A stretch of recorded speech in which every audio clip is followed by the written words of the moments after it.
It is 5:30, and I'd like to call this meeting of the Community and Economic Development Committee to order. May we have a roll call, please? Commissioner Lloyd. Present. Commissioner Winfrey. Here. Commissioner Getzinger. Here. Commissioner Brown. Here. Commissioner Avery. Here. Commissioner Shoemaker. Present. Commissioner Kuzma. Commissioner Wayhill. Here. Commissioner Flewelling. We have a quorum. Can we have a motion to approve the minutes? So moved. Support. It's been moved and supported. All those in favor say aye. Aye. Opposed? Motion passed. At this point, we will have public comment to the committee, and I'd like to invite people or just inform people that there will be a public comment period for each and every committee that has a agenda tonight. And so you have the option of making your public comment all at once. We're going to ask you to line up against the wall over there and then come to the microphone one at a time if you have public comment. But if you have public comment just specifically for this committee, my committee, which is Community and Economic Development, you can feel free to come up now. Or if you can't stay for the whole evening and you want to say a public comment, feel free to come up now. So we want to give you that option. Okay, so public comment going once. Madam Chair, Yes. before we go into public comment, I just want to expand on what you said. I know that the resolutions that we have regarding the flock equipment, those items are specifically under governmental operations, and so we look forward to discussing those at that time as a board. Yes. So if people have to leave early, but they still want to talk about flock, you can do it now, or you can wait until Commissioner Lloyd's agenda. Okay, public comment. Ms. Stewart.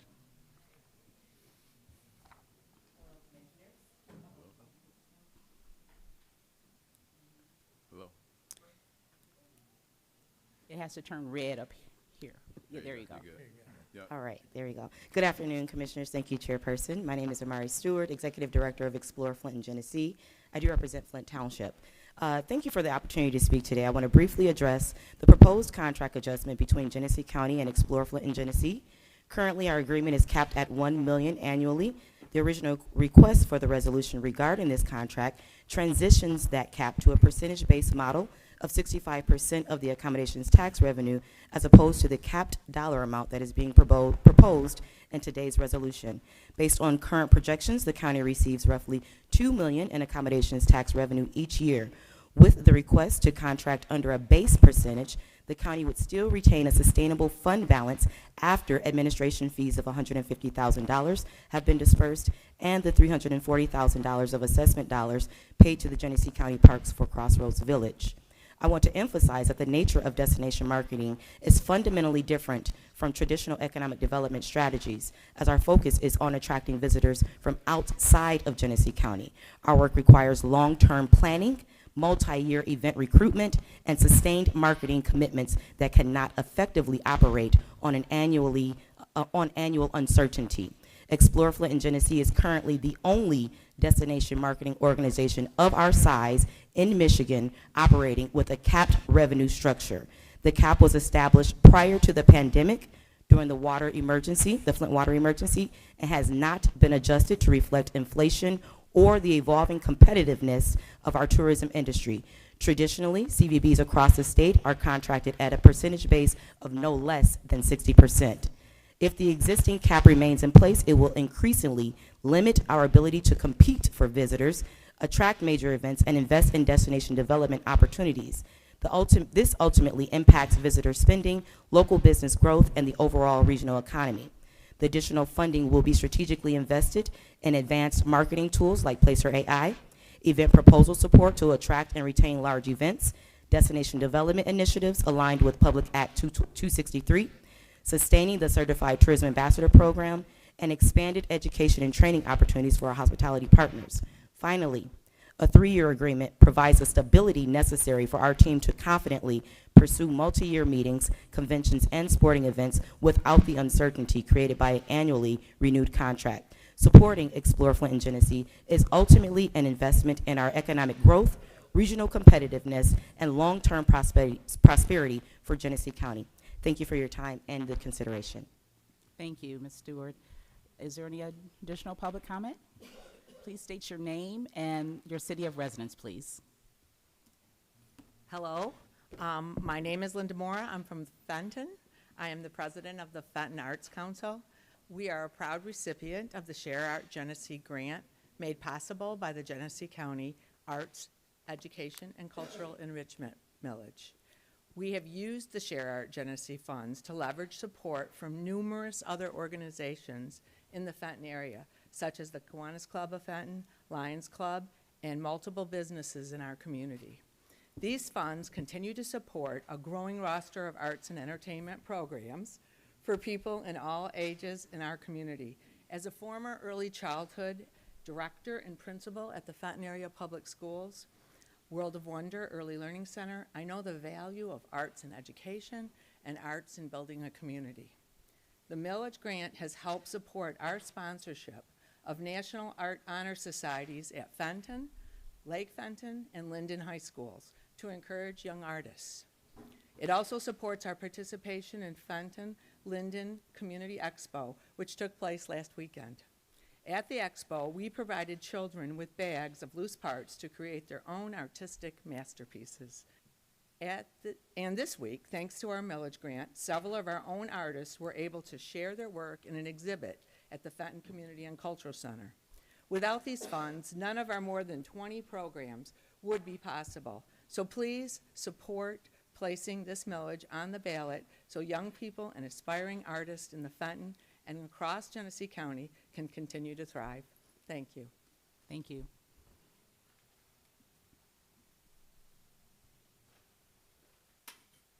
If I may.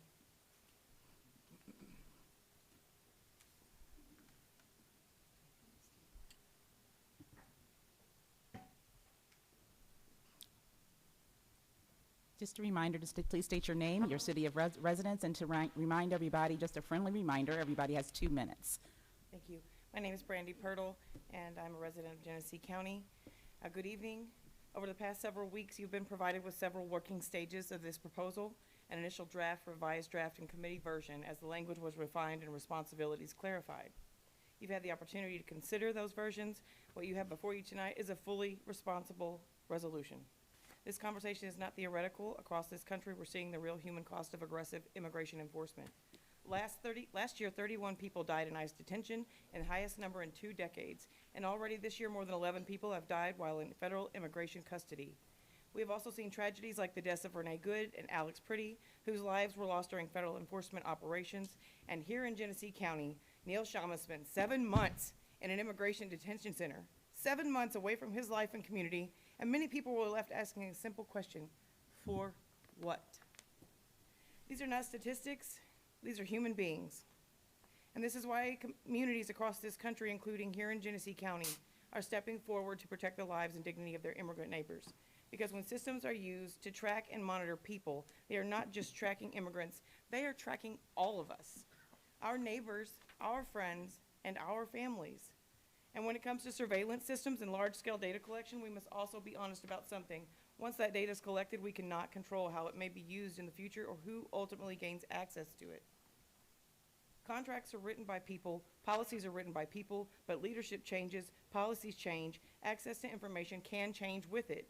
Once data about our residents is collected, we cannot uncollect it. That is why it matters how Genesee County chooses to use its property, its resources, and its data systems. Because when the community shows up to protect one another, our government should be doing the same. Please take responsibility for our community before it's too late. Thank you for your time. Thank you.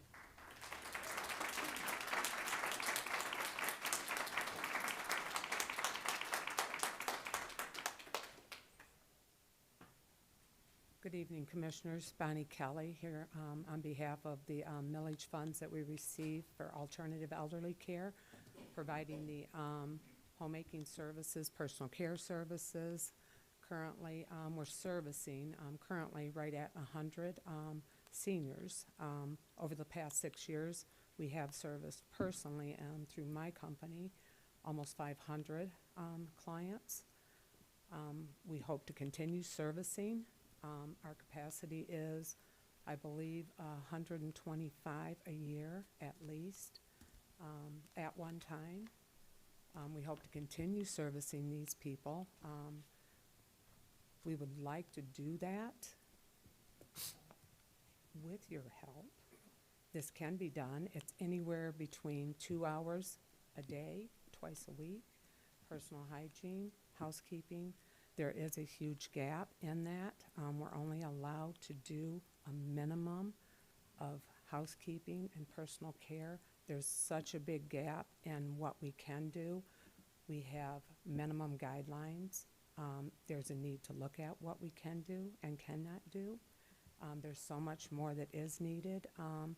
I personally have invited you at one point last year when this began to come and see what it is that we do.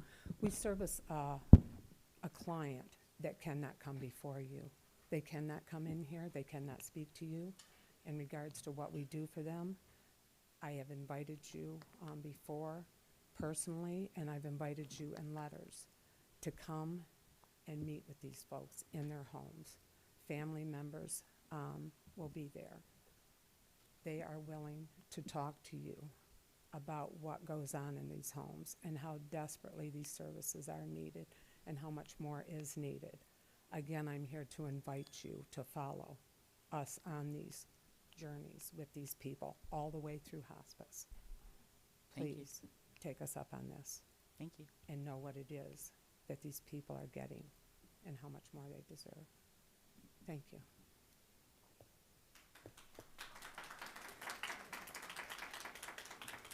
Good evening, Commissioners. My name is Taylor Sampson. I'm a resident of the city of Flint. Tonight, we as a community are asking the Commissioners to reconsider the current FLAC contract and not sign up for more. FLAC says they scan over 20 billion plates a month. Most of the plates scanned and saved in their database were not under suspicion of a crime when the plates were collected by cameras. FLAC itself is a private company. They are a tool of mass surveillance. No matter your political beliefs, this affects both sides of the aisle. FLAC systems have been under scrutiny for the push of Big Brother levels of surveillance and suppression of Fourth Amendment rights. There currently is a bill being worked on by both Republican and Democrats in the state of Michigan House. FLAC systems do target and profile drivers. Citizens can be tracked when visiting places such as gun shops, gun ranges, places of worship, union halls, places of work, immigration and health centers, and even protests. FLAC's AI systems will recognize these driving patterns. It allows those viewing the footage to know your daily routines without ever having to leave a desk. FLAC cameras make mistakes, and their systems have been proven to be easily hackable. There's multiple instances of this data being shared with other agencies, and the local law enforcement was unaware of that. Police units in many states have terminated contracts due to this. Have our sheriffs here provided how they're keeping our data secure and out of the hands of those who did not properly ask, including federal agencies? Have they shared the number of crimes solved by using these cameras in comparison to the thousands of plates scanned each month that were innocent drivers going about their daily lives? If so, do those numbers justify us continuing to have to spend critical funding on renewing FLAC contracts every few years? FLAC's founder recently said that his company and partner law enforcement agencies are under coordinated attacks. A police chief in Virginia responded to this claim, disagreeing with the characterization. He said, what we are seeing here is a group of local citizens who are raising concerns that we could be potentially surveilling private citizens, residents, and visitors, and using the data for nefarious purposes. This is democracy in action. As you can see, this is not just activists sounding the alarm. Even government agencies and local enforcement groups across the U.S. are terminating these contracts.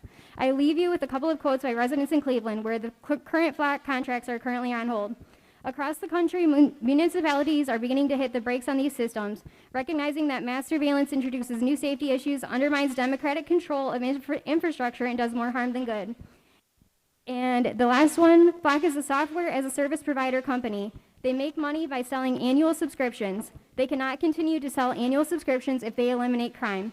Please seriously consider weighing these contracts and making sure that our community remains safe and not under surveillance. Thank you.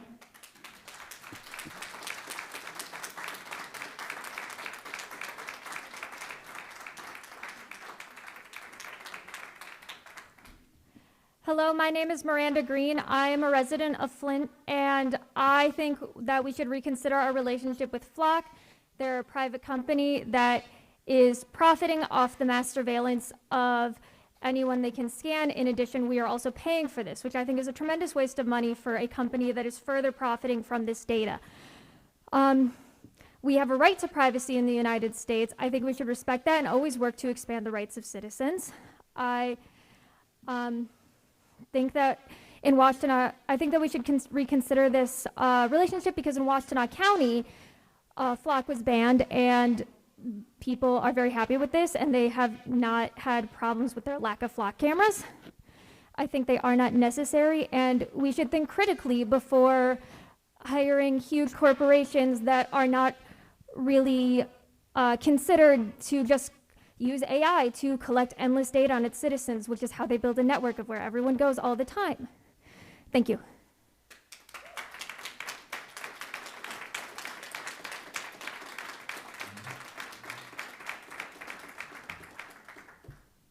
Hi. My name's Shannon Emmons. I live in Swartz Creek, and I'm here today on behalf of the Fenton Village Players in regards to the Flint Cultural Centers Foundation's Arts and Culture Millage. Sorry. I'm the vice chair of the Fenton Village Players. We are we proudly present theater at our Fenton Community Theater and have in the surrounding area since 1972. As a small, I don't like public speaking even though I'm That's in okay, theater. take your time. As a small theater group, we rely heavily on outside contributions to keep the Fenton Village Playhouse doors open. A 2025 Share Art Genesee grant supported by the Genesee County Arts Education and Cultural Enrichment Millage has helped us do just that. The grant has also helped us to continue presenting, outstanding productions that celebrate the arts and bring our community together. We have a community within our theater, and we get to extend that community out to everyone within the area. More than ever, people have countless options for entertainment. This millage helps us encourage Fenton area residents to spend their hard-earned dollars on local arts and cultural institutions like ours. This in turn contributes to our Fenton area and surrounding areas' economy and its continued growth. Thanks to this millage, the Greater Flint Arts Council is able to provide grants for arts and education and enrichment programs like ours. This demonstrates continued return on investment and positive benefits from this millage in communities like Fenton and across Genesee County. I encourage the committee to vote in favor of placing this important proposal on the ballot. Thank you. Thank you.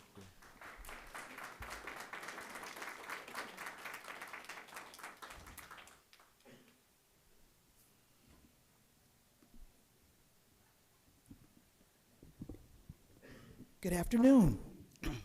My name is Catherine Bowles, Kathy Bowles. I am currently the president of the Flint Institute of Arts as on Board of Trustees. I am a Grand Blanc resident. And there are other FIA board members here with me today as well supporting. We're here really to talk about Genesee County Arts Education and Cultural Enrichment Millage and how it reaches every corner of our community. I was happy to hear people from the Fenton and other areas, surrounding areas, talk about how beneficial the millage has been to their communities. I'm most excited to see when the arts and the cultural programs energize young people and the other side of the spectrum, older adults as well.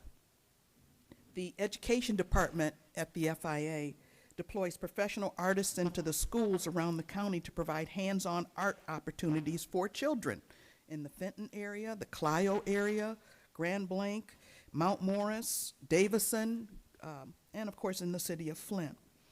It's particularly critical in schools that no longer have art programs, hands-on art programs in their curriculum any longer. The millage also supports student field trips that provide rich learning opportunities and experiences beyond the classroom. I've also witnessed the unique impact that these programs supported by the millage have had on our senior community. I served for a long time, over 30 years, with the Valley Area Agency on Aging, the last 16 years as the CEO of the Valley Area Agency on Aging. And one reason I was interested in joining the Flint Institute of Arts Board of Directors is because I wanted to ensure that seniors had an opportunity to access senior programming, and FIA provided senior programming to the community. So that was really what was on my heart when I decided to join the FIA board. And I've witnessed unique impact programs supported by the millage in our senior community. And one program that really touches my heart is that there's a dementia program, a program for dementia called Art Spark for people who have dementia. and hearing and vision loss and all of those kinds of things. It impacts the creative and aging programs. They provide gallery tours, they provide social engagement and art making for this critical component of older adults. And so they're able to have some joy in making art and music through this Art Spark program initiative. And I'm really proud of that, along with the programs that they offer for the young people in our community. The millage really truly serves Genesee County residents of all ages, and I encourage commissioners to encourage their constituents to utilize the FIA and the Cultural Center, and invite your constituents out to participate in some of the programs and see what it brings to your community, your individual communities. I urge this committee, though, to support placing the millage renewal on the ballot so that these critical programs may continue. I thank you for your time and your consideration. Thank you.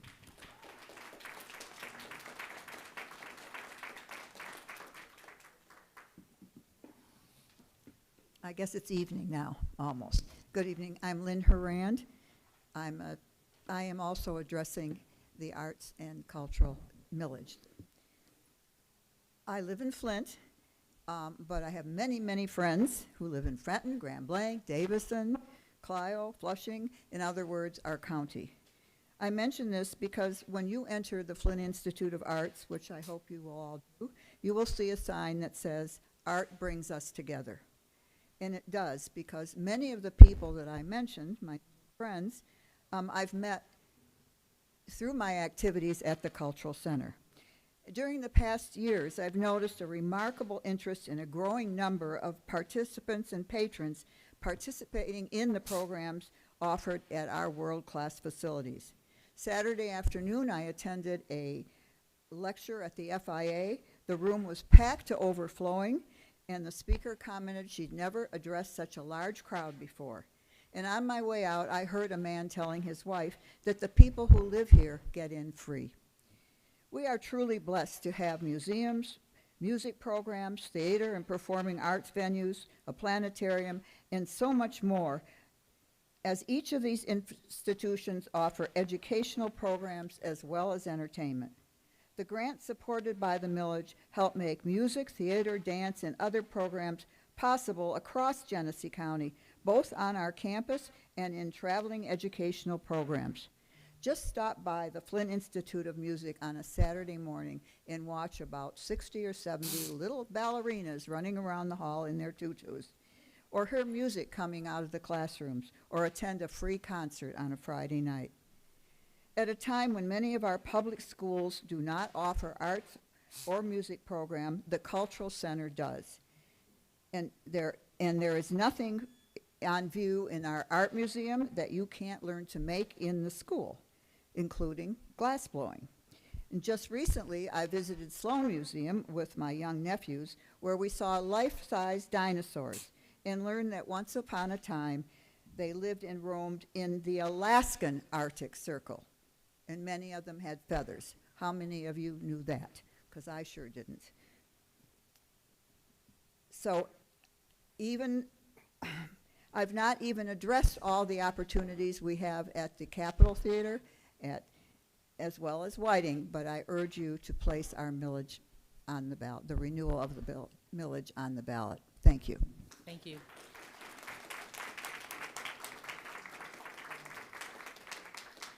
Please state your name and your city of residence, and just a reminder, 2 minutes, please. Good evening, Commissioners. My name is Omar Sims. James Avery is my commissioner, and I need some help. I said what you said, but Commissioner Shoemaker, read this for me. Art brings us together. Commissioner Avery, read it. Read it loud. Like, give me your man voice. Commissioner Wayhill. Art brings us together. Commissioner Brown. Art brings us together. Commissioner Winfrey. Oh, Commissioner D. I know because she put me in a time, because I used to give people time. Read it for me. Art brings us together. Read it for me, Commissioner. Art brings us together. Art brings us together. What did he say? Say it again. as a former county commissioner, this room is named after who? Nolden. BB. He was a recipient of one of our arts programs at FIA. I stand before you as a former commissioner and as a former gala chair asking you for your support. Why I'm asking you for your support today, how many of you know that our governor received an award for arts today? Today is National Arts Day. Did you know that? And we're here asking you to support arts. It's a no-brainer. This Friday, if my memory is correct, what's going on at the Whiting Auditorium? South Africa. It's bringing people from all over the county together. If you go to FIA right now, the Gateway exhibit, I'm not an artist, but guess what? When you go there, you'll learn a lot. So what's my point? My point is this. It's an investment in the community. I don't care if it's at McCree Theater. I don't care if it's at Burston. I don't care if it's at Capitol or Whiting FI. Art brings us together. And when you talk about economic boost, and I know you got something for the tourism piece, that brings folks from all over. Flint has a gym. Don't you look at it and say, well, there's no return on our investment. There is. As I go to my seat, remember, art brings up what? Together. Say it again. See, I don't have my hearing aid, you know. And Commissioner Lloyd, your wife is an artist, correct? Yes. You're an artist, right? Look around. Fellow commissioners, thank you, and I hope to see you again. But remember, art brings us what? Together.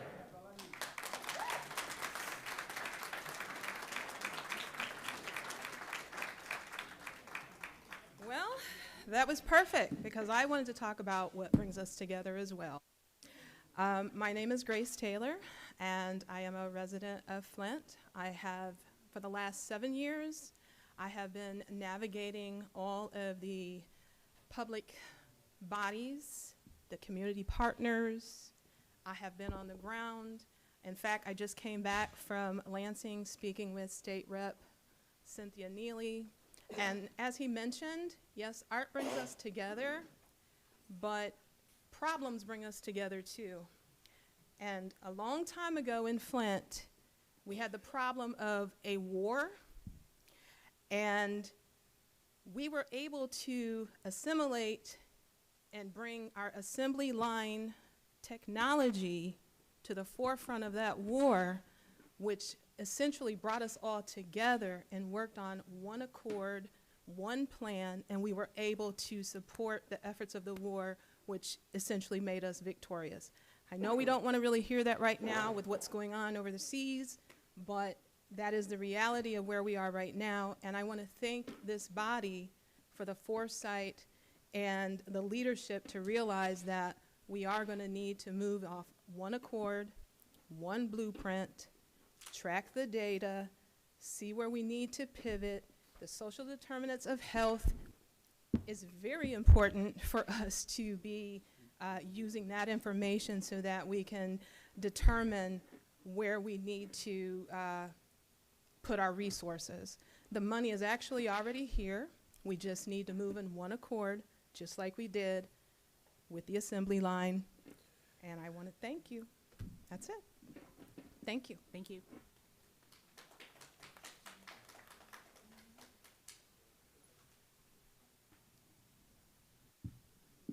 Can you hear me properly?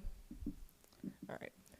Last month I came here and I spoke with my heart. This month I came here and I'm choosing to speak with my mind. My name is Asia Pugh. I'm in Grand Blanc. I'm here to denounce the use of flock cameras against the public. Last month was my first meeting with the Genesee County Board of Commissioners, and I was deeply unimpressed with the presenters for flock. They mumbled into the microphone so much I had to move from the back of the room to the front. After the presentation, I attempted to tell one of the officers he needed to enunciate, and in response, he marched away from me. These men are not confident in the product they are trying to push. They are uneducated about their own product, as shown by Commissioner Dale's correction of the deputy, reminding him that Flock's interest in these quote-unquote domestic terrorists, while using their cameras to violate the rights of the public, to torment immigrants, and as well to stalk women.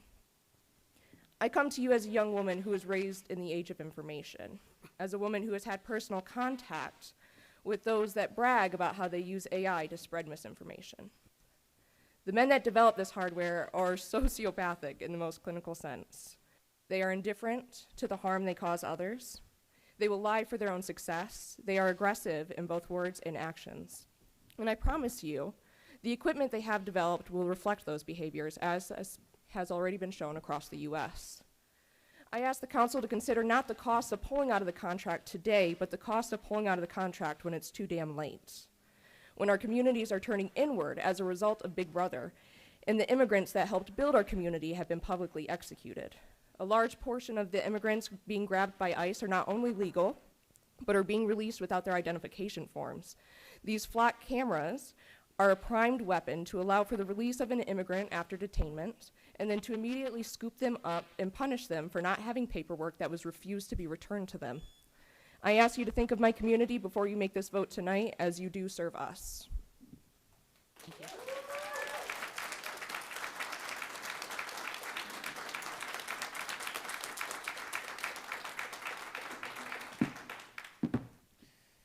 Good evening, Commission.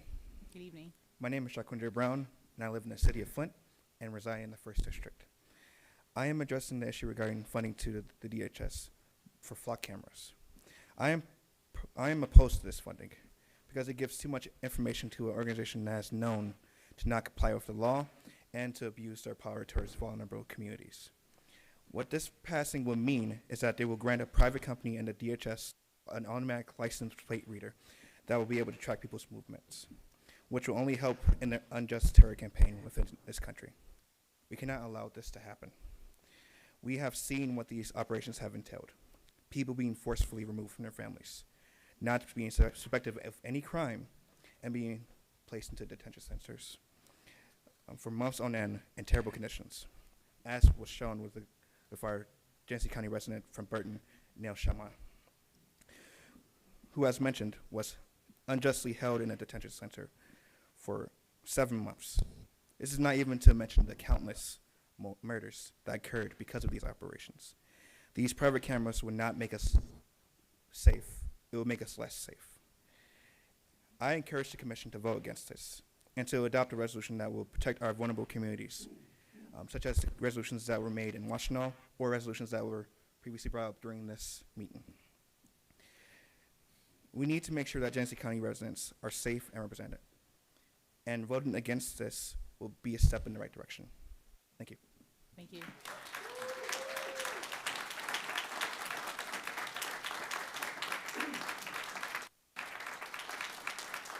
Is there any other public comment? Any other public comment? Hearing none, public comments are now closed. Communications. I want to just...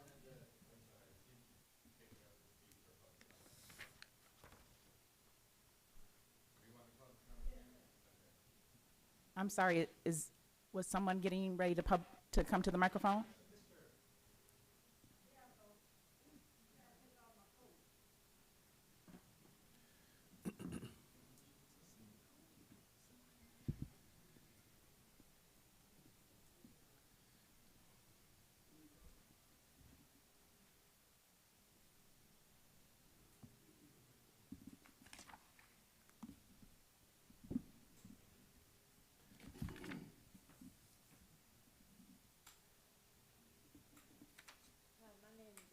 Stone.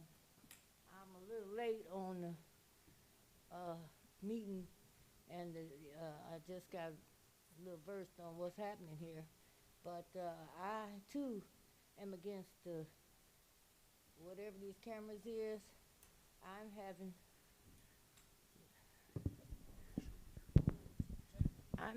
Thank you. I'm having a problem. My son was killed 20 years ago. January the 1st, and his murder was thrown in with the Pearson Hood murders. And ever since then, I have been bothered. My home has been invaded. This week now, I'm being poisoned. Drones following over. It ain't nothing new, these cameras, because they've been looking in my house for years. And I believe it should have something to do with the Flint Police Department. I can't go, I finally found out that Land Bank owns the property next door to me that's fixing to fall on my house that was supposed to have been emergency demolition 6 years ago, and it's still falling over. My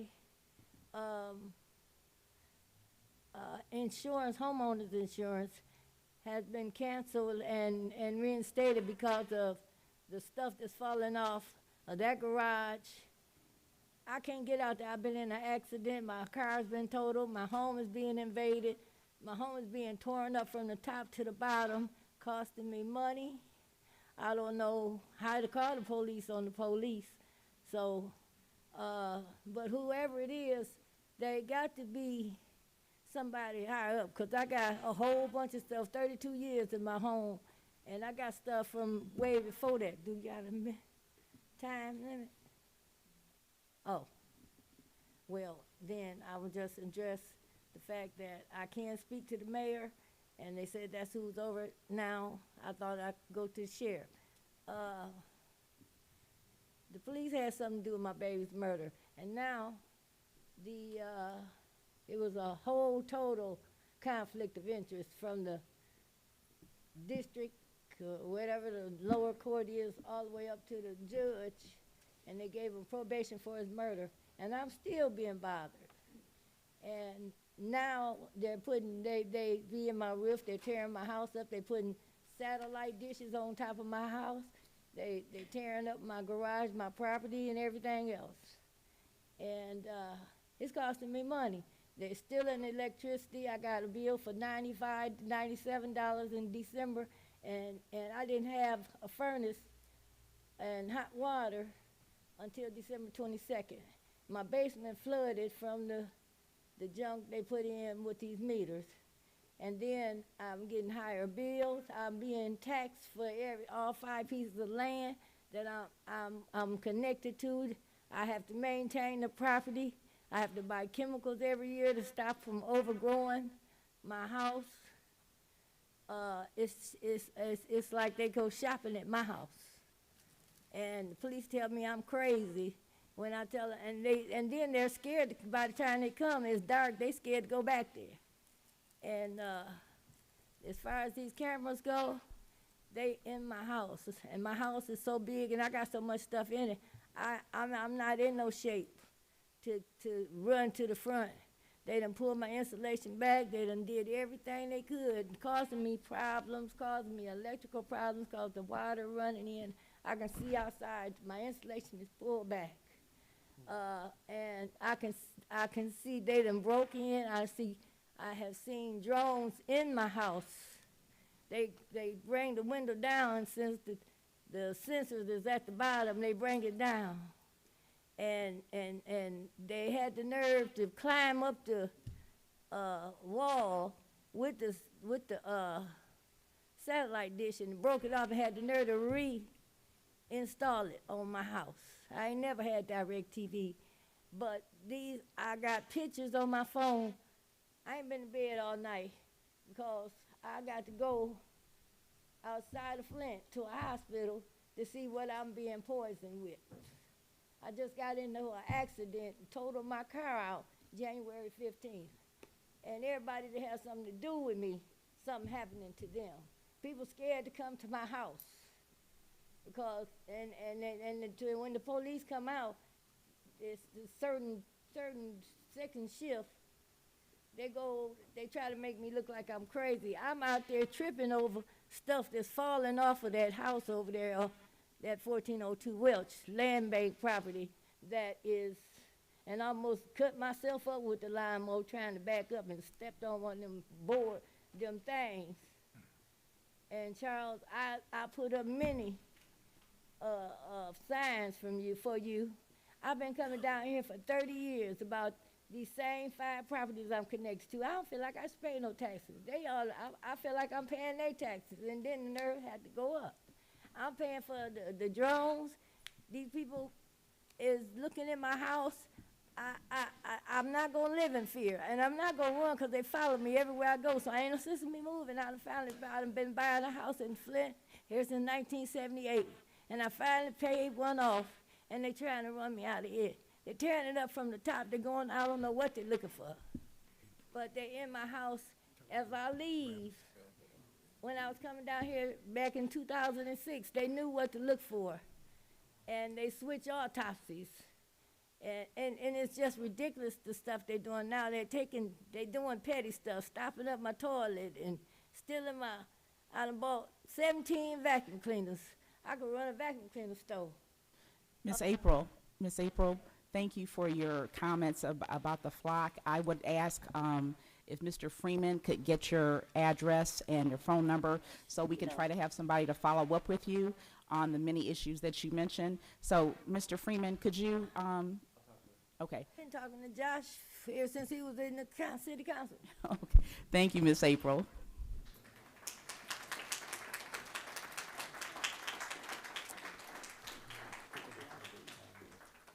Oh, is there one more comment?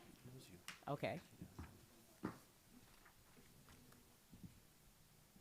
Hi, everyone. My name's Tommy Burns. I'm a resident of Swartz Creek, and I am here opposed to the unconstitutional use of the flock mass surveillance cameras in Genesee County. These systems represent a dangerous erosion of our constitutional rights, particularly the Fourth Amendment protection against unreasonable search and seizure.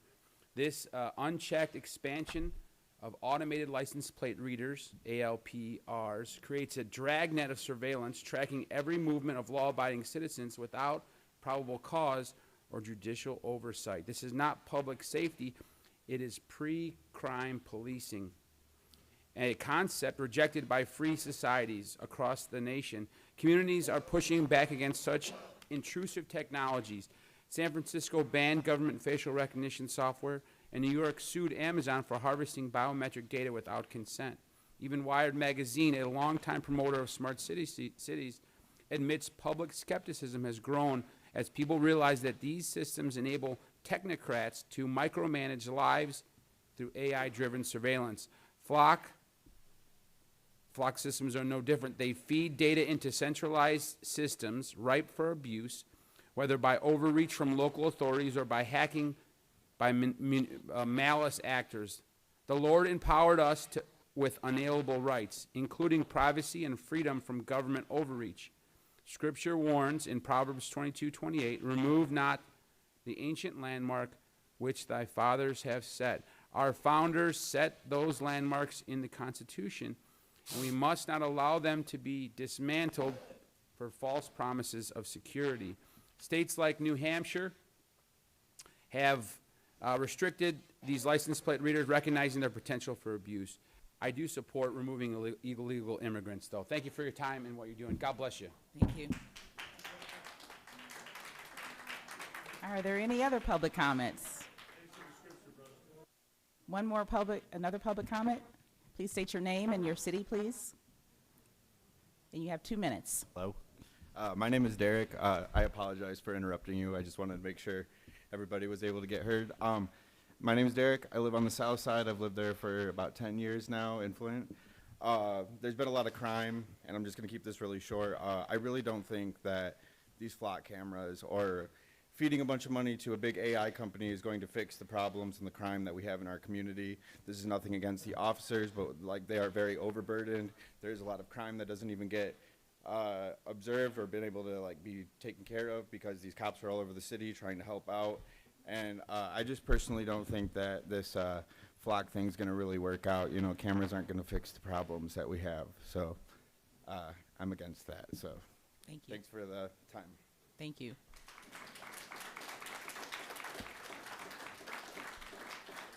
Any other public comments? Public comments? Public comments are now closed. So now we're under communications. I'd like to just offer an opportunity for 20 participants to learn more about how local government works. There is an opportunity on Wednesdays between March 18th and May 20th, 6:15 to 8:15.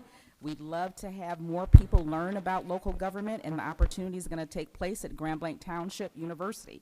It's a free 9-week course. So if you'd like to get more information and get engaged, please contact the Grand Blanc Township University. The next piece of information that I'd like to share in terms of communication, Genesee County is in the process of taking advantage of congressionally directed spending. We are in the process of applying for $5 million to help with infrastructure efforts in Genesee County. We have also applied for $1.8 million in workforce housing in conjunction with the Land Bank.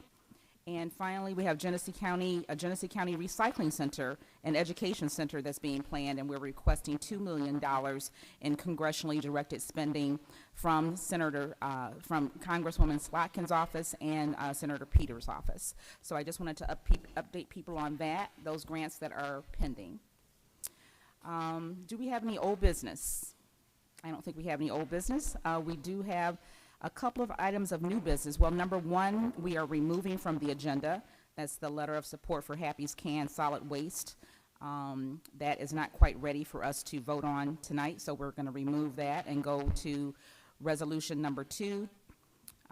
It's 2026-0297, approval of an agreement between Genesee County and the Flint and Genesee Group in an annual amount of $1.1 million to provide Convention and Visitors Bureau services. The term of this agreement is April 1st, 2026 through March 31st, 2028. The cost of the agreement will be paid from the accommodations tax account. Is there a motion? Madam, It's been moved by Commissioner Lloyd, supported by Commissioner Winfrey. Question and discussion? Madam Chair. Mr. Lloyd.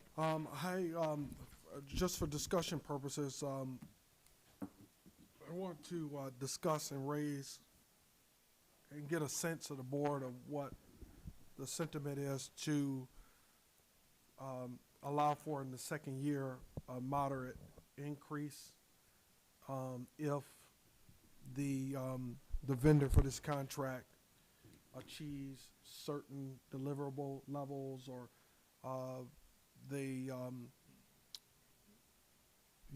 and so I'm just curious what the board's sentiment is about it. I see that this contract does have an increase reflected from last year's contract. I think it's good. I think it's positive.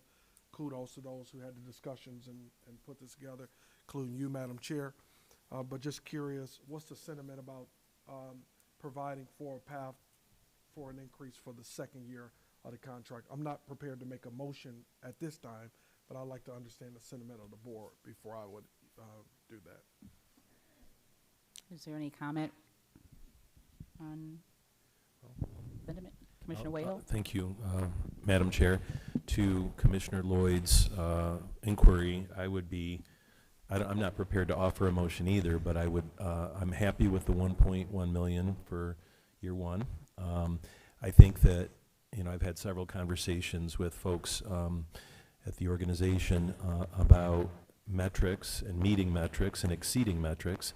So I think that, there's no reason why I wouldn't support a trigger mechanism, I guess you could say, for a year 2 increase if really tangible metrics are met. I spoke with Christina yesterday, and one of the metrics that we talked about was essentially heads and beds, which is what tourism is about in part, coming to Genesee County, people actually renting rooms, and then going to restaurants and attractions and events and all those things that contribute to community and economic development. So again, not prepared to offer a motion. What I would say is there's no reason why we couldn't approve 1.1 million this evening, and then a year from now we'll have our friends at the organization come forward, give us a report, maybe even before a year, and they can talk about successes and challenges. And I think if we are impressed enough, we could always alter the second year of the agreement to be more. So I'll end there, Madam Chair.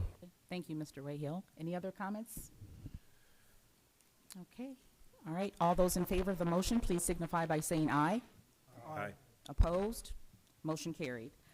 There is no other business from this committee. We are adjourned at 6:20.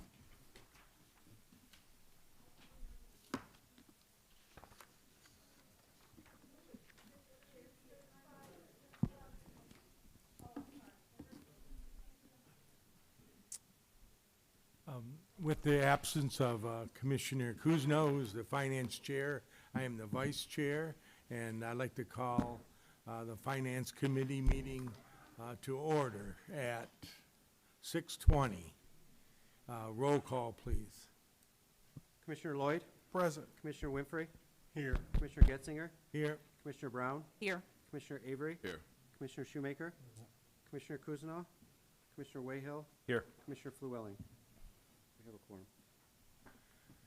Okay, first order of business is the approval of minutes, Resolution 2026-0301. I'll move it. We got move and a support. All those in favor signify by saying aye. Aye. Opposed? Motion carried. Next, public comment. Is there any public comment for the Finance Committee? Any public comment? Okay. Again, please state your name and your residence.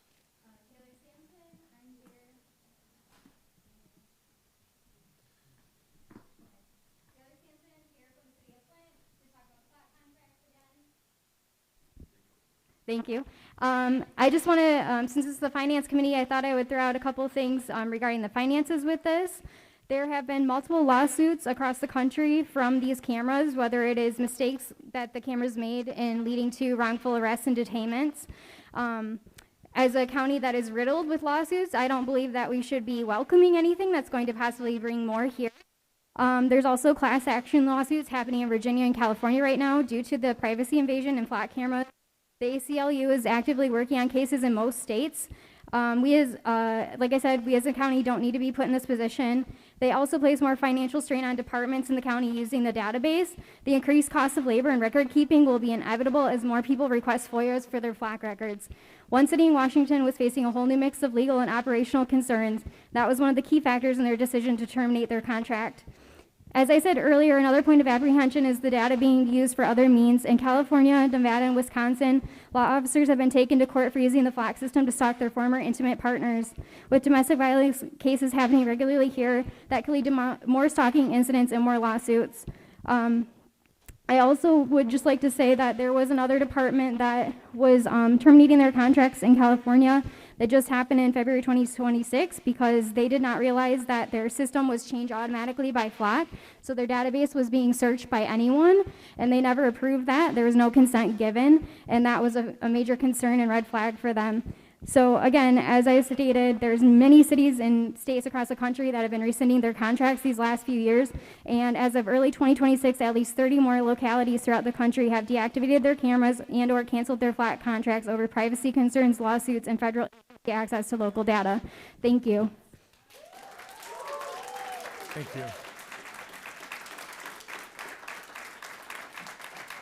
Are there any other public comments? Going once, any other public comments?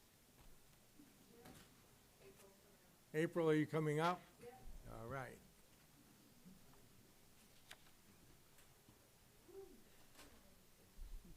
Just a reminder, you have 2 minutes. When you get to 2 minutes, would you please wrap up? Well, since y'all don't, April Stone, y'all got problems with the water. This water is killing people, killing me. I can't even use the water. I would suggest to use it on my car. I can't use it on my wigs. It's turning my hair red. I called. I had a person, y'all want to do something with some water, put some house filters in our houses, because it's giving people cancer. It ain't but 5 houses on my street, and 2 people done had cancer. 1 done died, and I've been diagnosed. I have to use bottled water to wash with, and wash.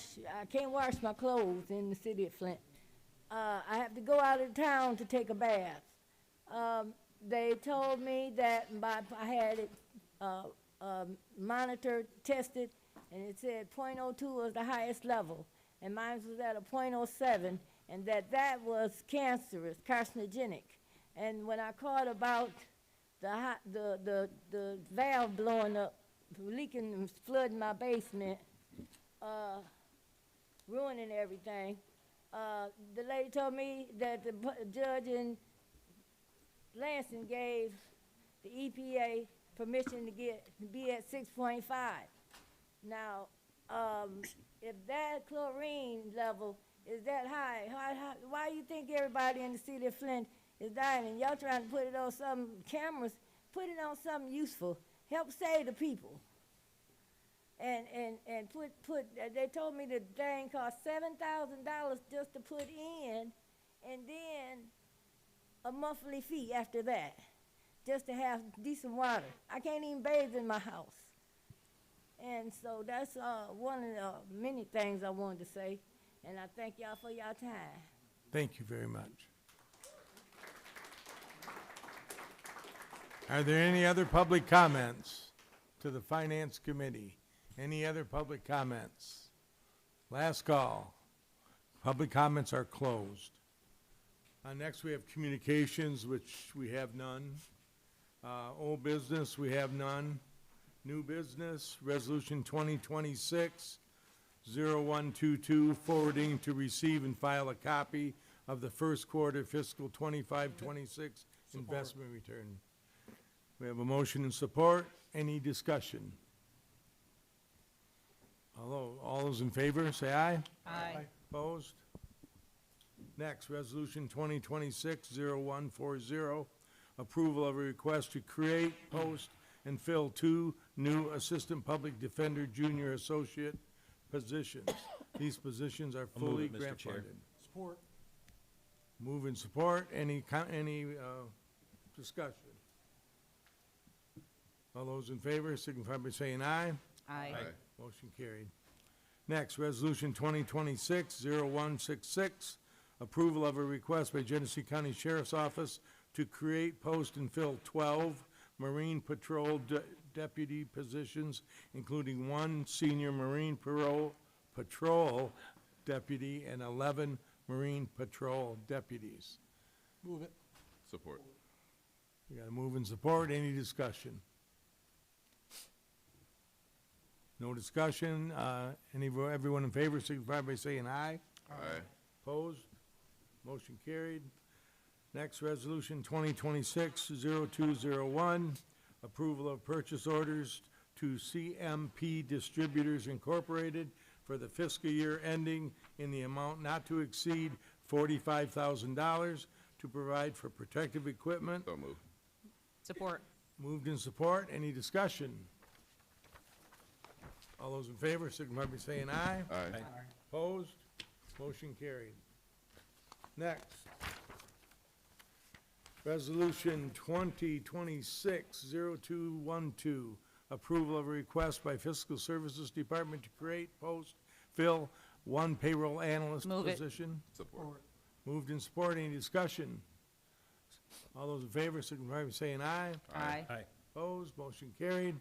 Resolution 2026-0213, approval of request by Genesee County Sheriff's Office to eliminate 1 tower security deputy position and create and post and fill 1 tower security sergeant position. Move it. Support. Moved to support. Signify by, any discussion? Yes. Mr. Chair, yeah, what is the reasoning behind this? Do we have somebody out there to talk about it? Here he comes, Captain Murphy.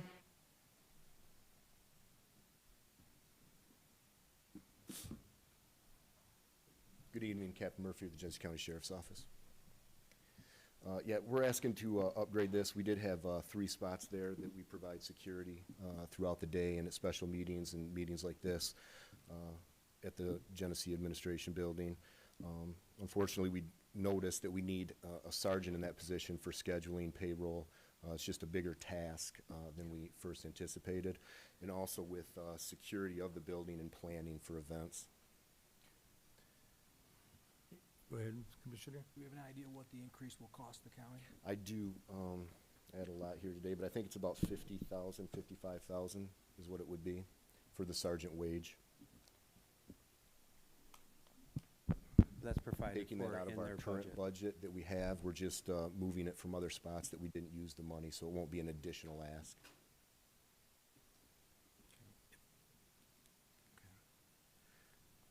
Thank you, Captain Murphy. If I could, Josh, could you get me the annual budget, what we're spending for the sheriff's department to patrol and take care of this facility? Could you get me that? Thank you. Thank you, Mr. Chair. I'm all set. Any other discussion? Okay, those in favor signify by saying aye. Aye. Opposed?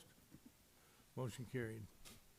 Next, Resolution 2026-0227, forwarding to receive and file a copy of the paid county bills for weeks ending 1/25/26. I'll move it. We have motion, move and support. All those in or any discussion first? No discussion. All those in favor signify by saying aye. Aye. Opposed? Motion carried. Resolution 2026-0230, approval of a request by Genesee County Drain Commission to adjust the pay scales of 3 engineering assistant positions and 1 stormwater compliance assistant position. Move it. We have move. We have a second. Support. Support. Any discussion? With no discussion, those in favor signify by saying aye. Aye. Opposed? Motion carried. Next, Resolution 2026-0232, approval of a request by Genesee County Parks and Rec to apply for the Michigan Natural Resources Trust Fund grant in the amount of $250,000 to provide for Phase 2 of the Stepping Stone Falls So lot moved. development. Support. Any discussion on this? Mr. Chair, Yes, if I sir. could get my colleagues to withdraw their Anybody from Parks here? movement of the resolution, I'd like to move 9, 10, and 11 at the same time, since they're all applications for grants. Support. I would amend my motion to include all 3, 9, 10, and 11. Thank you. Okay, any further discussion on any of them? Okay, all those in favor of Resolution 0232, 0233, and 0235, signify by saying aye. Aye. Opposed? Motion carried. Next, Resolution 2026-0237, approval of the proposed budget amendment to 2025-2026 appropriations resolution for various line items as described in the attached budget adjustment request. So moved. Support. Any discussion? Those in favor signify by saying aye. Aye. Opposed? Motion carried. Resolution 2026-0240, approval of a request to assign general fund balance for deficit reductions of $2,702,000 and capital improvements of an additional $1,300,000. Move it. Support. Move it, support. Any discussion? Yes, Can we have a little more explanation over this, please? Crystal?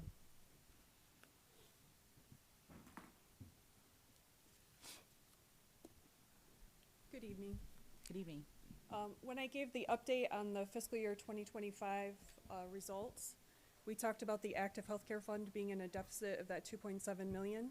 So this is us assigning fund balance to be able to fund that contribution into that fund as part of our deficit elimination plan that will be coming at the next meeting.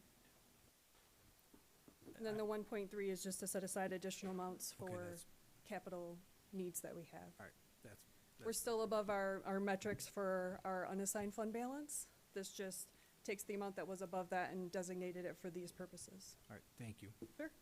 Thank you, Mr. Chair. Any other discussion? Okay. I'll do, Good evening, Crystal. Thank you, Mr. Chair. What's the cause of that? I don't quite understand. So there were multiple things that caused it. So when the rates are set for the benefit plan year, it's based on historical use of our active healthcare. So those rates are set, I think, for June 1st.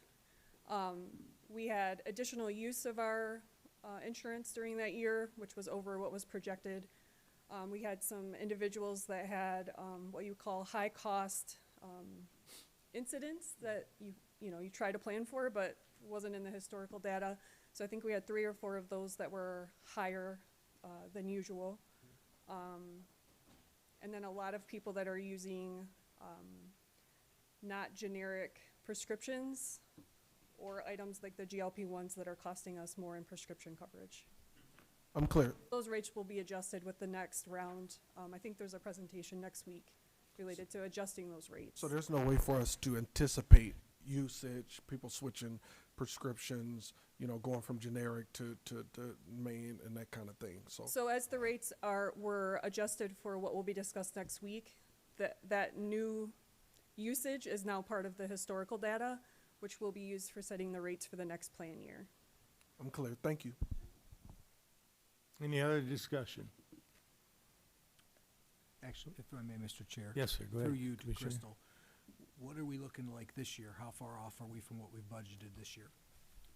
For 2026? Yes, please. Last time I looked, we were short about 400,000, but we have some stop loss dollars coming back to us. So we are self-insured.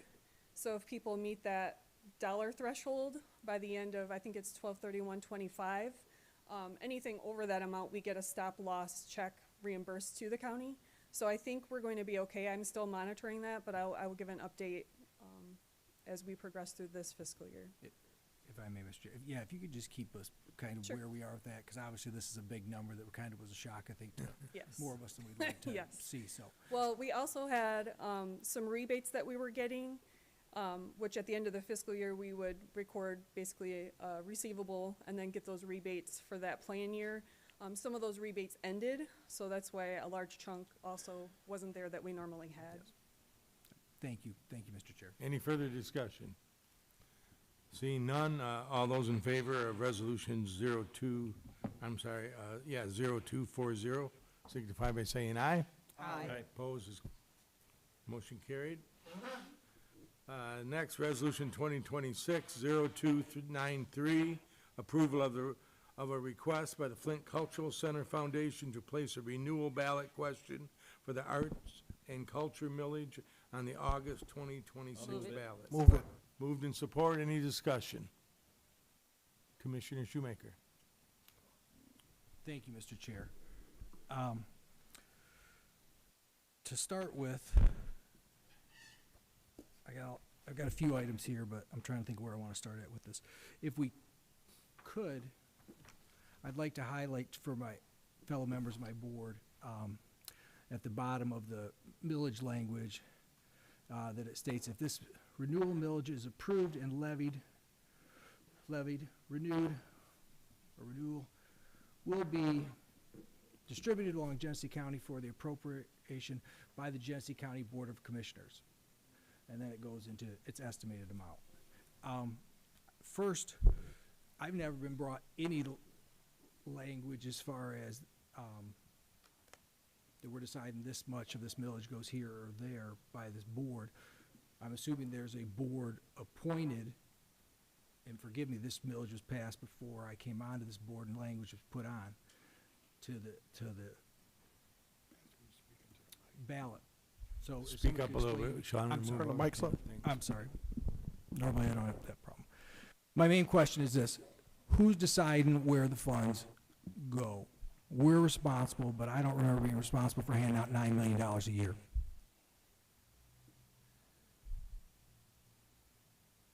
Anyone know? Is there Per the, and Brian can jump in here if I'm wrong, but per the resolution, the funds are designated the Flint Cultural Center Foundation. and where is that in here? So, Mr. Chair, I'm sorry. Can we turn the mics up a little bit? They're for specific uses, right? Within. well, I'm seeing the specific uses, but I'm trying to see where, see here at the bottom where it's very confusing to most of the residents, they vote for us.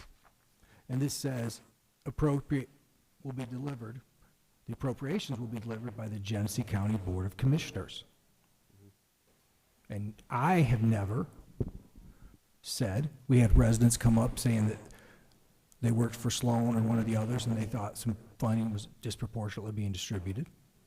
But I've never approved where those funds go. So I'm trying to understand, this is very, in my opinion, very misleading language, because there are other millages that we actually do oversee and we do actually spend and we do approve. So I'm just trying to figure out how we can make this less misleading. And then I have a few other issues when we go from there.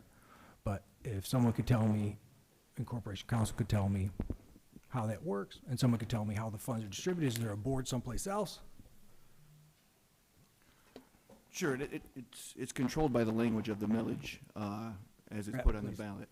Where at, please? I don't have the original one in front of me, I'll pull that up, but I would just say that the first sentence there, where it starts, in 2018, the electors of Genesee County approved a 10-year millage to provide dedicated funding to support educational and cultural enrichment programs for students, residents, and visitors through the Flint Cultural Center Foundation. And I don't remember the exact language, but the millage, when it went on the ballot in 2018, I think it was 2018, specifically said that the money would run to all those specified institutions through the Flint Cultural Center Foundation.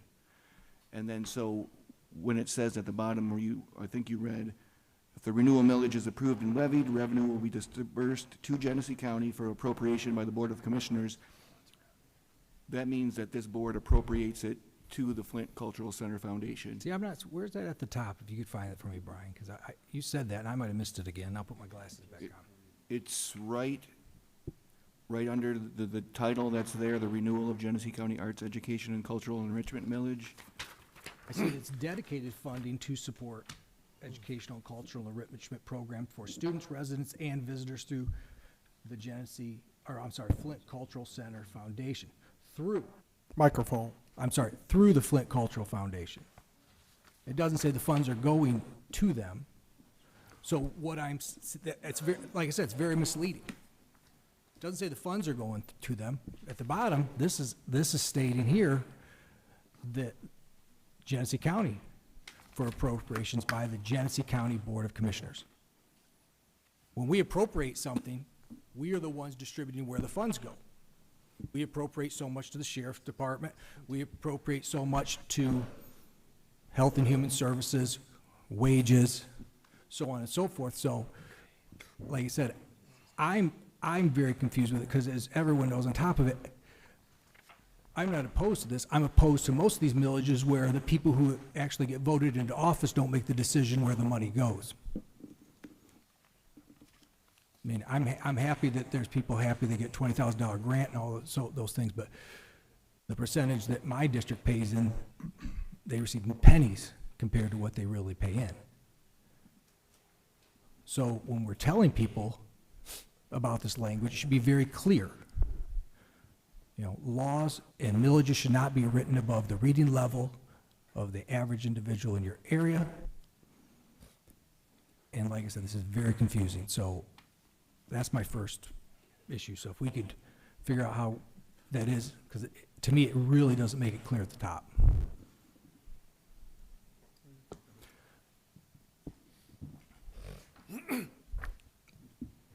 Should that language be redone? Mr. Chair, may I? Yes. I don't think the language is confusing. The Flint Cultural Center Foundation serves as the umbrella organization for all the other groups outlined for each of those points in the body of the millage language. And I serve on the Flint Cultural Center Foundation board. And so whenever they meet, I know and understand that they are subject to audit and the transparency is there. So I don't have a problem with the language. I think it is, it's understandable.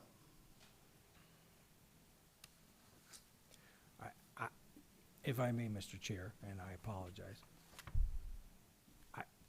I think most people, if they read this, that a 10-year millage to provide dedicated funding to support education and cultural enrichment programs for students, residents, and visitors through the Flint Cultural Center Foundation. It's through them. So they are providing the resources, but we are the ones stating at the bottom that we are applying the appropriations. So if we're applying the appropriations to the funds, then we can stop those funds at any time? Correct? And I don't remember, and I've been here 7 years, I don't really remember us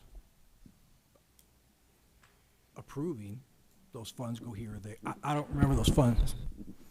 Thank you, Del Rico. I really appreciate that. I thought it was loud enough. Directing where those funds go.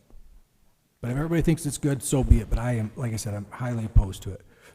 Two, on top of it, I'm highly opposed to anything that the residents of this county who vote for us don't have a say in where those dollars go. And my residents have not voted me in here to watch those dollars. And guess what? I haven't been able to watch those dollars. We just bring them in, send them over there, and guess what? And I just think it's very disingenuous. My next thing is that we have two commissioners who are actually recipients of this for transparency. I think one, whether it passes or not, I think they should abstain because they are receiving funds from this millage, and I think it's a conflict of interest. Mr. Chair, if I could. Yes, go ahead. The residents of Genesee County are the ones that will be voting on whether or not to pass this millage. The two commissioners that are on this board are merely voting on whether or not to place it on the ballot, and then the residents of the county will determine whether or not the millage passes or not. So I do not see it, and legal can confirm, I do not see it as a conflict of interest to merely put it on the ballot for residents to consider. Well, my opinion and yours are wonderful, so Corporation Counsel, if you would like to give us an opinion, I'd greatly appreciate it. I don't see, it's like me asking for anything to be put out there to be voted on that might benefit me or a company I work for. You know, we generally abstain from those things. Even though they're not directly to you, we abstain from them.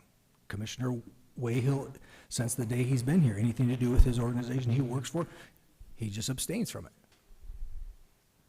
That has not been the practice of this when funds have gone to these communities, but this millage, I think it's just, you probably have the votes to pass it anyways. I just think it looks better for this board to guess what?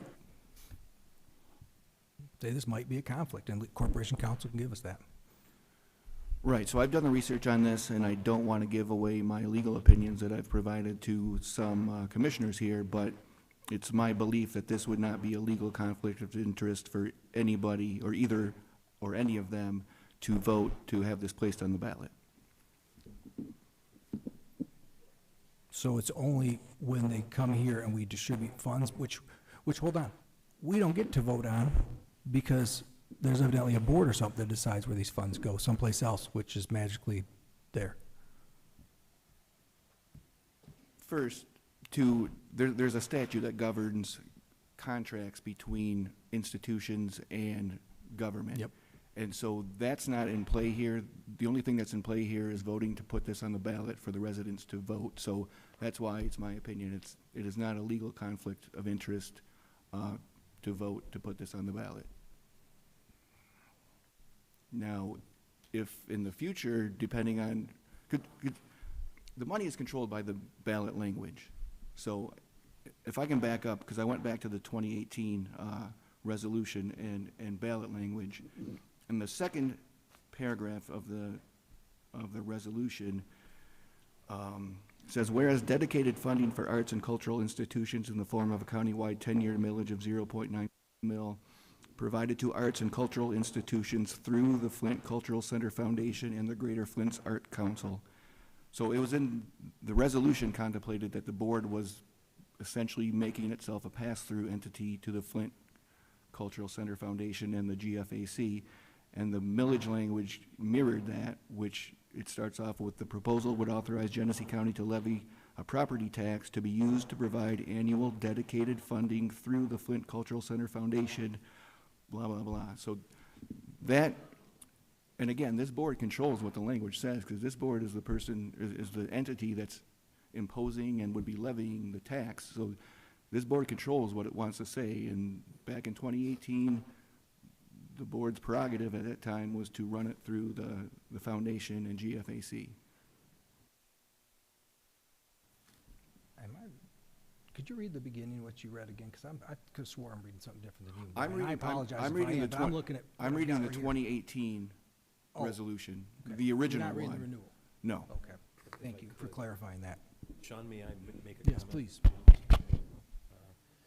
So, the reason Mr. Freeman and I are having our sidebar is exactly this. So the language that was put to the voters in 2018 and ultimately adopted by the voters is not the same as what we have in front of us tonight. So I was just trying to figure out with this interaction how that came to be.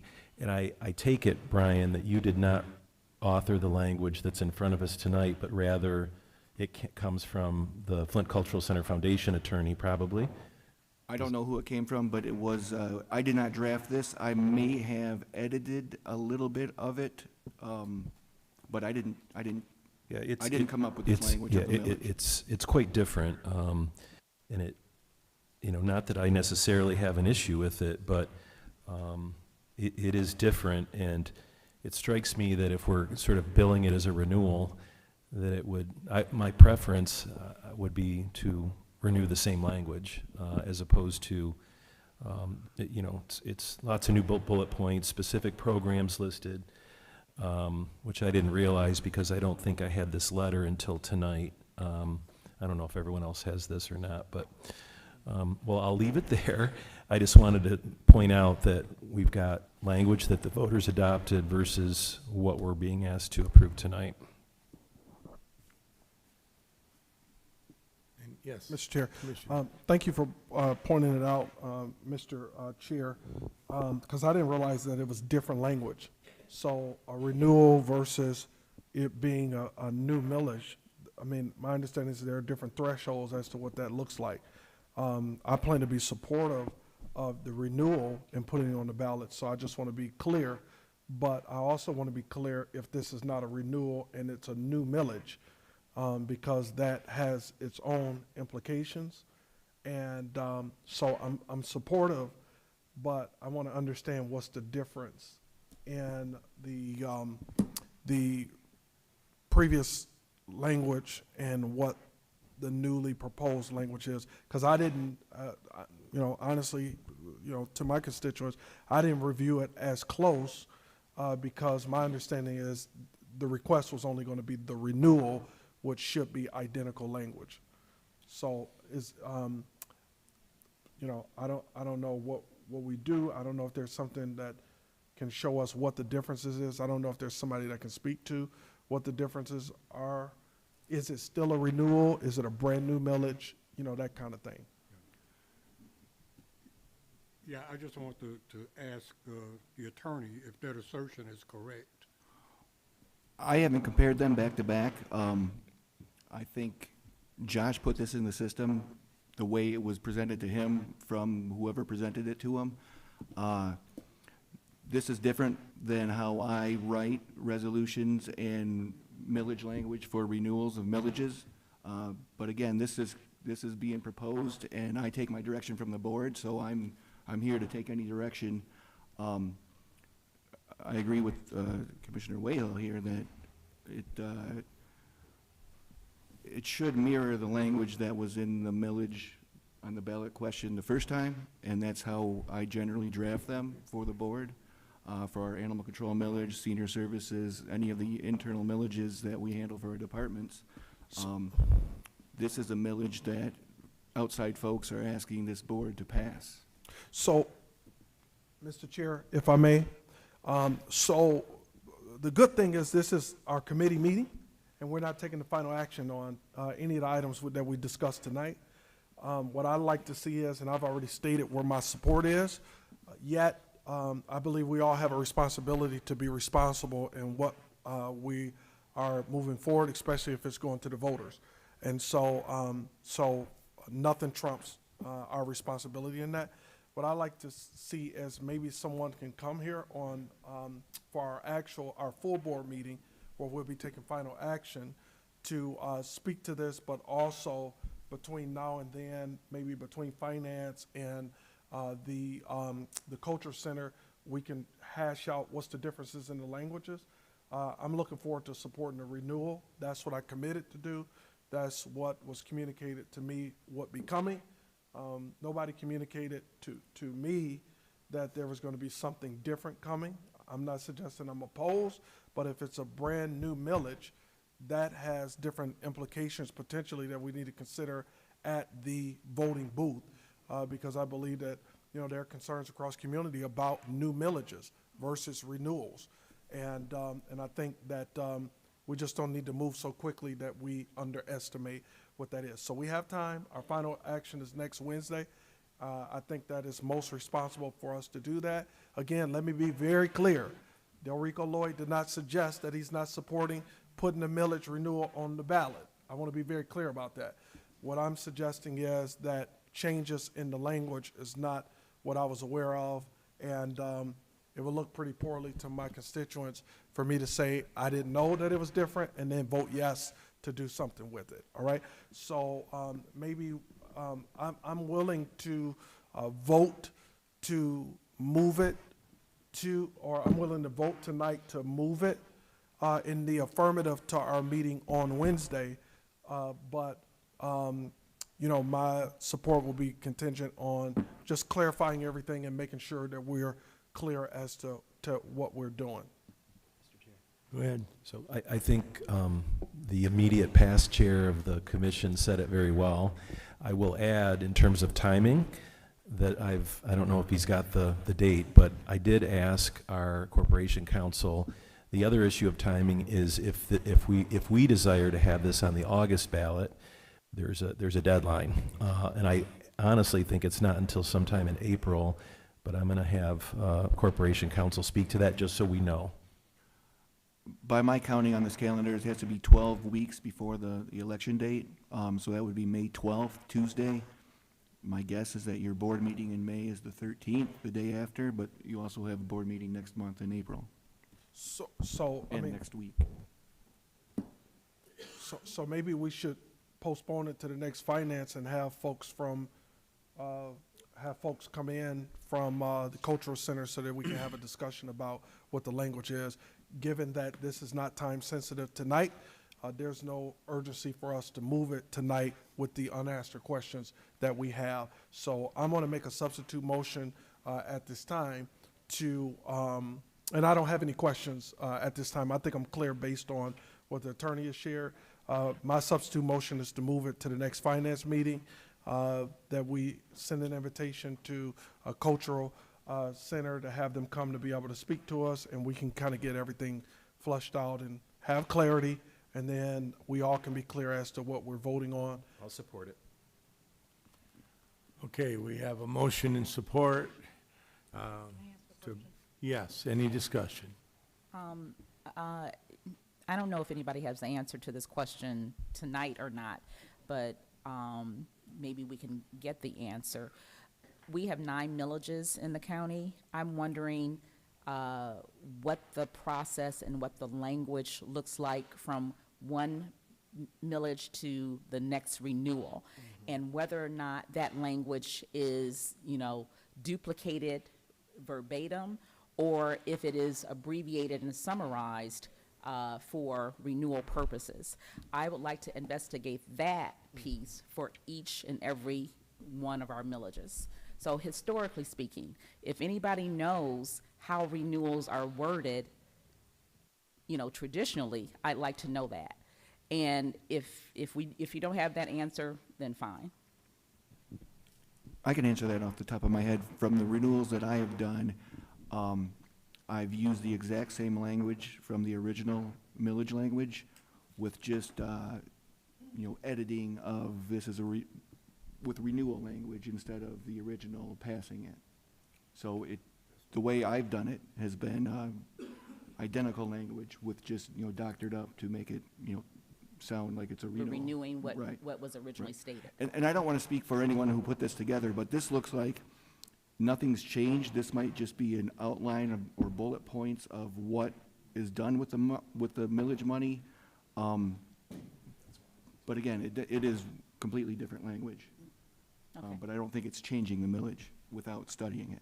So, technically speaking, having just explain what you explained, if we did a carbon copy of the original language, and then you added a paragraph at the bottom saying, we are seeking renewal of this original language, we could really get this done next week.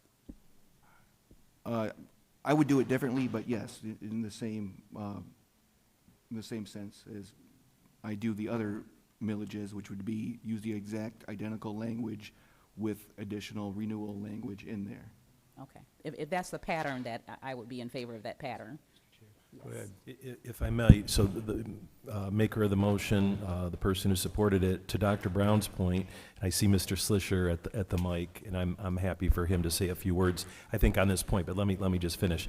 So the language is different. I made the initial motion to support the renewal, not fully realizing that there was this dramatic difference. But to Dr. Brown's point, if the organization, I mean, it's really our decision, but if there is no substantive difference in terms of the money raised and how it works, and the fact that we want to keep it as close to a renewal as possible for clarity purposes, we could do it next week.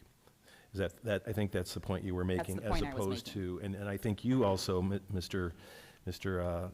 Commissioner, said that you support the renewal and thought it was the original language. So instead of postponing all the way to the next finance meeting, if we can come to some agreement that we want to go back to that language, perhaps we could advance that to next week. So I would, Mr. Chair? Yes. I withdraw my substitute motion to postpone, and if there's going to be discussion and figuring out, and then a report back to us as to what this is, then I'm comfortable voting in the affirmative to move this to our full board meeting.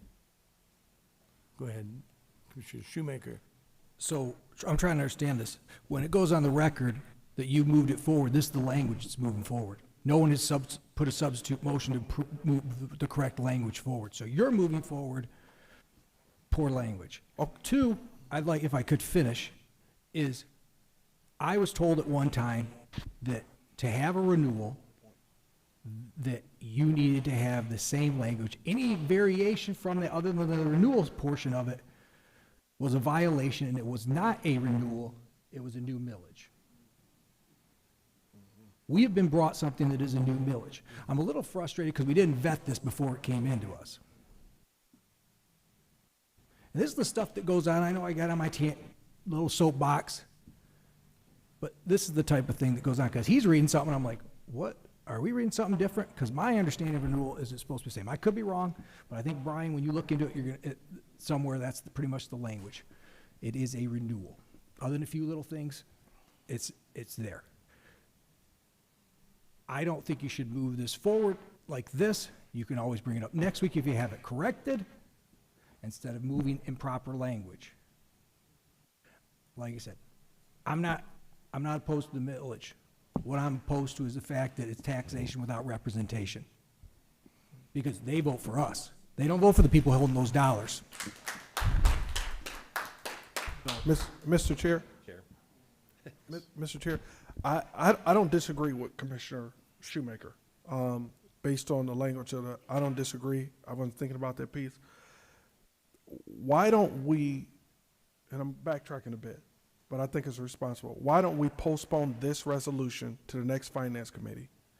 And if the language has not changed, that can be vetted, discussed, and an add-on resolution can be brought to the next committee, to our full board meeting, and we can take action on that resolution next Wednesday, and then take action at the next finance committee to drop this resolution, because it will be irrelevant at that point.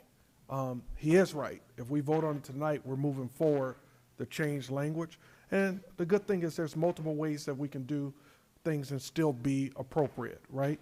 So I'm going to make a substitute motion again to postpone this resolution to our next finance meeting. I think all of the due diligence is done, as been previously discussed, because I know we want to be responsible, and we can, if everything shakes out and it's the same renewal, we can bring an add-on resolution next Wednesday and take action next week on that resolution, because at that point, it'd be two different resolutions anyway. So that's my motion, and I have no more discussion on this either way. I have a support anywhere? Mr. Chair, I'd like to hear what Mr. Slisher has to say. Yeah, I stepped up to the microphone. Oh, do I have permission to speak? Yes. Okay, well, thank you very much, Commissioners. I really appreciate the lively discussion that's happened here tonight, and we appreciate our partnership with the County Commission. I just wanted to kind of clarify, because there seems to be some confusion about the language. What occurred was that, yes, our legal representatives that we engaged to look at the millage language suggested simpler language, forwarded it to your corporation counsel for approval and review.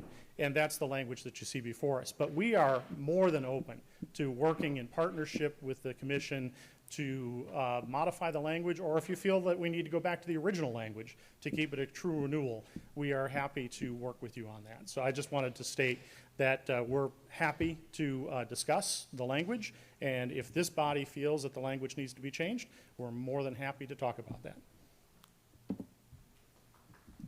Okay, so we have a motion to move the request to the next Finance Committee meeting. Mr. Chair, before, if I may, can you give us, do you have a summary you can share with us? What's the change?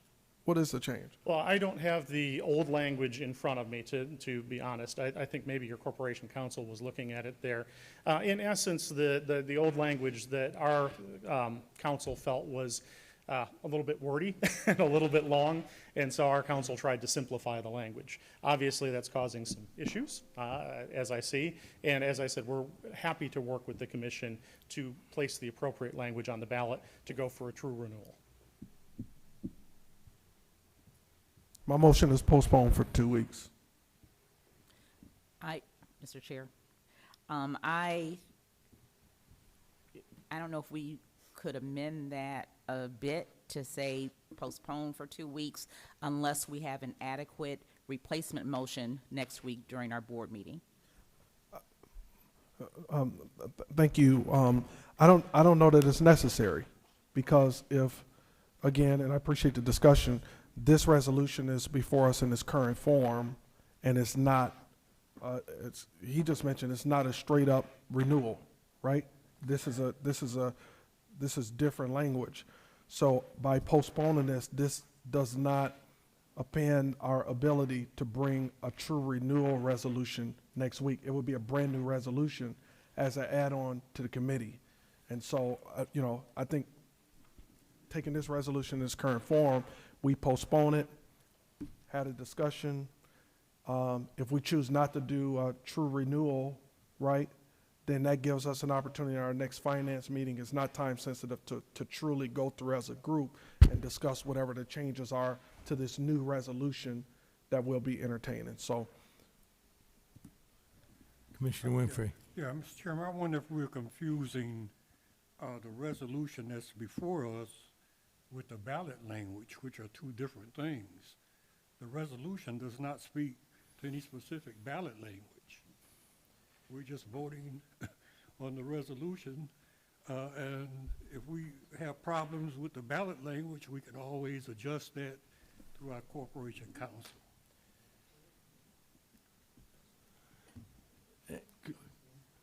Can I say something, please? Yes, sir.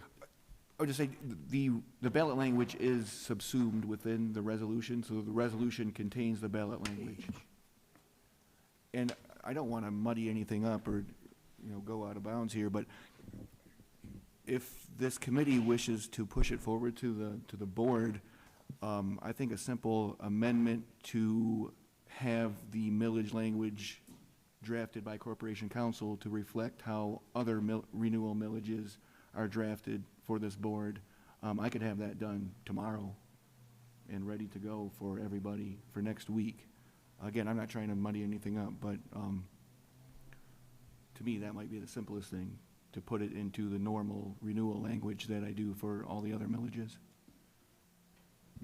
Basing that off of the original millage language from 2018. I also think that maybe we need to decide, is this what is considered a renewal? We've thrown it around a little bit. Doesn't sound like anybody here is for sure what a renewal is. What makes it a renewal, or what makes it new language? So I think we could start with maybe checking this out to see, could this language be the renewal? And if it is, it seems easy. Then we bring it back next week and vote on it. But if it's not, then I think we gotta go back to the drawing board and and write it so that it is a renewal, because I think we really want it to be a renewal. Mr. Chair, the motion that's currently on the floor talks about postponing it for 2 weeks, and that's the problem I have. I have a problem with the 2 weeks, because I think we can be efficient in getting this done next week. Just this discussion, Mr. Chair, and we're all going in the same direction. There's nothing that I suggested that says that we can't be efficient. I mean, I think we're all aiming for sufficiency, and that's evident by the nodding of the heads around the board. It's going to be 1 or 2 resolutions. It's going to be this resolution, which is not a renewal, because there's been changes, or it's going to be a different resolution that's a true renewal with the language identical, or we're going to vote to amend this language to make it the true renewal language. So nothing I'm suggesting is not efficient. Really, we're trying to approach it the most responsible way. We have a resolution before us that, I'll speak for myself, and I'm hearing from other colleagues, we didn't realize that it's not what we thought was coming, which was a renewal. Shame on me for not reading that whole language. And so we're postponing this one that I don't think, unless somebody wants to take action on this, I'm not going to vote to support this, because it's not a renewal. My vote is to support the renewal, so I don't plan on voting yes on this anyway, right? So by postponing it, I could make a motion to drop it, but I don't want it to reflect poorly to the public and all of that. It get reported they dropped the resolution. So by postponing it, it stays on the table, right? We don't drop it, it doesn't go anywhere, and then it gives us the next week to have discussions to come up with whatever the resolution is, so that we can get the right one before the voters and move forward, and we still can take a vote next week on a separate and new resolution. So this is efficient, but I'm pairing efficiency with responsibility at the same time. I didn't get support on the motion, Rather than postponement, how about we refer it to Corporation Council for editing and ask to have it ready for next board meeting? Support. So what I'm supporting is referring the topic and the language that we received tonight to our Corporation Counsel, our lawyer, for review, with the likelihood that it will come back as he's written other renewal language. Is that fair? I can do that, yes. Any discussion on that? A question, just a parliamentary question. Would that mean this comes as an add-on technically next week, or no? Or it could be waived through committee by the committee chair. Okay. And placed on the agenda? Yeah. I'm asking because if it was an add-on, then we would have to have a supermajority, I believe, to add the renewal language next week. So, right? Waived before. But the committee chair can waive it. Okay, thank you. And so just so I understand, the motion is to refer this to Corporation Council to create language that makes it a renewal. That's my motion. Very well said. Thank you. Any more discussion? Those in favor signify by saying aye. Aye. Aye. Opposed? Nay. Motion carried. That concludes the Finance Committee at whatever time it is. 7:14. 7:14. Thank you very much.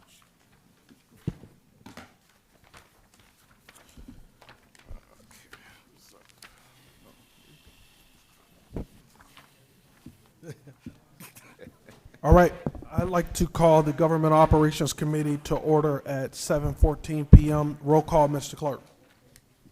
Commissioner Lloyd, Present. Commissioner Winfrey, Here. Commissioner Getzinger, Present.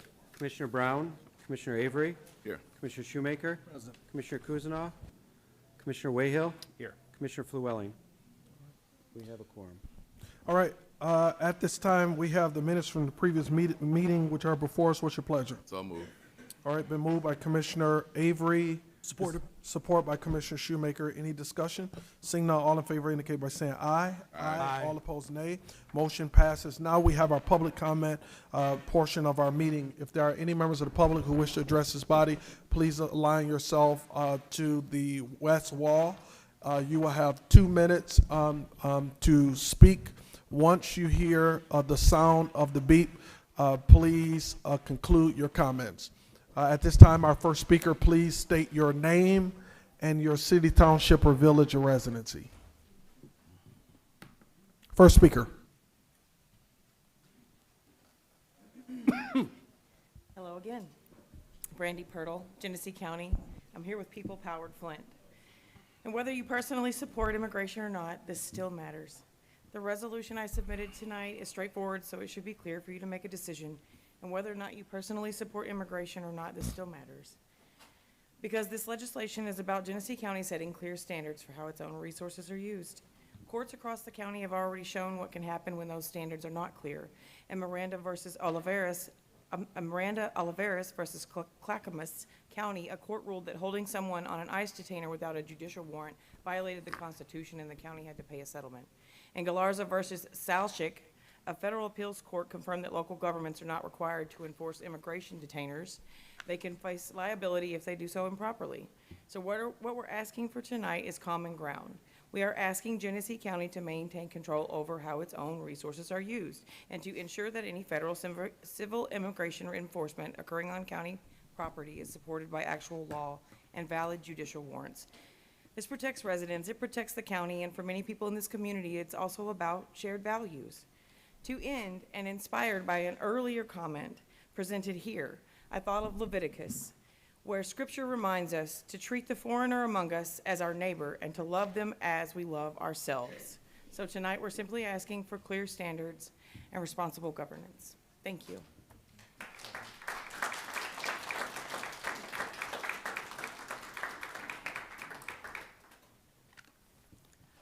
Dr. Susan Hendricks, Grand Blanc, Michigan. ICE has been committing violent and unconstitutional attacks on U.S. residents, basically abducting, terrorizing, wounding, and killing people.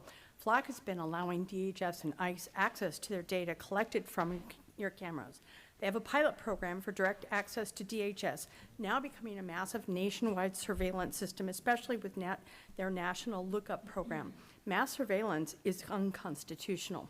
According to the AP, there is mass monitoring of millions of Americans' drivers. They then are using that data to stop and question anyone who shows suspicious travel patterns, whatever the heck that is.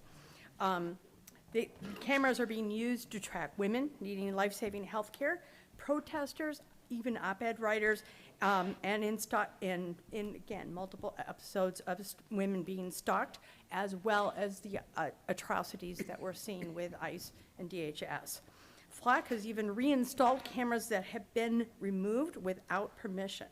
They have lied about their data use and our database being used. Along with the cities I told you last time that have rescinded this, you can add basically Ferndale and Bay City here in Michigan that have already rescinded, and also Ring Cameras is rescinding their agreement with ICE because of these dangers. FLOC surveillance is bad for the U.S., Michigan, and Genesee County. Your first duty is to protect all of your residents, not just solve crimes. The good that they do for law enforcement does not outweigh the risk of harm to our Genesee County residents and visitors. It does not outweigh the loss of our rights. Please, discontinue the use. Protect us from ICE, DHS, and the loss of our constitutional rights. Ben Franklin said it best: those who would give up essential liberties to purchase a little temporary safety deserve neither liberty or safety.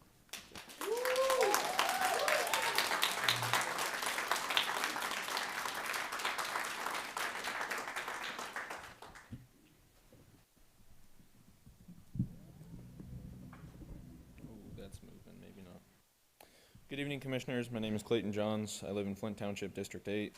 Just going to throw a few facts at you. I understand these systems may help law enforcement, but at what cost? In San Diego, these machines cost an annual of $2 million and conduct more than 240,000 searches while only contributing to an actual 361 cases. This marks an outrageous 99.852% rate of ineffective searches. A U.S. flock patent classifies people by race, gender, height, weight in a searchable database. They can target faces, clothing, tattoos, and even the gait of your walk. Flock Freeform is the name of the technology they use. You can look it up on your own time if you like to. Commissioners, earlier you mentioned keeping the same language for the millage. I think it might be important for you to know that Flock recently changed the language that they have in their terms and conditions to allow complete authority over what they do with the data that they collect. This data is any image that their machines collect. Any image. They can use it for whatever they want now. They can share it with their 5,000 plus partners around the globe. For an example, they are allowed now to use this image for data brokerage or advertising. Flock's very own Raven devices was sold to law enforcement under the guise of gunshot detection, while a recent software update now allows them to listen to human voices anytime they want. I know you've seen the Super Bowl ad where your Ring cameras and Flock can now help you find pets. Luckily, that was rescinded, and Ring, like my other constituents stated, rescinded that agreement. These companies want complete tracking of U.S. persons on U.S. soil. I know you've seen the cameras outside grocery stores. This allows them to develop patterns of life. They know when you go grocery shopping. They know when, they know a lot. The federal cybersecurity database noted 22 confirmed vulnerabilities. This is ridiculous and something that should be all around our country. Thanks.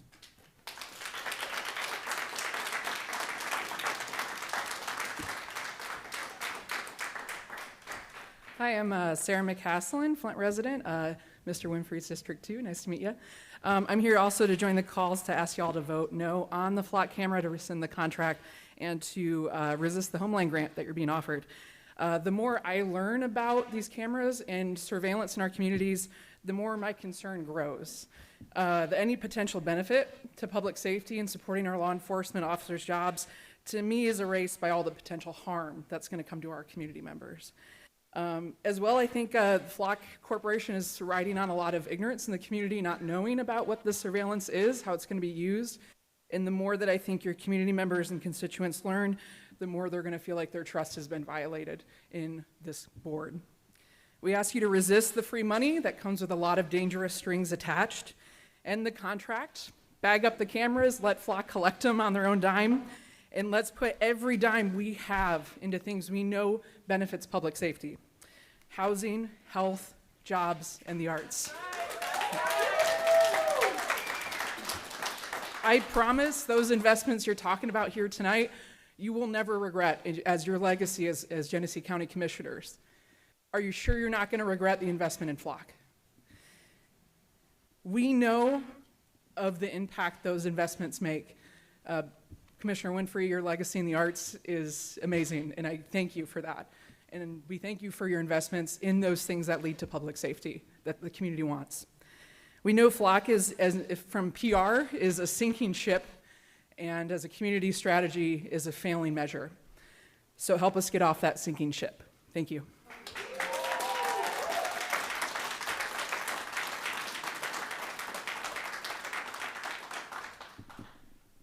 My name is Eric Streeter. I am a resident of Goodrich, Atlas Township. I'm an electronics and computer engineer by trade. I have the expertise to tell you I've worked with these type of systems before. I've studied computer vision. I've studied machine learning. I know this is an incredibly dangerous technology because what you're being sold by this company is not the cameras. You're being bought into this system that they can adapt, they can learn from. The cameras are not the product. The people of this county are the product. We are selling out our own citizens every time we sign up for one of these contracts because this company is not there selling you a one-time license plate reading product, right? This thing is a platform. It is just a housing for software That software is constantly being changed, being developed. They can change the trigger conditions of these cameras at any time to track anything beyond license plates. They can change how their software on the back end works, what they can detect, how they follow people.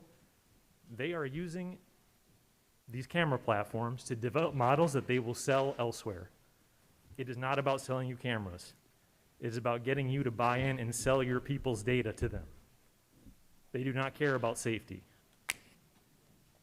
So this is entirely it is a profit-seeking venture that is on the backs of something they're selling you as safety. It is not that at all. We deserve better. It's a violation of our Fourth Amendment rights. No one consented to this warrantless search by these cameras every time we drive down the road or we walk. It doesn't matter. I really believe you need to reject not just this contract, but any future consideration. And also this panel needs to at least consult some people with technical expertise before you try to make these decisions in the future, because they have long-reaching consequences. And you need to make sure that any decision you take, that you don't just listen to someone who came here and tried to sell you a product.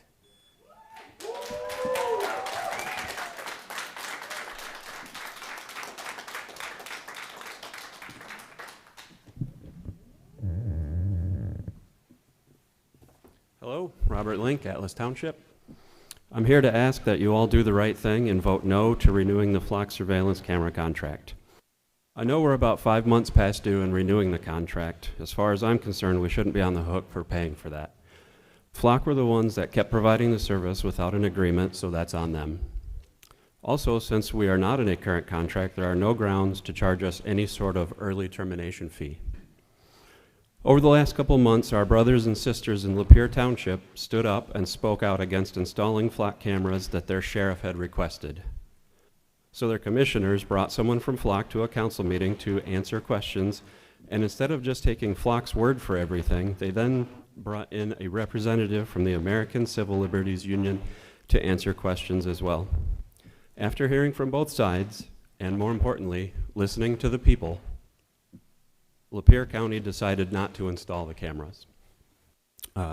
Last month, the Amazon Ring doorbell company terminated their partnership with Flock, citing privacy concerns. And that's rich coming from Amazon. Just last week, a 24-year-old man named Spencer Anderson took matters into his own hands when he allegedly destroyed a couple Flock cameras in Clarkston. He's being charged with 3 felonies and is facing up to 12 years in federal prison for trying to protect our American freedoms.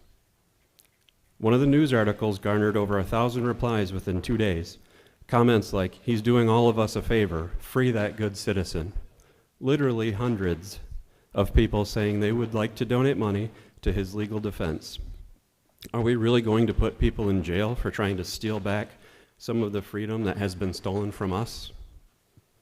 The use of these cameras goes against the spirit of the Constitution, and it goes against the will of the people. We the people do not want these. Thank you.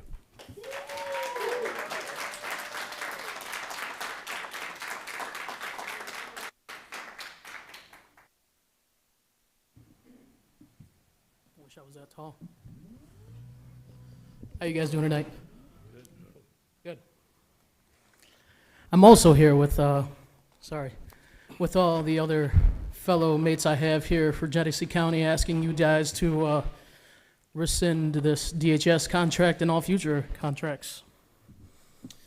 Pardon me, I should have made sure I was ready. So really about what I'm trying to say is I hope you guys have taken advantage of this past month to look over contracts, and from the past 30 minutes, it sounds like you guys are taking contracts pretty seriously. Sorry, not to make a joke. But I hope you've also taken the opportunity to listen to the people that have been emailing you and I'm sure calling you, and were here last month, have been here a couple of years ago in the beginning of the Flock cameras. I hope that you give us the trust. You know, you guys make it so that we can trust you, that you guys will listen to us, and that you guys know that, you know, we voted you in to speak on our behalf. I'm not only here asking that you rescind the Flock contracts, but also that you give Genesee County the opportunity, funds, and proper tools to become to come together and create a safer environment for us all. This is an opportunity to strengthen and work together as a community to stop the harmful activities that happen in these streets. Flint has been looking out for themselves for generations, and government-controlled cameras are something that will not only weaken the integrity of our community, we've seen it before with the people that cut corners to save money and save time on work. It has done nothing but hurt the people of Genesee County and especially the people of Flint. For once, show these people that the government isn't just here to help the people that are looking to make their life harder, but you generally want to make life easier and safer for them. Thank you so much.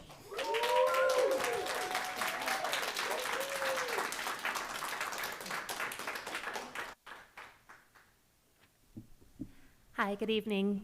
My name is Rachel Switchell, and I'm a resident here in Flint. I'm also here urging you to vote no on accepting the grant to fund Flock and to cease further contracts. These cameras are intended to reduce the police presence in the community. If the goal is improving law enforcement community relationship, this isn't how we do it. Last month, Captain Murphy said that it was a valuable tool that we need and brought up that the Flock cameras came with pros and cons, with the sole example of being a lost senior citizen. I want to say surveillance does not keep our community safer. Connection does. The benefits do not outweigh the risks here. This is not a tool that promotes safety, privacy, or trust. It's a tool that has done more harm than good. It's an infringement on our rights and freedoms, which are not worth purchasing so easily. As Benjamin Franklin said, those who would give up essential liberty to purchase a little temporary safety deserves neither liberty or safety. I encourage you each to consider your neighbors and our freedoms and vote no on accepting this grant. Thank you.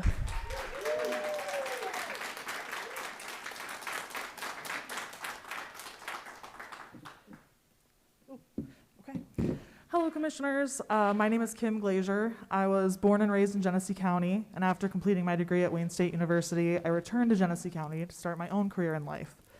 The safety of my community, neighbors, and loved ones is my highest priority as a voter and as a human being. I have come here today to ask that you reject any Flock license plate reader expansions and to reconsider the county's current contract with Flock Safety.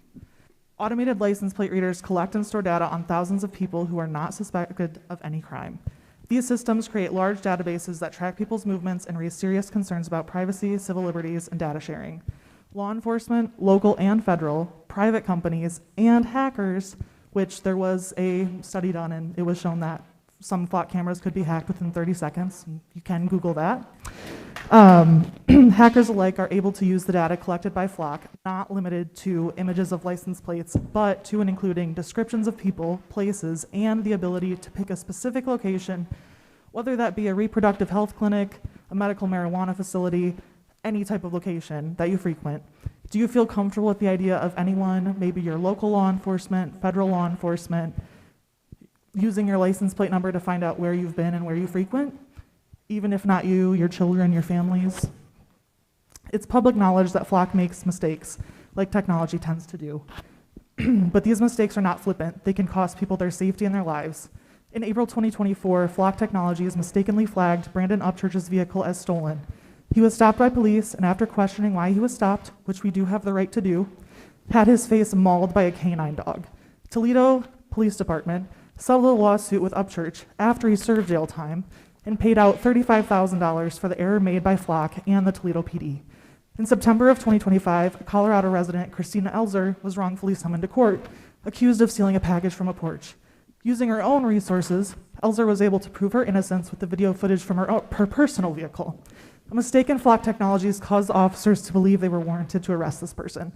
These are two of many stories that you can find if you simply Google Flock lawsuits. In addition to this, Flock has proven unreliable in areas such as security and transparency. As mentioned earlier, local police departments had their data shared nationally without knowing. Nothing stops a private company from making private decisions and private agreements with other private companies. Thank you.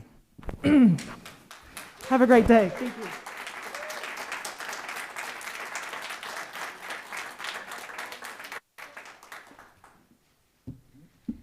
Hello, my name is Adrian and I'm a resident of Davison. I would just like to say that you've heard so many valid reasons as to why you should vote no tonight on flock cameras. But as you brought up earlier, you are here to represent your constituents. And I feel as if you ignoring these concerns would be doing exactly the opposite of that. And I would also like to mention that we in the back here can see every single time one of you chuckle to the side or make remarks while public comments are being made, and it's not appreciated. So please pay attention and please do what we need you to do for us. Thank you.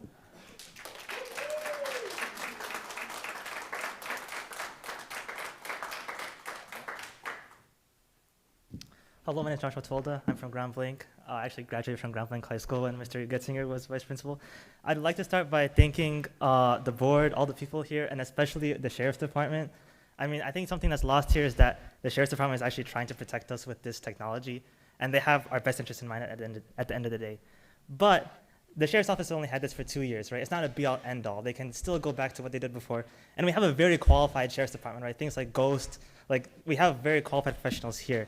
But it's not be-all, end-all where they can't survive without it. Additionally, I'd like to make it clear that anti-ICE is not the same as anti-flock, right? Anti-ICE is the fact that flock has no concerns about allowing their data to be used by ICE, possibly the most contentious federal agency of our age, right, of this year, means that they won't have any problem with selling or allowing the data to be used by any other federal agency or the military or international countries or whoever it may be, whoever you want to think about. But that in this instance, ICE is really like the concern of most people. So I'd really like to focus on how this data is being shared, right? So firstly, how a lot of it is happening is police departments that are partnered with ICE. They have a program called 287G where ICE police departments, local police departments can do the job of ICE for them. And there's 629 police departments that are currently partnered with ICE that have access to flock. So what they're doing is that they're searching these license plates of these immigrants, and it's searching through our networks as well. Anytime they put in a search, it searches through ours.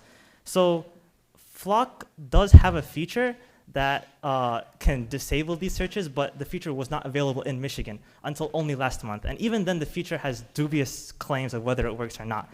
So in all, I know that there's finance concerns, and I understand that, like, you know, the money, it might cost a little bit of money, but in the end, you know, I really do urge you to cancel this contract. Thank you.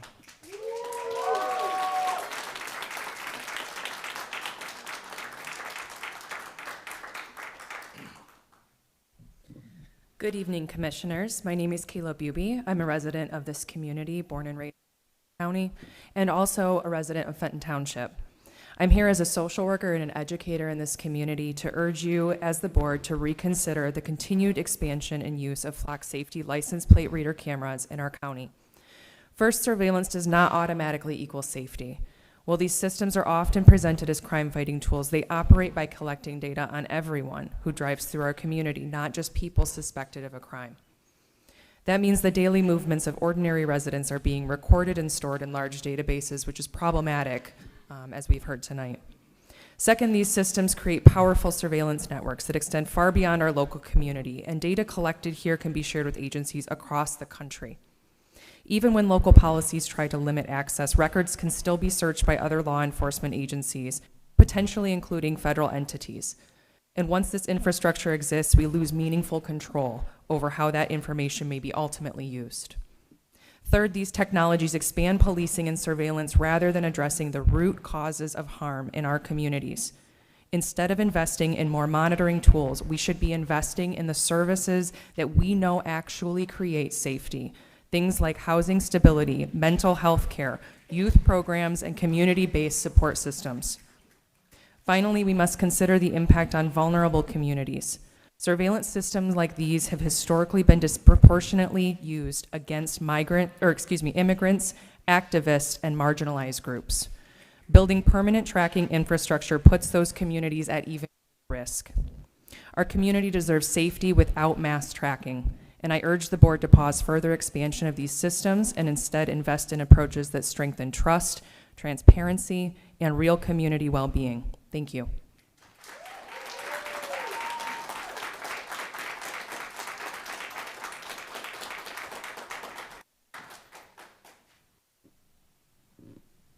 Hi, good evening. Elizabeth Armstrong, Linden. I'm going to change topics for a quick second. So when y'all were talking about the millages, while I understand that that is not on this, I do want to kind of bring something to light about the millages, if that's okay. I'm here tonight speaking to all the commissioners about the millages and asking if it is possible to have this commission of the elected officials to review the millages up for renewal this year and find solutions to make our elected officials, you guys, have the overall power. We do not want non-elected appointed board members making the decisions on money. As a resident, I have been actively looking at our millages and I have become very concerned. Number one, does this body monitor the finances for all appointed boards? Number two, if you do monitor, are you aware that a millage set for renewal this year has over $12 million in its unreserved fund, in essence, in a savings account? If you do not monitor, why not? I elected my representative of this board. I did not expect for a non-elected to have control over my millage money or anyone's millage money. That is taxation without representation. I ask that moving forward, this body that voters entrusted look more closely at every millage that is set to renew, even the ones that don't need your approval. Start asking the questions and be the overseers of the millage tax dollars that we elected you to be. And if you have questions about which millage has $12 million, you can go see my county commissioner. You can look, and you guys will know who that is based on where I live. He does in fact have that information. I thank you guys, and I would ask that you please kindly look into this.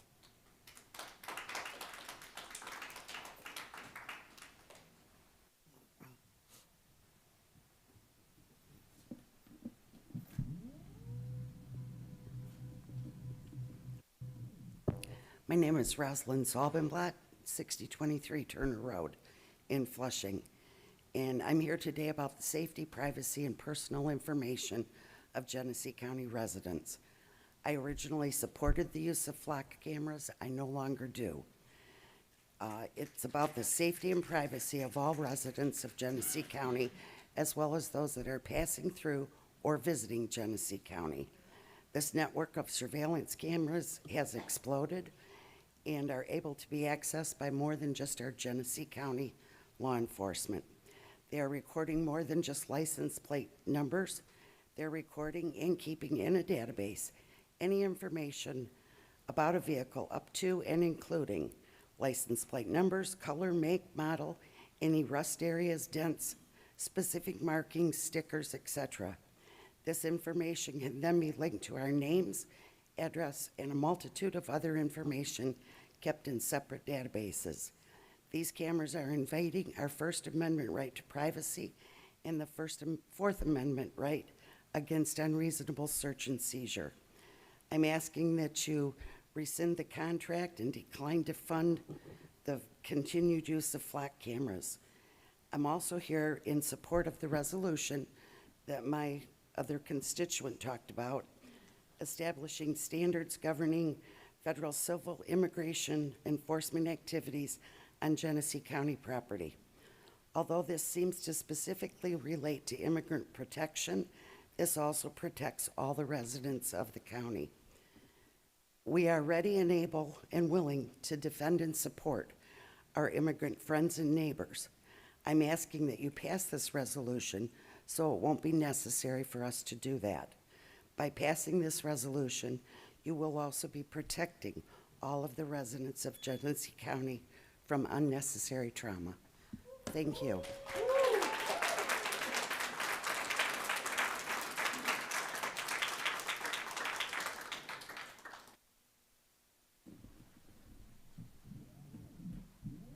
This is cool.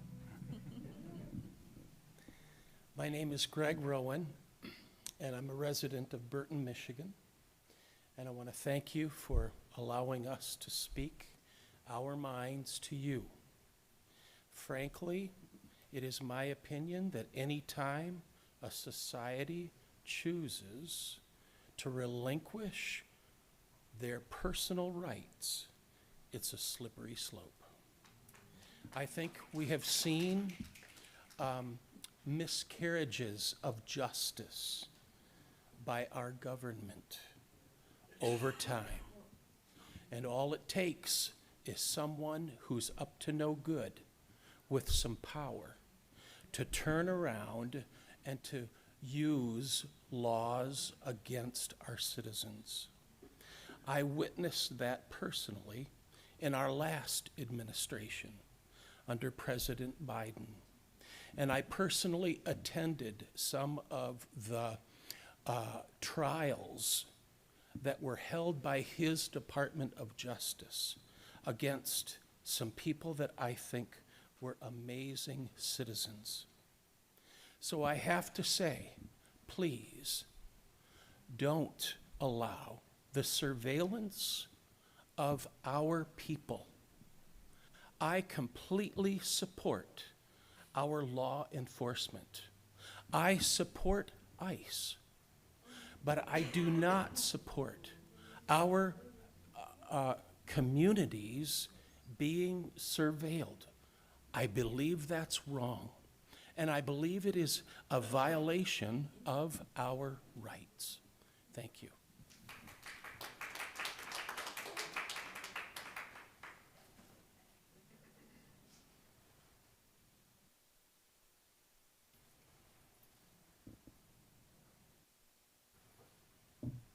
Good evening. My name is Robert Arnold. I reside in Genesee Township. And I wasn't going to speak tonight until somebody mentioned ICE. I want you to look at my shirt. De-ICE America.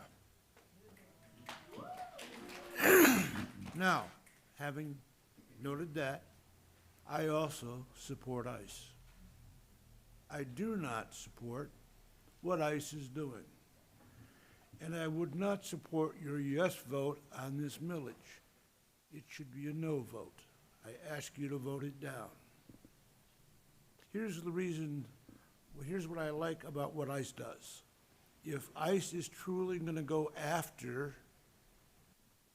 the illegal person, quote unquote, air quotes, I'm in favor of that. What I'm not in favor of, I'm not in favor of violation of First Amendment, Second Amendment, Fourth Amendment, Fifth Amendment rights.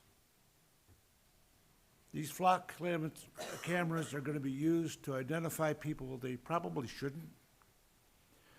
You get on a plane in Genesee County, I did this in November.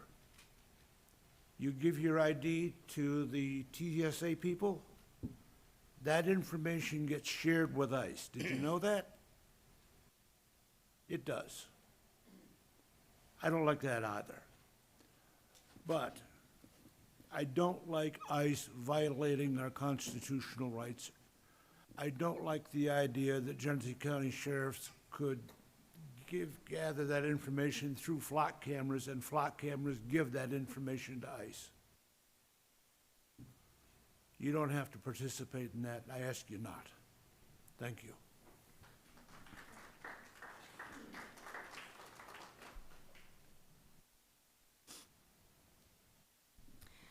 Good evening. My name is April Snyder, and I'm a resident of Grand Blanc.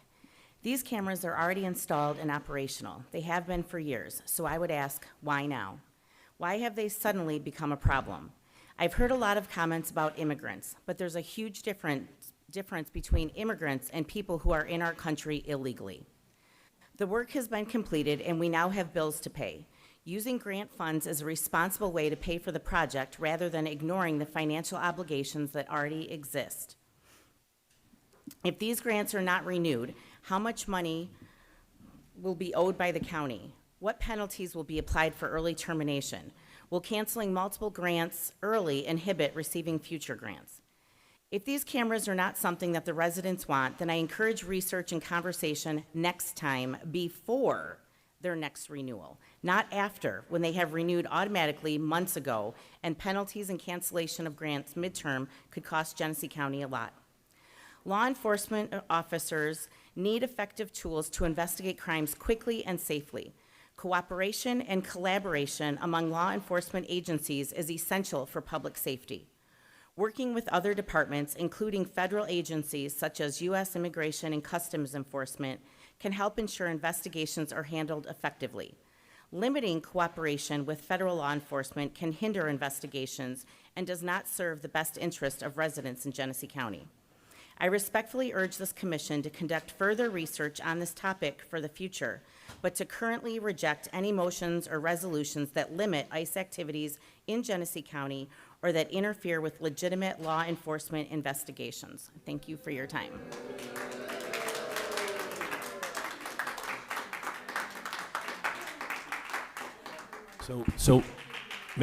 Hold on, Mr. Chair, you're running the meeting, but Yes. we have to show every speaker respect. Do you agree? I agree. Please refrain from any in the expression of any sentiment that could be considered not respectful. Differences of opinion does not fall under that in this setting. We respect everyone's right to speak publicly their sentiment. Thank you.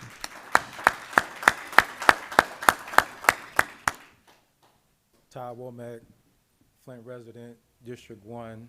Thank you for this opportunity to share my thoughts and my heart with you regarding this issue as relates to FLOC.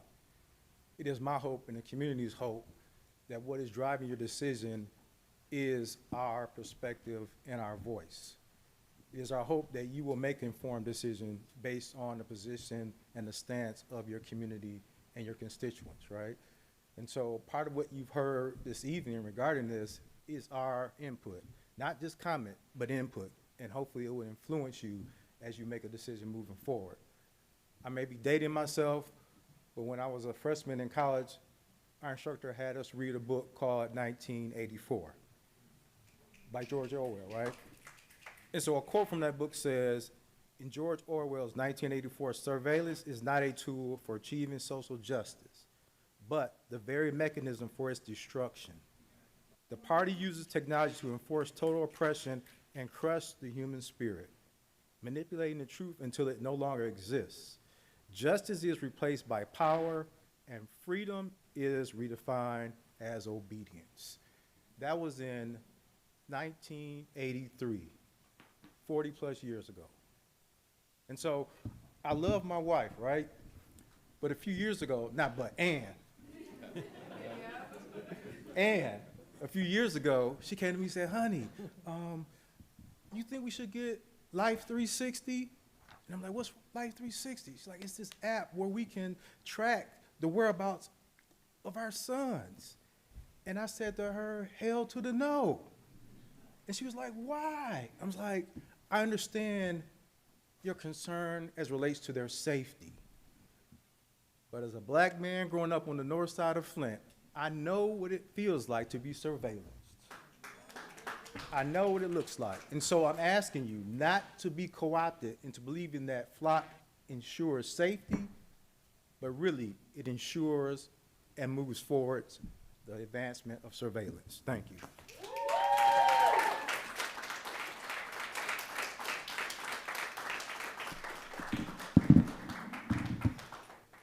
Good evening.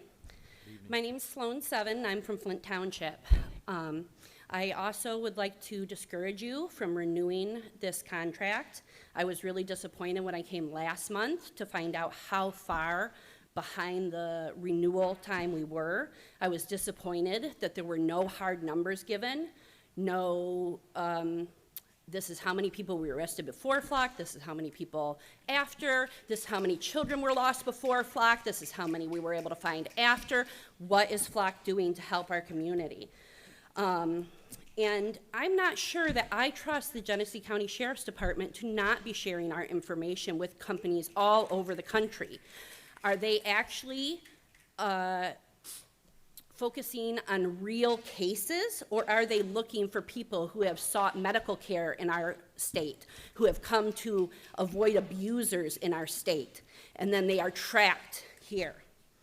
And what's the next thing? Once we're all used to being tracked, they're saying now they're monitoring sounds, getting audio. What's the next thing? on this slippery slope as we are surveilled that's going to happen to us. I don't look forward to being followed more. And in the words of Killer Mike, I want to say, I promise I'm honest. They're coming for me they're coming for you the day after they come for me. Thank you.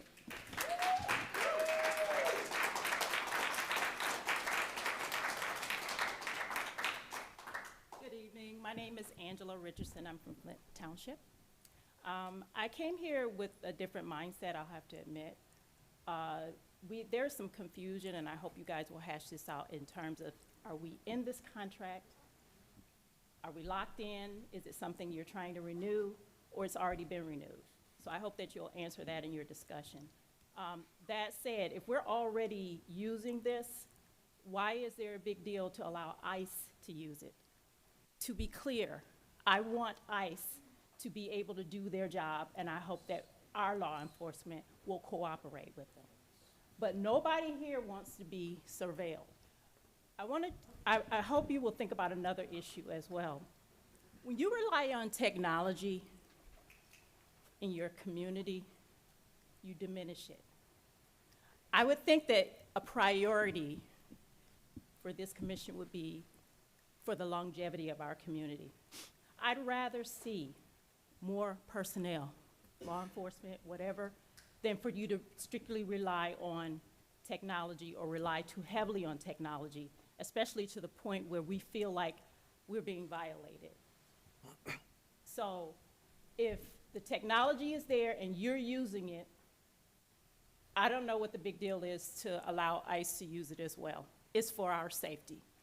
But if you can get rid of this or diminish the amount or to the degree that we're being watched, please do that. And I appreciate your time.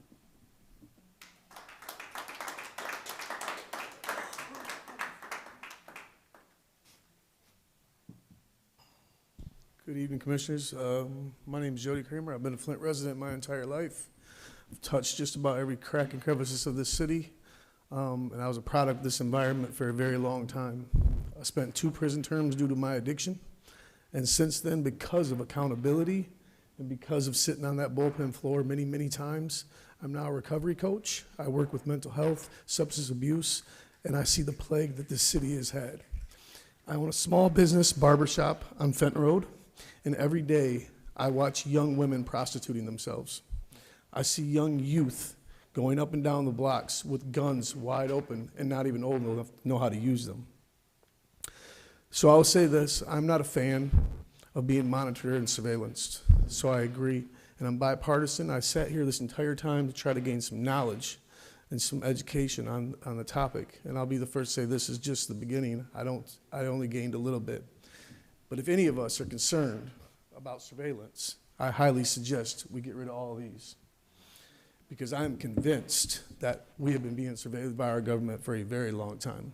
Now, on both sides, for the security and safety of our law enforcement, not only our law enforcement, but to hold law enforcement accountable, I would only agree that there is some sense of monitoring to the illegal activities on not only the criminal side, but the law enforcement side.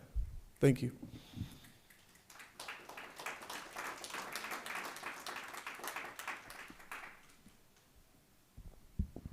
I wasn't going to speak again because, 1, I didn't know that was an option, and 2, most people in my life know that I will say what I have to say and I'm not going to argue with you about it afterwards. That being said, I know there's a discussion on, I don't pretend to understand the complexities of legislation, okay? I know there's a discussion on us already being in the agreement, how that's gonna affect us pulling out of it. I don't know your job, but I know I, as a civilian of the public, I don't want to be punished because we found out too late. I don't want to be surveilled because we found out too late. That was everybody's responsibility. I understood that it fell through. We're all here now telling you how we feel. Nobody wants to be surveilled. Thank you. Are there any additional members of the public who wish to speak? Any additional members of the public who wish to speak? Seeing no additional members of the public who are standing to speak, public comment now is closed. Thank you all for sharing during public comment and for the differing perspectives that have been raised. All right, now that brings us to our agenda, back to the next step in our agenda. We don't have any communications tonight that I'm aware of.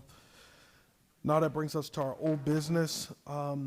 First, we have Resolution 2025-2778, approval of a grant award from Region 3 Homeland Security Planning Board in the amount of $30,000 to provide for the renewal of services for 10 existing flock cameras. The budget for this agreement is attached, and before I ask for a note, I'll entertain a motion at this time. What is your pleasure? Move it. All right, the motion has been moved by Commissioner Shoemaker, supported by Commissioner Getzinger to move this item. Before we go into our discussion, I'd like to call on our Corporation Counsel to kind of give clarification about what this resolution represents and to share any additional information you believe will be helpful to our consideration tonight. Sure, thank you, Mr. Chair. This particular resolution is to accept a grant from the federal government to renew the flock cameras beginning on July 3rd, 2026 through July of 2027. I've confirmed with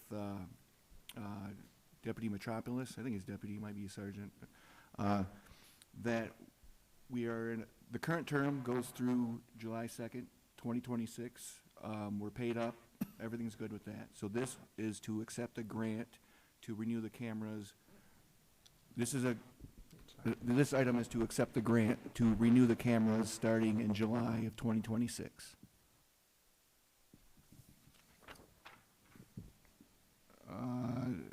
I've just got a couple other things. There's one flock, these 10 are supported by a federal grant. The other 20 in the next item are supported partially by a state grant and partially just by the Genesee County. There's one contract that covers both of those, just this one general contract that covers all of the flock cameras. I guess I'll save what I have to say about the next one for later, other than, I guess I could just say it now. Under the contract that we are under, operating under, the services for those 20 cameras automatically renewed starting October 1st. My understanding is that I know the invoice for those cameras, for the services for those cameras, was dated December 15th, so I don't think that anybody in the sheriff's office received that until at least December 15th, and I think that's when they brought it to the board, the next meeting of the board in January.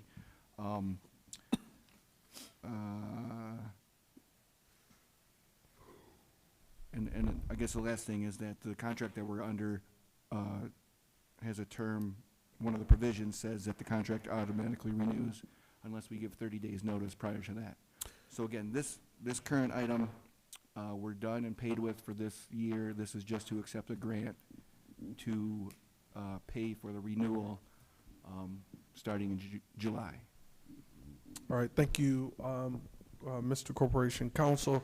At this time, I want to call on Captain Murphy to come.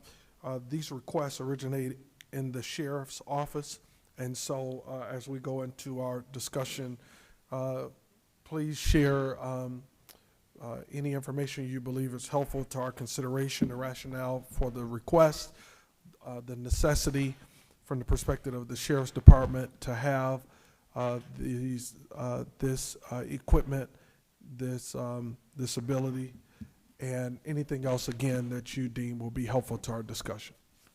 Thank you. First, I'd like to thank everybody on the board for taking this serious. We've been talking about this for a while, and I appreciate your dedication to this matter to make sure. I appreciate everybody that showed up today with their comments, their concerns, both sides.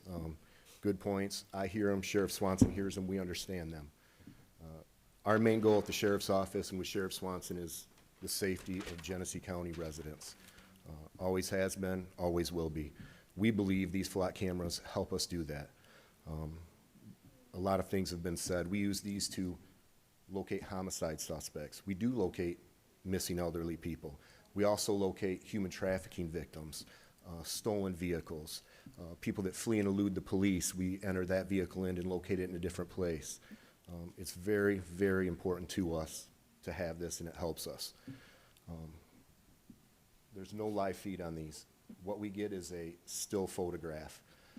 We'll enter it in, say we're looking for a homicide suspect. We have a drop box, we put in homicide suspect. We'll give the description of the vehicle if we have it. We'll give a license plate if we have it. That will show us an image, if it's caught on one of these cameras, of that vehicle based on the plate, the backside. We cannot search for driver information. We can't even enter that in that we're searching for a specific white male, white female, anything like that. It's all vehicle related. We only get the still photograph. It's saved for 30 days unless we download it for a case. If it actually helps our case and we want it, we download it and then it goes into our report system. We do constant audits of this to see if our people are doing it right. Human errors everywhere. If we find out one of our deputies is doing it wrong, we investigate it. If it's found they did, they are disciplined. Sheriff Swanson holds that integrity and ethics very high. We control who has access to the cameras. Someone will request permissions. We either grant it or deny it. Right now, we only share our camera information with, our cameras with local, state of Michigan, law enforcement agencies, state police, other sheriffs, other local municipalities. We do not share it with anybody out of state. We do not share our information or our cameras with federal agencies. They do not have access to our cameras. Excuse me, 1 second. We've had a designated period for all members of the public to speak. We appreciate you speaking. Now that we're in a portion where we're trying to make decision and hearing additional feedback, I'm going to ask you keep the outbursts. I'm not going to say to a minimum, but no outbursts. If you cannot maintain yourself, I'm going to ask that you step outside of the room. Thank you. And like they said, this is not an end-all. This does not solve every crime. It's a tool that we have to use. It gives us that assistance to locate a homicide suspect. And there are mistakes possibly made. Maybe it picks up a vehicle, said it's the one looking for us. That's on us to determine if it's the right person. Let them go if it's not. That falls on human error, not the camera themselves. With that, we are asking you to approve both this resolution and the next resolution. The second one, I think Brian touched on, it is 63% paid by the county and 30% or 37% by the auto theft grant. So I think let's take the resolutions one at a time. We're just dealing with the first one. I know our corp counsel spoke to both, but we're dealing with resolution 25-2778. I think that's the resolution the motion has been made on. So thank you. Any discussion? I'm on the board. Commissioner Winfrey. Yeah, just for Captain Murphy. Captain, do we have any metrics to indicate the effectiveness of the flock cameras? Yeah, so with that, I have a few. Since our last fiscal year, we recovered, this is just stolen vehicles. I think it was 94 stolen vehicles based off flock hits. The year before, it was 173, just off the flock hits. It would hit it, alert our officers, they would respond and either locate it now parked or being driven by someone in a stolen vehicle. Like we talked about, I said homicide suspects. Back in 2024, there was a homicide in Fenton Township. A neighbor heard what they thought was a firecracker. Later, the father discovered his son deceased. We were able to go door to door. We had a description of the vehicle, orange Camaro. We typed that in. We were able to find a hit, get the license plate. Then we determined who that was registered to. Flock will not, when I run that, or one of our officers does, excuse me, it just shows us the vehicle, that picture. It does not give us any information about who owns it, where they live, their driving record, if they have warrants. That does not show up on there. But we did get a license plate. We searched that, located an individual in Detroit with that. That led us to taking him into custody, and he confessed to this homicide. Without that, we could not have solved that case. Now, with the resolution that's before us now, the information that we have is that we are committed by that contract to share information with Homeland Security or other federal agencies. Is that true? And I believe Brian can speak on that, but I do believe that is written in there. A couple things on that. My reading of the contract does require us to cooperate and provide information to Department of Homeland Security because regarding these 10 cameras that are paid for with that grant.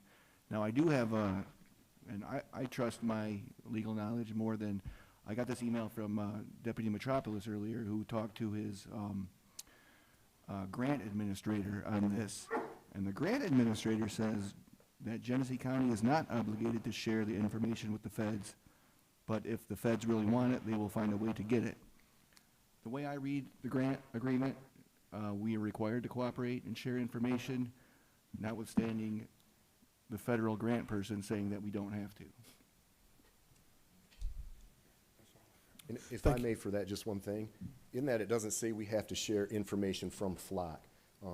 The way I look at it, anytime you get a grant, whoever is in charge of that grant has an opportunity to make sure you are using it properly. They can inspect the equipment and stuff like that. So that may be part of that as well, Brian. I don't know. It may be, but I'm talking specifically from the FLOC information. Thank you, Commissioner Winfrey. Any additional discussion, Commissioner Avery, and then Commissioner Wayhill. Captain, so a lot of concerns about what combats not having the flock cameras as far as, is it manpower, is it, what's the advantage of having the flock in a, I guess what everyone's concerned with in a legal perspective versus what would it take what would take place in order to substitute that? Yeah, it saves a lot of time. Like in that one I said, without it, we would have never got that plate and led to the suspect. We'd just been looking for an orange Camaro. The LDS shooting, I believe that in Grand Blanc where you're at, when that happened, terrible tragedy. To speed things up, we were getting calls that said that there was a bomb threat made by this suspect at other places. We put that into FLOC, his vehicle, to see. I mean, obviously that doesn't say it's not there, but it'll show us that, no, it didn't hit in those churches areas. It saves us time, so we don't have to pull resources from here and put multiple officers over there to check that. We can just send a few. So it helps with time. It does eliminate some manpower, and it does help us. Thank you. Okay. Thank you, Commissioner Avery. Chairman Wayhill. Still not sure I'm ready to speak, but I did raise my hand, didn't I? Yes, sir. We can come back to you. Thank you, Mr. Chairman. I'm going to ask you to reiterate some things, just so there's clarity for me. To date, we've had flock cameras, whether they're these or others, for 4 years or so? Approximately. Okay. Have we ever shared data, images, information from our system, our flock system that we operate with our cameras, with any federal agency? No federal agency has ever had access to look into and gather information from our flock cameras. So I don't know if that quite answers my question. So that, say the FBI local here, if they are working on a case and they needed help, say they're looking for a suspect in a crime, we will look into that and help them locate that suspect if they prove to us that it's an actual crime and we want to get that suspect as well. right there, as I understand it, there has to be a level of probable cause Correct. that is reached for you all to agree to share whatever the data is. Yes, sir. And so am I right that in the past 4 years that in some circumstances you've shared information with, say, the U.S. Attorney or federal offices that are investigating a specific crime as opposed to casting a net for, say, undocumented individuals? Nothing for undocumented individuals. We have had officers assigned to the DEA task force before. They would utilize that as our deputy to work those cases. Other than that, we haven't shared information. We haven't been approached by a federal agent to get that information yet. If they did, we would help them find that suspect. Okay. So, you know, for the public and fellow commissioners other than Mr. Lloyd, who was with me, we went to the jail today, and you gave us a tour of the office where the flock interface is up, and I forget her name, but Officer... Deputy Rose. Deputy Brooke? Rose. Oh, Rose. So she showed us how it works, talked about the probable cause piece, the menu of options that you have to fill in. None of them are related to immigration, as I understand it. That's correct. I also take it that you cannot identify or gather information based on a person's demographics using the system that we have in terms of our cameras. That's correct. We cannot. There's no facial recognition on our cameras. We just get the vehicle. And there's no ability to input into any of the search fields demographic information, searching for a African-American, female, this tall, yada yada. Is that right? Correct. Nothing that is searchable by those cameras. There is a description box where we can type in, Jason Murphy is known to drive this vehicle. Just so if someone does get it, they know who it is or who we are looking for. We can put those in, but it will not search on the camera for that. Okay. And then, so just to clarify, because I know a lot of people are here and interested in the immigration issue, and I'm interested in that too. I have family who are naturalized citizens. My spouse is a naturalized citizen. His entire family is naturalized.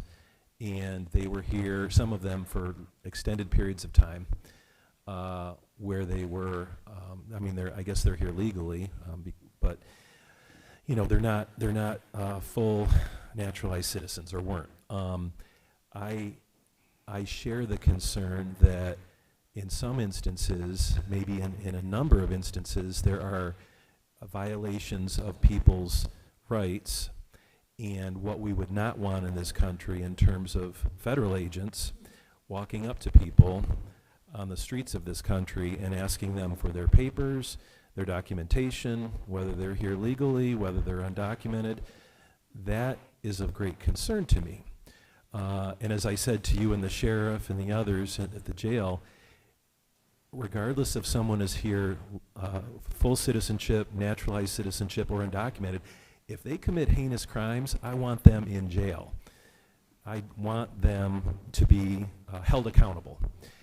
What my concern is that we have the potential going forward, it hasn't happened yet, but we have the potential for federal agents who may not have the Constitution in mind, and I've been reading more and more about how their training is not as robust as we would want it to be, that there is a potential for them to come and inquire with the sheriff's office and ask for information that could harm people who are innocent individuals and violate their constitutional rights, because constitutional rights apply not only to citizens but also to people who are here living here.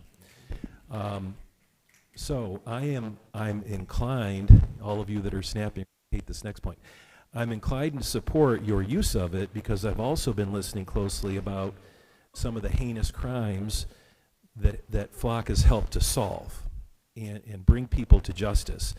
But with your permission, Mr. Chair, I'm going to offer what I hope is a friendly amendment consistent with what my values are, and then people can decide whether they want to, whether there's support for it or whether it doesn't make it on the floor. And then, of course, if it makes it on the floor, whether people wish to vote for it. So I've been working on this while I'm sitting here, so allow me to read it from the notes function in my phone. And Mr. Chair, this is related to 2778. Well, we only have one motion on the floor, right? Yes, sir. So I will, once we get the other one on the floor, I'll make the same suggested amendment, and it can rise or fall on its merits. So this would be, I guess, at the end of the resolution. It shall be the policy of Genesee County to require that federal law enforcement personnel and agencies submit a valid and signed judicial warrant to the county sheriff or his or her designee prior to the county providing any information or data obtained through county-operated, leased, or owned automated license plate reader cameras or systems. Additionally, it shall be the policy of Genesee County that the sheriff or his designee make the Genesee County Board of Commissioners aware of all such requests by federal law enforcement personnel and agencies in writing no later than 24 hours of the receipt of such a request. That is my amendment. All right, so you've heard the motion to amend the resolution to include the language added. Is there support? I'll support it. All right, it's been moved and supported to amend the resolution. So now we're in discussion relative to the amendment. Is there any discussion relative to the amendment that has been suggested? And once we, in terms of process, once we vote the amendment up and down, we'll return back to discussion on the full resolution. So again, this discussion period is relative to the suggested amendment. All right, discussion, Commissioner Shoemaker.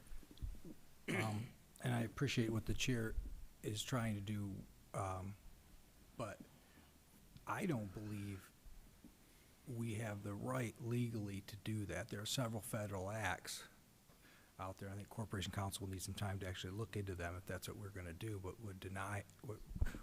would not allow us to actually restrict access to a time period. When I started with this, it is a slippery slope. It's, we start looking at it. I just started doing some research in the last couple of weeks, and goes way back as to the founding of this nation. But, in 1978, we signed the Foreign Intelligence and Surveillance Act. And then next thing you know, we get attacked in 9/11 and we have the Patriot Act, where we give up our freedoms for a Happy Meal. It's not, and I get it. We're trying to find that middle ground, but we also have to remember, we operate like this. There's a federal government, there's a state government, there's county government, and there's local government. There are rules and laws put into place, and we need to find out, with this portion of it, is it even legal that we can do this or not? So that's my concern.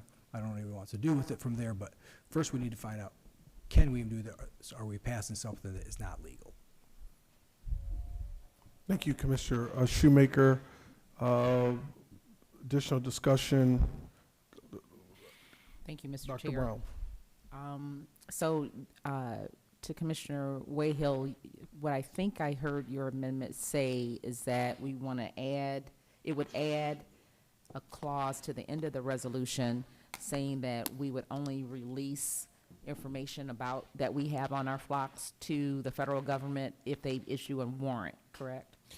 Yeah, so let me just read it one more time, because I only read it once, and it bears repeating, I think, because it's new to all of you and sort of new to me. It shall be the policy of Genesee County to require that federal law enforcement personnel and agencies submit a valid and signed judicial warrant to the county sheriff or his or her designee prior to the county providing any information or data obtained through county-operated, leased, or owned automated license plate reader, ALPR, cameras or systems. Second part is, additionally, it shall be the policy of Genesee County that the sheriff or his or her designee make the Genesee County Board of Commissioners aware of all such requests by federal law enforcement personnel and agencies in writing no later than 24 hours of the receipt of such a request. So it's two parts. One is for any federal law enforcement agency, they would have to provide a warrant, go to a judge first, talk about probable cause, the reason for it, get the warrant approved by a judge, bring it to the sheriff's department, and then they would make a decision, I think, as to whether to grant access to the flock information. And then the second half of it, so, I've been thinking, we don't know what's going on in Genesee County with federal law enforcement. I don't. Let me just say me. People are talking about ICE sightings and this, that. I don't know. And I guess if it's our responsibility to adopt the grant agreement and then the contract and pay the bills, we're sort of in the dark.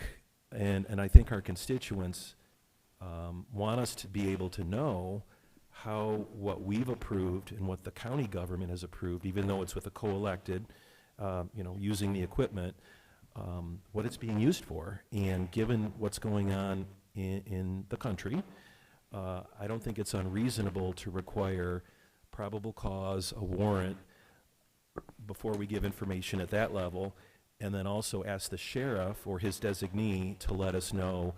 I mean, I put 24 hours. It could be a week, it could be 48 hours, whatever. So that we have a sense. We're told right now that this isn't happening at all. We're not getting these requests, we're not offering the information, correct? That is correct. We share it with no federal agency, and we're not Yeah, providing. and I believe you, that you all are not getting those requests, and I believe the sheriff. But that could change tomorrow, where people decide that they're going to focus on a certain community, and it could be Genesee County or parts of Genesee County. So that the mechanism around letting us know is so that we understand that this could change, and 5 months from now, maybe we won't have any notifications, assuming this passed. That gives me some confidence that the system is being used as the sheriff and his captains and the other personnel at the sheriff's department have explained to me in a number of ways over the past several weeks. So that's a long answer to a short question, but and let me just say to Commissioner Shoemaker's point, I would be happy, given that I wrote this tonight, that for Corporation Counsel to look into the legality of it between now and whenever we're going to vote on this. So completely understand, I'm not an attorney. This gentleman is an attorney, and obviously when you talk about warrants and some other things, that involves legalities, and I have no problem with having our Corporation Counsel examine the language that I've proposed. All right, Dr. Brown, Commissioner Dr. Brown. Thank you for that explanation. I really, I trust the sheriff's office. I think you guys do a wonderful job in protecting us. I mean, it often goes unseen because you're doing the work behind the scenes. I've never had an opportunity to really experience or witness the flock system and how it works. I'm going based on your visitation that you recently had. I understand the rationale behind putting a warrant clause in place. And I trust individuals, but I distrust systems. And I don't want to put us in a position that gives a system that I am not quite confident in more authority on a silver platter to look at data that may or may not be accessible. So I also look at, the warrant that was, I think they had a warrant, maybe, I don't know.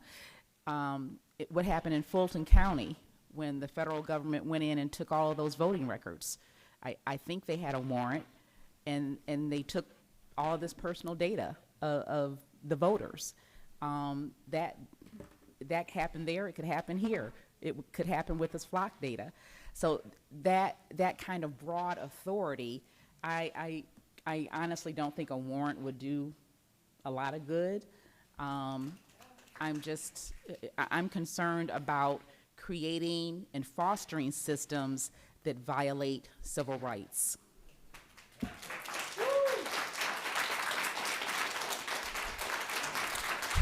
All right. Commissioner Avery. Yeah. Getting back to the point I was trying to make, I think as a board, we got to be mindful. We can't not have something and then not substitute it. So we as a board have to be prepared. If we're not going with flock, if that ends up being the case, then we're going to have to do something to subside with that. And that means more manpower. So, at some point, something's got to equal out. Because for the constituents and for their safety, we can't just do away with flock cameras and not do anything about it. And so I think as a board, we have to be mindful that we just can't say no and don't do anything about it. So I just want to make that point to the board. Any additional discussion on the amendment? Commissioner Getzinger. You heard all the stuff tonight. To me, there seems to be a lot of contradiction of what it does, what it doesn't do, what it could do. Do you have any general kind of, what are, you heard the concerns, what are some of the concerns, and I understand they're real, but are they valid? Nobody wants to be surveilled. Nobody wants to think Big Brother's watching them. I will agree with that. I don't want to be surveilled. We're not using this to surveil people at a constant level. We're using this to locate individuals that we've identified as suspects, missing individuals, stolen vehicles, right? It may pick up my vehicle driving by. It may pick up yours. I don't even look at that. Don't even care. I'm looking for suspect individuals, right? I do understand everybody's concern out here, both sides. I do. And it weighs on our decision to have this. And I'm sure the sheriff, I know, he's concerned. All we want is what is best for Genesee County and its residents. We want to make sure everybody's safe. In our mind, this helps us keep everybody safe. It helps us solve crime, locate missing people, locate missing property. We want this. And it's my understanding they're still photos, they're not videos. That is correct. They're erased after 30 days. Correct. They're not, I hear about all these secret databases all over the place. They don't end up, that doesn't sound, I don't know how they would get there. And I'm not a IT person. Anything can probably be hacked. The computers here, any system. I know hospitals have had that done. There are bad actors that are trying to get into that. We have safe things in place. Our IT department has reviewed this. Flock says that they have these, safety measures for that. I'm not an IT person. I don't know that. They tell us they do not sell the data. I believe them. Thank you. Additional discussion, Commissioner Shoemaker. We're still just discussing on the amendment. Yes, we're correct? still talking about the amendment. We'll go back to the general discussion. I just have one other, two things actually, because Commissioner brought a great point up a minute ago, but I'm gonna start on this one.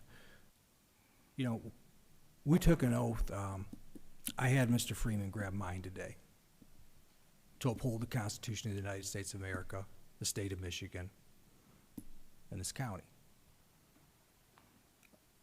Law enforcement, whether it be county level, state level, or federal level,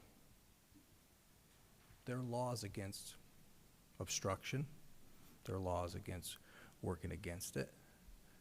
Because guess what we know, if we don't have laws, we don't have a civil society. So my frustration is it shouldn't matter, if you're gonna allow these cameras, it shouldn't matter who looks at them. As far as government agencies, if they're trying to solve something. What should be the bigger question to you is, and to us as a board, and this is what I struggle with, does the value of what it produces outweigh what we give up? Because here's the deal. When we start pick and choosing what laws we want to uphold, it's a bad precedent. It becomes a slippery slope. So to me, it's less about who's going to get access. If there's a crime and they want to reach out to the sheriff's department and go, hey, we got an opportunity, guess what? To grab this guy that just assaulted a young lady. Okay. But the bigger, like I said, the real issue is, shouldn't matter what or where they're coming from. It should be a viable reason. And I don't think we can do it, number two. To Mr. Avery's point, and I commend this, is you gotta think, you've got 30 flock cameras for the county. Let's not count what other municipalities have, okay, but you have 30. They're watching 30 different areas at a time. So if you're to do that, you need 30 officers. You need 30 officers, 3 shifts a day. We don't have the resources for that, to replace that. So once again, we've got to decide whether we want, do the pros outweigh the cons outweigh the pros. That's tough. It is. But for me, I got 2 darn cell phones in my pocket. And you think when they're triangulating your location off these towers, they don't know where you are? You registered it with your name. All your data, when you sign on those damn things, guess what? You're giving them all that information anyways. So this is a tool that guess what? That law enforcement is using. I trust our deputies over there. I believe in them. I do. Is everyone perfect? Nope. But guess what? I think they're going to use it for the right choice. And I believe that, guess what? If they did believe that there's a violation by the federal government, I think they'd be the first to bring it up. So I just don't know what you expect. I don't know what you expect. We have a legacy cost. We're still in the hundreds of millions. Last I knew, $700 million right about there, long-term legacy cost. We really don't have funded. I'd love to give them more deputies. They know it. You know, I'm the one that wants to use opioid dollars for prevention. Actually, which means stopping them from bringing the fentanyl here. Okay? So I do, but I'm a realist that guess what? I know how tough their job is. I know what they're trying to do. And we don't have the money to provide the manpower to do it. In addition, because of the attacks on law enforcement over this, all over this nation, we can't get people that want to go into that field. And this county's policy, unfortunately, most law enforcement are conservative people. Guess what? In our policies, you know what, you want to work here where you got to see things that go against your religious beliefs or other stuff like that, it's tough. So I don't know if we can, I know we can definitely not fund the officers to provide the service that Mr. Avery brought up. I think he has a great point with that. That's something else we have to consider. And we are being watched everywhere you turn your corner. When you walk out here, smile, gang. There's a camera right out there. They're watching it. Our system has facial recognition. No. Excuse me, 1 second. No. Whoever just blurted out, I'm going to ask that you exit the room. Thank you, sir. Thank you for being here. Thank you for speaking earlier. Appreciate you. And my point with that is to all of you is, which value do you preserve more? Because you're not, we can't take them all. We don't have the power in the county to do that. We don't have the power in the county to stop that. The governor has passed a law, and it's going into effect next year, that in construction zones, they're putting cameras up for the same thing. So if you're speeding or going over, they can be used for the same thing. Are you going to go fight that? To find somebody's child, is this worth it? And that's what we have to ask. For me, I'm leaning towards more than it's worth it. Because guess what? If it was my child, I don't care what you do. And we don't have the resources to put these, to reward these guys with enough officers to cover this. So thank you very much. Like I said, thank you, Commissioner Eby, for bringing that up, because that is a rock solid put. So I think everybody's had an opportunity to speak. I have not as of yet. My only concern would be any potential, well, I better say it this way. So I have, I'm concerned about any agency, any level of government that will seek to abuse any access to violate the civil and human rights of any residents whatsoever. And I also understand that that could take place at any level of the government. I also understand the concern of many across the country, maybe not all, but a section of our country who may have concerns about what ICE is doing and not doing in various communities. I have my concerns about that as well. I also understand that, from cell phones to our, Ring cameras to our vehicles, I can go in the app on my truck and pull up a log of the lights I stopped at, how fast I hit my brakes. If you run a light, and pull up a map of everywhere I've driven. When my wife and I talk about, eating a certain food or purchasing something in particular, I go to my Facebook thread, and it's over-indignated with whatever it is that I was talking about, right? Ads start popping up, and that kind of thing. And so the reality is when it comes to surveillance, folks listening in, also if a person said certain things about the President of the United States, for instance, for example, then there are agencies that are immediately notified, and there are federal agencies that will show up at their homes and that kind of thing. This is an absolute fact, just by the virtue that they spoke certain things around, certain electronics. And so there's surveillance going on that we don't even know about. And so in Genesee County, there's surveillance on stores and such. You get the point. My concern would be if we were agreeing to do something or putting something in here that would cause legal challenge for us. I'm not sure unless our corporation council says we can't pass a resolution that says we, as a policy, there's got to be a warrant before certain information is released and that a notification has to come to us. I'm assuming, and I'm not the corporate counsel, but I'm not assuming that puts us in harm's way, because if there's a challenge, right, then it's going to be a challenge, and we have to deal with the challenge. And maybe somebody says there's a law that supersedes it. Well, if it does, there's a law that supersedes it. But I think I'm going to support this, your amendment, because at least it is an action that we're taking, even in this scope, to try to be responsible to public concern, while also not saying that the federal government or whoever can't get the information. We're just saying, based on what you're suggesting, is that we want to make sure, because I'm with Dr. Brown, Sheriff's Department, you guys do a great job, and so on and so forth and so on and so forth, but it's not you all, it's the abuse, if I'm quoting you correctly. So I think what your motion does is it allows there to be a flag that we're notified of if the federal government or federal agency requests the information, and then it also adds a vehicle or bridge by which they receive the information. It's not just a call to the sheriff's office.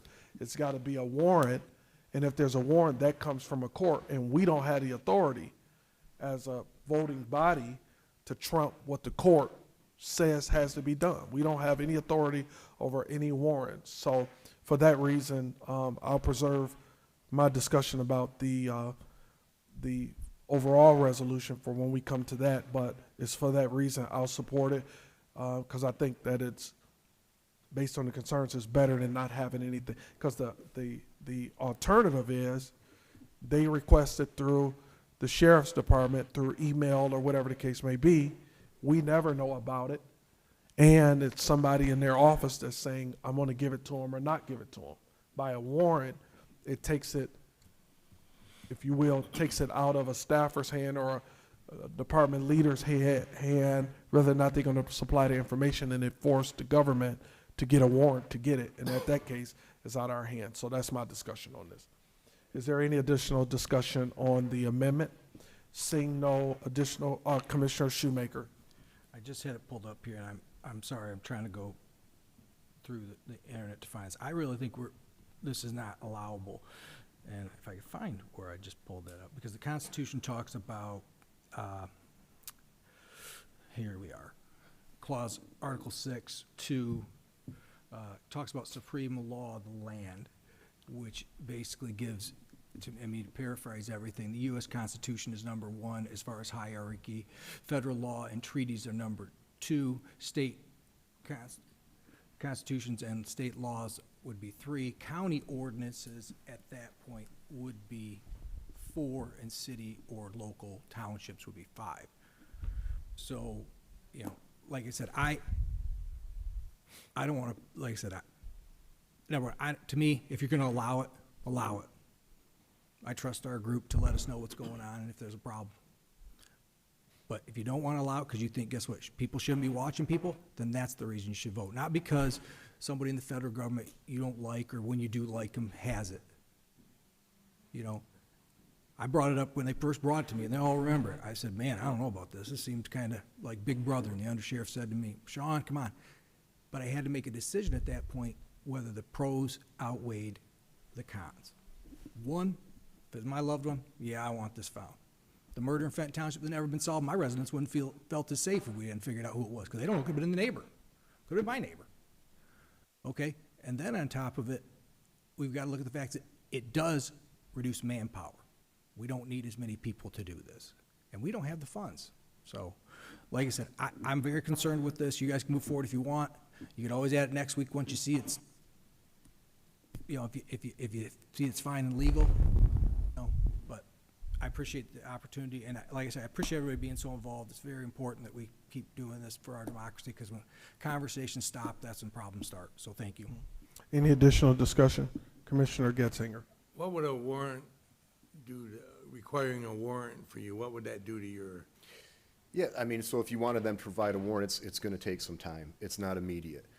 What I would bring up is, you know, sometimes there are exigent circumstances. Say a child was just kidnapped and the FBI or one of them, just because we're talking about federal agencies, are looking for them. I don't know if I would want to wait for a warrant. I would want to give them that information. I'm not saying allow them access to our cameras. We're not doing that. But if they say, hey, this car kidnapped somebody, I want to help them right now, and I think I'm obligated to immediately help them. If this goes through with the warrant, I think we need to take those situations into account for sure. And also we brought up, you know, and I appreciate everybody saying they trust the sheriff's office. I do. We work hard. We have great people working there. We hold them to the highest standard. I know Sheriff Swanson does that. You know, he demands that they do the right thing. And if we're going to allow someone else to do it, I demand they're doing the right thing too. Federal agents take an oath just like state, just like local. I assume law enforcement is doing the right thing. If they're not, I don't want to work with them. If my guys are doing the wrong thing, I don't want them to work for me. But the local federal agents we have working here, FBI, Secret Service, ATF, we've worked with them all the time. They are good people. I just want everybody to know that. I have never seen an ICE agent in Genesee County. I've been a police officer going on 25 years. I have never seen an ICE agent on the road. I've never helped them. But I trust your decision with that warrant, but I don't know if, and Brian as an attorney might be able to help, but I think we need something at least in there for exigent circumstances, because I think we need to immediately respond to that. One more question. Commissioner Brown. Do you know if the flock company has a statement or a policy of ethics that they abide by? That I don't know. I would have to look.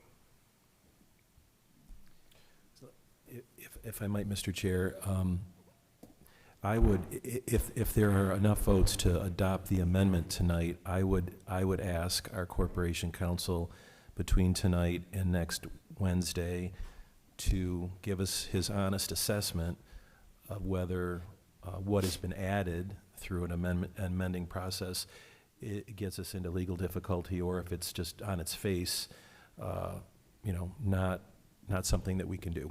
I certainly don't want to do things that we can't do, but I'm hopeful that you understand that I'm trying to be sincere about, you know, some safeguards, knowing that we don't get a single request right now, or we get a few about specific crimes, but I'm trying to address my own concern, but also, you know, concerns out in the public about overreach, especially by immigration enforcement. Sure. And if you said about the requests, we do get multiple requests to share our cameras from, say, out-of-state agencies. That comes in almost daily. We don't share with them. So I just want to make sure we continuously get those requests. None from the federal government yet. Right. Correct. Any additional discussion? I have a follow-up piece. My follow-up is, I think, and that's the responsibility of our roles, obviously, that as to take in all of the information and make the most responsible decision, because we have members of the public here who I respect all of the perspective, but we also have members of the public who are not here that may have differing perspectives, and that's how it normally works. If it's something that we're super passionate about, then we'll show up. I'm guilty of it as well, but it doesn't mean that there isn't other sentiment. So that's the challenge of trying to balance it all, but being open to all the information. I say that because you just mentioned something I think that we don't need to run past, and that's those circumstances that we need to be able to provide the information. I mean, there's, we've had, employees here at Genesee County that have expired, and there's one example where there was someone who was murdered, who, because of this technology, they were able to identify the whereabouts of the suspect and be able to apprehend him, to know where he was and that kind of thing. So I'm kind of sympathetic to that as it relates to even the federal government, if it's a situation where there's somebody, U.S. Marshals or somebody. So I don't think we want to limit it in that way. But I also trust you all to be able to receive that email, that request, and say, okay, this is an extenuating circumstance. Yes, we'll share it, or no, this is whatever related, right? And it comes through a warrant. So, I want to support the amendment, but I mean, what's your appetite for having, that extenuating circumstance included in it, that maybe they notify us of it so we know that, hey, there was this federal request, but the sheriff, who's our co-elected, so that's the other thing in terms of us kind of, impeding in his elected responsibility in his area, despite the contract. What if the sheriff was making that extenuating circumstance call? What's your appetite? Well, so I certainly don't want to impede an investigation that's a legitimate investigation, and we need to act in the moment as opposed to waiting for a warrant. I'm on my phone because I'm trying to look at my language to see if there's a way that I can offer on the fly some kind of a, oops, sorry. While you do that, unless there's some other discussion, I'll go back to just because we need a couple moments. I will attest for my constituents and the public as well. And colleagues, it was good to be able to see. It was very informative to be able to see that technology at work. There's one person that's sitting at the computer that has access to those cameras, and they tried different options, and we leaned in to look and see exactly what it was. And there's a couple things that was interesting. It's no front of the car views. All of the images that they're able to pull based on all of the search criteria is only the rear of the vehicle that shows the license plate of the vehicle. They're not able to zoom into the vehicles to see the faces of individuals. It's literally when they type in, the description of the car or license plate, it hits the back of the vehicle, and they did that in real time for us today as well. We were able to see it. It was actually the plate of one of our cruisers, and it was only the back of the vehicles, and then the options that they had. Let me know when you're ready, Commissioner Wayhill. The options that they had was very, very limited, and I attest it did not include all of those other items. It was not moving vehicles. It was literally still shots, and they were kind of blurry, right? So the cameras themselves, I guess they could be a little better in quality, but I just wanted to say that it's the rear of the car. All right, that's all I have. Why don't you go? Commissioner Getzinger. I really don't see what getting a warrant is going to do other than slow down the investigation on it, from my perspective. So I don't really support the idea of having a warrant. Well, the I'd purpose, say if you're going to give them the tools to do their job, then let's not tie their hands as well. the purpose of a warrant is so that injustice is not done. That's why we've had warrants for centuries. And if an agent who thinks a crime's been committed, they have to go before a judge, just like we have grand juries before we indict people. We don't dispense with grand juries. So it's called checks and balances, so that we don't do injustice. So Commissioner Lloyd, Chair Lloyd, I would, in the moment, I'm not able to come up with something that, and I like to be precise. So I guess what I would say, you know, after all this, I'm certainly willing to entertain a modification that would allow the sheriff, using his best judgment, you know, in an emergency situation, to make a decision that he had to share information with a federal agency. But can I articulate that in, you know, the context of this? Not in the moment. So, what's that, Mr. Wintry? Friendly amendment to the amendment. Do you have it? Well, I'd like to make that friendly amendment. Oh, please. Yeah. Oh, you mean Oh, what? I think you, I don't. You're making a motion of what I just said, essentially? Okay. I'm fine with that. So basically it is that we'll figure out how to word it. Well, we have the legal genius that can put all the wording. This gentleman here, all right. I'm a lover of precision, but I'm going with you, Commissioner Winfrey. Yes, my appetite is there, and I have faith in the folks that work for us, and let's see if we can work something out. But I still want Corporation Counsel to assess the full amendment to make sure that he feels that it stands the legal test. That's requested without objection. Lastly, for me, there's a difference between an act of crime, right? Something that's active, you know, there's a missing child or there's a murderer on the loose and that kind of thing. That's one thing, but just kind of my perspective and what I'm concerned about. But there's also, we're trying to locate somebody because we're trying to enforce the immigration laws. Yeah, maybe the wording is, you know, if the sheriff determines there will be some sort of grievous harm, that he could grant the request without having to receive a warrant, something along those lines.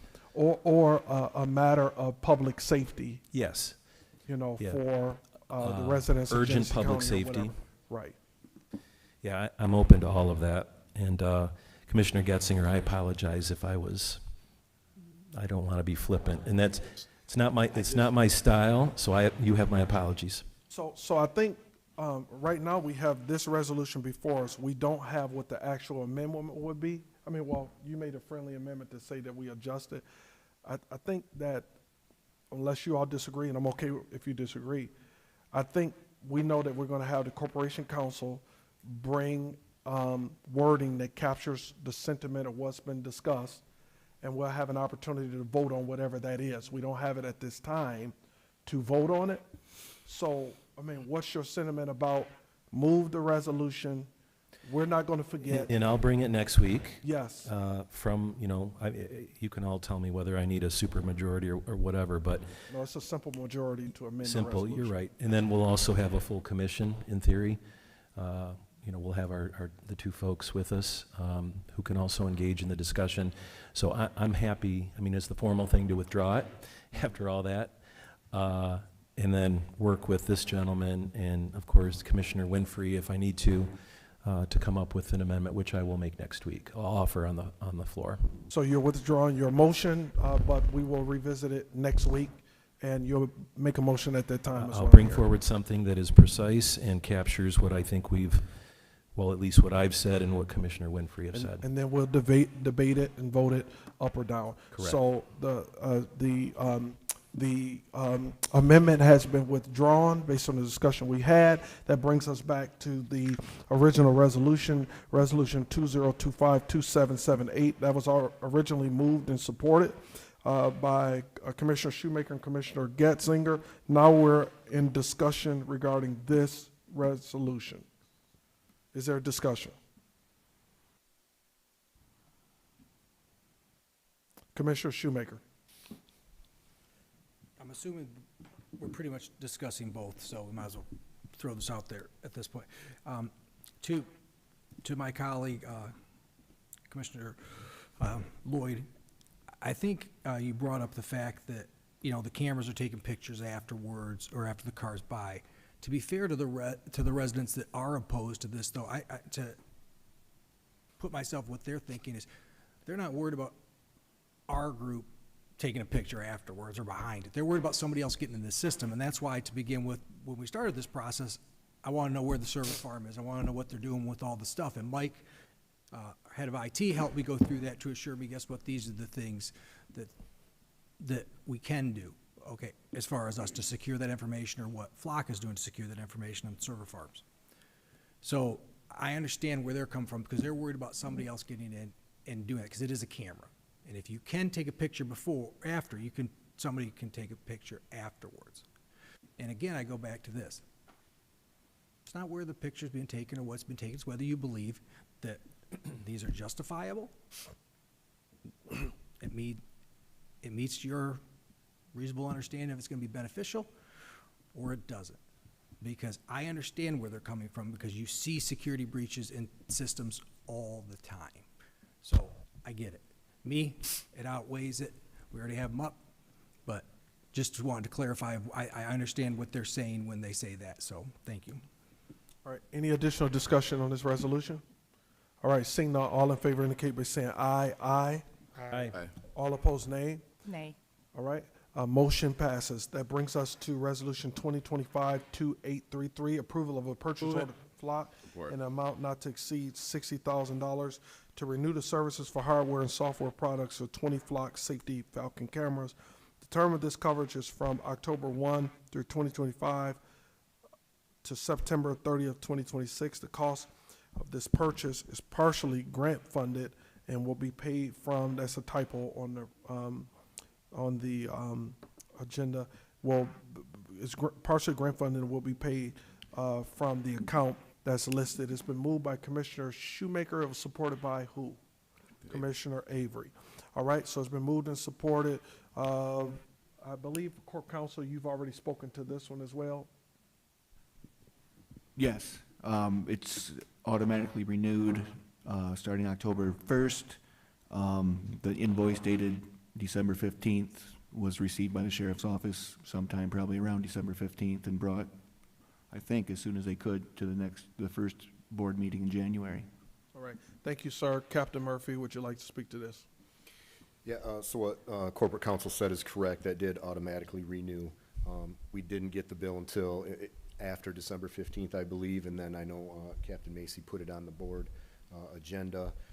Obviously, it's been pushed a few times since then, and that's why we're here today. Again, it's the same as the first one. We obviously think this is beneficial to us. All right, discussion, Commissioner who? Shoemaker, Commissioner Shoemaker, and then our Vice Chair, Commissioner Genesee. Thank you, Mr. Chair. You would have got the bill after it renewed. That's what happens. We should have caught it if we were gonna do something before that, because there's plenty of things like our cell phone bills or our cable bills that automatically renew. As I always gripe when these things show up late and have their issues, is we should be catching that beforehand. It should be brought to us beforehand to make those type of decisions. Of course, they sent the bill. You got a new contract, because whether you signed it this time, you signed it last time and said it could auto-renew. So guess what? They gotta send the bill now. Just like your cable company, if you know, when you let it go. They send the bill again, because guess what? You're already in that agreement, because we did opt out in the 30 days. And that's why I don't like the renewals, any renewals, without us voting on it. And I will always stick to that. It's not a good way to govern, and this is just another example, whether you're for it or against it, should not have an auto-renew on anything. Should always come to this board. So, thank you, Mr. Chair. Thank you, Mr. Shoemaker. I normally don't do this, but if you indulge me for a second, I have a point of information, a question of clarification for Corporation Counsel. The contract we're under, this board at some point has already voted. I'm not sure if it was these commissioners or other commissioners, but the Board of Genesee County Board of Commissioners voted in the affirmative for the original contract. In that contract, in the terms, included automatic renewals. So would you agree, am I accurate in saying that we're currently already operating under an agreement that this body has already passed? Would you say that it's correct? Yes. So in my opinion, action is not even required, because we're already working under an agreement that has already been ratified, that's already been adopted by this body. In the terms, it included an automatic renewal unless there was notification. So currently, we're operating under a contract that's already been passed that automatically renewed based on the terms that we already agreed to. So, so my question, I want to understand, is action necessary? Because if it's not, I'm going to entertain a motion to drop this resolution. The action is necessary because it's $60,000, and I believe under the purchasing policy, that requires board action because it's over $30,000. And anyone can correct me if that's wrong. So the action is to pay the $60,000 invoice. Mr. Chair, Mr. Shoemaker. it is my opinion that the purchase was already approved when you allowed it to auto-renew. You signed that paperwork. You said this is okay to auto-renew. So you already approved it. When you approved that last contract, you approved it. It's done. And I'm pretty sure, Brian, that's the way it is. I mean, I could, like I said, I'm not an attorney, but I'm going to tell you right now, I've worked for enough companies that do have auto-renew, and that's how it works. Whether we have to approve it or not, we don't, because in my opinion, it shouldn't even have been brought up here because it auto-renewed without us taking action. Now, to spend the money, because we've already spent it, because we said if they go into court and you were to fight this, and you were Flock, you're going to go, is this what the contract says? That guess what, on October 1st, if they don't give us 30 days, the contract renews? Yep. Okay, you owe it. It's done. So I think we just move past it, but if you want to move it on to the board to next week and Brian can have us an answer by then guess what, let's just do that to move things forward tonight. Mr. Freeman. So I think we're conflating two different things. The contract, yes, we owe the money. The purchasing policy requires that before fiscal services will pay something over $30,000 cumulatively in the year, they need board approval to do that. And then that also gives you an opportunity to review these things. I think that was the reasoning behind that trigger within our purchasing policy, is that again puts it in front of the board to review to determine whether or not they want to move forward. We do this with a lot of contracts where you will pass a contract with the option for 3 one-year renewals, and those renewals always come back to you guys for review. Mr. Shoemaker. Then shouldn't we be renewing it before we auto-renew? Yes. And that is the problem I have down here, and it happens all the time. All the time. And I know you guys get tired of hearing me harping on it, but it just, if this was a private sector and I did this, I'd be fired. This is not real world. You know, it's just very frustrating to me, and I still, like I said, you're coming to us to approve the amount. Guess what? We approved the contract. So if the only thing we do is we renege on what we say we're gonna pay, then we say we're not gonna pay it, because guess what, we didn't approve it. This puts us in a bad situation. I brought this up before, years ago, and we said we were gonna review this policy and the way we handle this. We've gotta get this under control. We've got enough people that work down here that these things should be brought to us well in advance. We should know what's coming up. We should know what's there. You know, it's just like last year when I pushed for the appointment committee, and most of this board and a few of them said, we don't have any appointments due. We pull it up, we ended up with, I think, 6 or 8 right then. We should know in advance. We pay staff to do this. These are the things that should happen. You know, I don't care if we believe that's what the purchasing policy says, whatever, it's already passed, we owe it. I don't think it needs to be done, but if Corporation Council thinks it does, let's move it forward tonight, and if he tells us different next week, then we'll move on from there, but let's get going. So Corporation Council and then Commissioner Getzinger. I would just piggyback off of what Mr. Freeman said, because I was gonna say there's 2 separate issues. Legally, yes, we owe what we owe. And I don't want to put Crystal on the spot, but fiscal would probably say this is the purchasing policy. And I know that there's been several instances in the past where in the system, Crystal will say, nope, this is it's over a certain amount, it has to go through the board. I've said that also. You know, it can't go to through doc review because it's, you know, over $30,000. And I would just say this is more this board's purchasing policy that's being followed, and that's why it's coming to the board, because it's a $60,000 bill. But here's my frustration. We already purchased it. You approve, when you bring it to us, part of our purchasing policy is for us to approve it so we can do it. That's part of the purchasing policy. It's like my kid going to the dang store, guess what, buying himself a new golf club on my credit card, coming home and saying, hey, I want you to okay me buying this. What good is it? We need to redo the policy, because it should not be brought to us after the purchase is made, and we made the purchase already. It makes us look like fools, and it's very frustrating to me, because guess what? I brought it up for years down here. It just drives me crazy. So, thank you. I'm sorry. It just probably getting late. I'm getting a little. I just want to be clear. I'm not arguing with you, Commissioner. No, I'm I just saying- understand. Okay, Right, okay. right. Okay. No. Trust me. Okay. I appreciate you. You're supposed to keep me in check, and I appreciate that. Okay. But no, it's just we talk about these things, and we want to be better. And yes, there's only so much time, but we do rely on staff to help us with these things. And this is a simple fix. We got to put something in there that, guess what? We're not going to bring anything that's late. Or if you're in charge of that, you should be written up then. And we shouldn't have the 60 steps to discipline somebody. It needs to change. So, thank you. But like I said, I know I appreciate where you are. Just let me know if I'm wrong. All right, Commissioner Getzinger.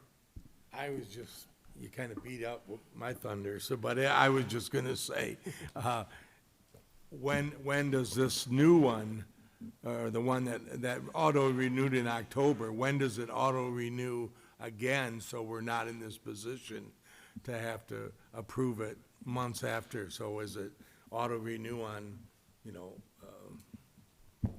November 1st or October 1st, or does it auto-renew 30 days before, or? Corp Counsel. I can answer that. The initial term was 24 months. The renewal term is the exact same per the provisions of the contract. So it automatically renewed for 24 months. So the next automatic renewal would be in 28. No, 25 to 26, then 26 to 27. So it would be October 1st, 27.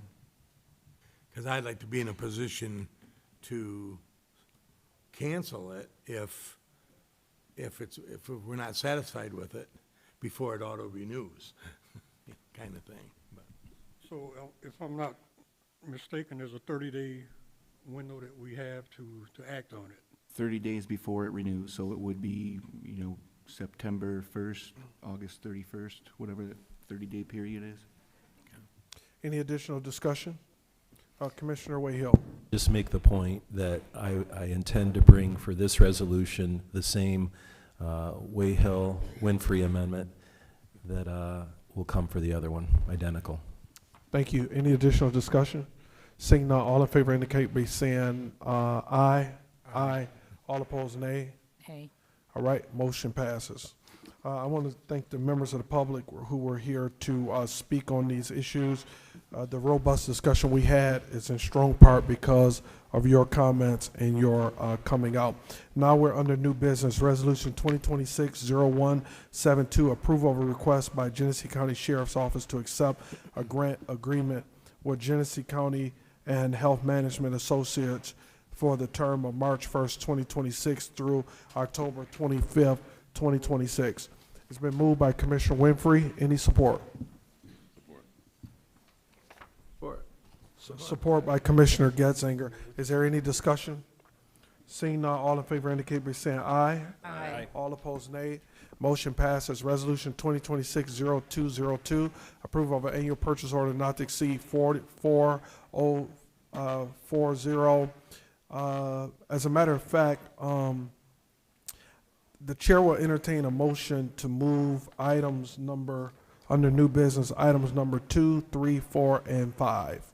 What's your pleasure? I would remove number 5, Mr. Chair. All right, there's one separation. 4, please. Items 2, 3, and 4.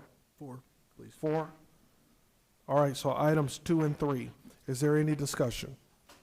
All right, seeing none, all in favor of adopting items 2 and 3 indicate by saying aye. Aye. Aye. All opposed, nay. All right, motion passes. Now, item number 4, Resolution 2026 0244, approval of request to rename Genesee County Animal Control to Genesee County Animal Care. What's your pleasure? Move it. Moved by Commissioner Dr. Brown, supported by Commissioner Charles Winfrey. Is there any discussion? Commissioner Shoemaker. Thank you, Mr. Chair. As before, my concern, I have several. One, a lot of our senior citizens only know when they need to call an animal to call animal control. Two is the cost, and I'm sure it's not much, but there is a cost to doing anything like this. The budget is tight over there, so I don't know what the plan is, but I'm just very concerned for a lot of people because all their lives they've known it as animal control. And you got a dog that's coming after some kids. What's the first thing's gonna pop in your mind? What's the name of the new place? I read it earlier. Let me pull it up. What are we renaming it? Animal care. Animal care. Animal Care. That sounds like a hospital. It just does. Listen, we have a responsibility to make it simple and easy. Now, maybe when we do the phones, we still keep two sections open up so people know when they go to the website, we'll have two places that we keep live lines on, like when you pull up, animal control, it'll still show the number for animal control, so we still pay for that to be a viable site or a source, and then we do the animal care. But I'm just really concerned, Jay, I really am, that, you got some citizens that, might worry about that. So, guys, that's just where I am. And I would still like to know by next week what we think the real cost is for signage and everything else like that. All right. Yeah, we got a estimate from Crane Sign. It was about $1,600 to change the name. We're not adding a bunch of stuff to it. We're not putting in animal control and care. We decided to go with animal care. It was switching some lettering around, minimize the cost. Say 16, Jay. About 1,600 and some change. And that's just our one estimate. I mean, we can get more estimates, but that seemed the most reasonable that we could find. When it comes to animal control, I still have 80-year-old people calling us the dog pound. And they have no problem finding us. They come in for their licenses and such. It's a negative name. We've came a long way from euthanizing so many animals to where we're saving thousands. 4,000 animals last year. 4,055, I think, is the correct number I reported to MDARD. That came through our shelter. 96% of them ended up going out alive because we did have to euthanize animals for owners that brought their animals in that were injured or sick to give them a discounted euthanization rate, which counts against us in a lot of ways. But we put a lot of work into the place. And I think with us coming up, looking at a millage and things that we have to do for these animals and the amount of people that we service, we do shot clinics, we do a lot of things. I think we've changed to animal care. And to look at it as a dog pound, that was a negative place. Animal control is considered kind of negative. I mean, it's been in the last 10 years, and in the last 5 years since I've been there, we've offered so many different programs that we've given to people. The shot clinics, the food bank, the pantry. We've fixed animals for people that have come in to us on an emergency case where they were gonna have an animal euthanized. That we could do something minor for them that wasn't gonna cost them $500 at a vet. It's not every day that we can do those things, and we can't do those all the time. But we do have plans in the future to try to change that around. And, who knows, maybe one day it'll be animal care and clinic. Low cost clinic for the constituents in Genesee County to take care of these animals. Because people have a hard time with the vet prices right now. And I see it all around, with people actually coming in and they have, $2,000 bills and they're euthanizing an animal because they couldn't afford to pay it. Which is, of course, something we can't just fix and do for them, like that, because we're not, an actual clinic. We do have our staff there, our veterinarian staff, but I think we do a lot for the community, and I think it really deserves a name change. And the people work hard at it. I know there's some older people out there, but like with anything, they're gonna, they learn, you know, and, you know, most of the people, when you get to the older people, don't look on the web pages anymore. You know, they're not looking for that. Most people know where we're located at, and they come to us.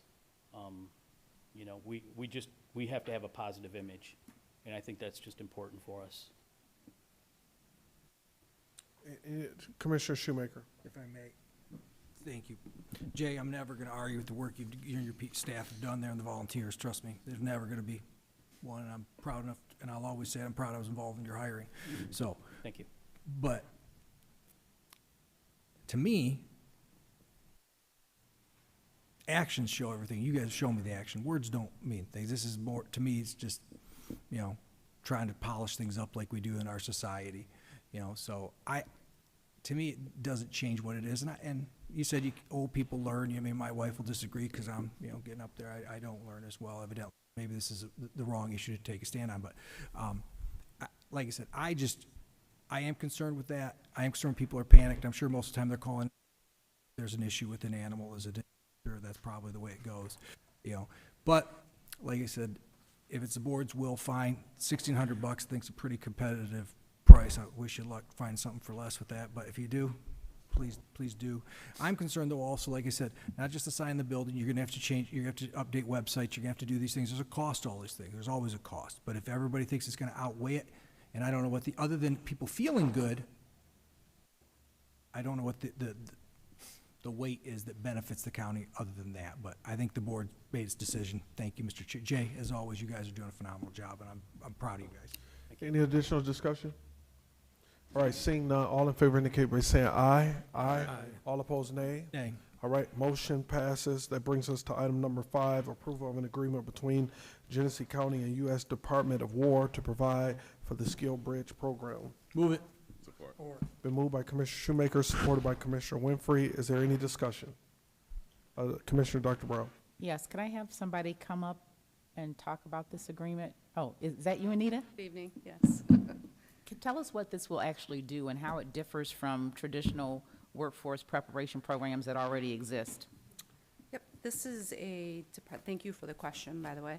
This is a Department of Defense, Department of War program that allows military service members who are active but going to be transitioning out of the military within 6 months to actually job search or intern search or apprentice search in the civilian world and spend up to their last 6 months of active duty in those positions to help prepare them in the transition to civilian life, to gain job skills, to try out different positions in the civilian world to see if that's something that they may like.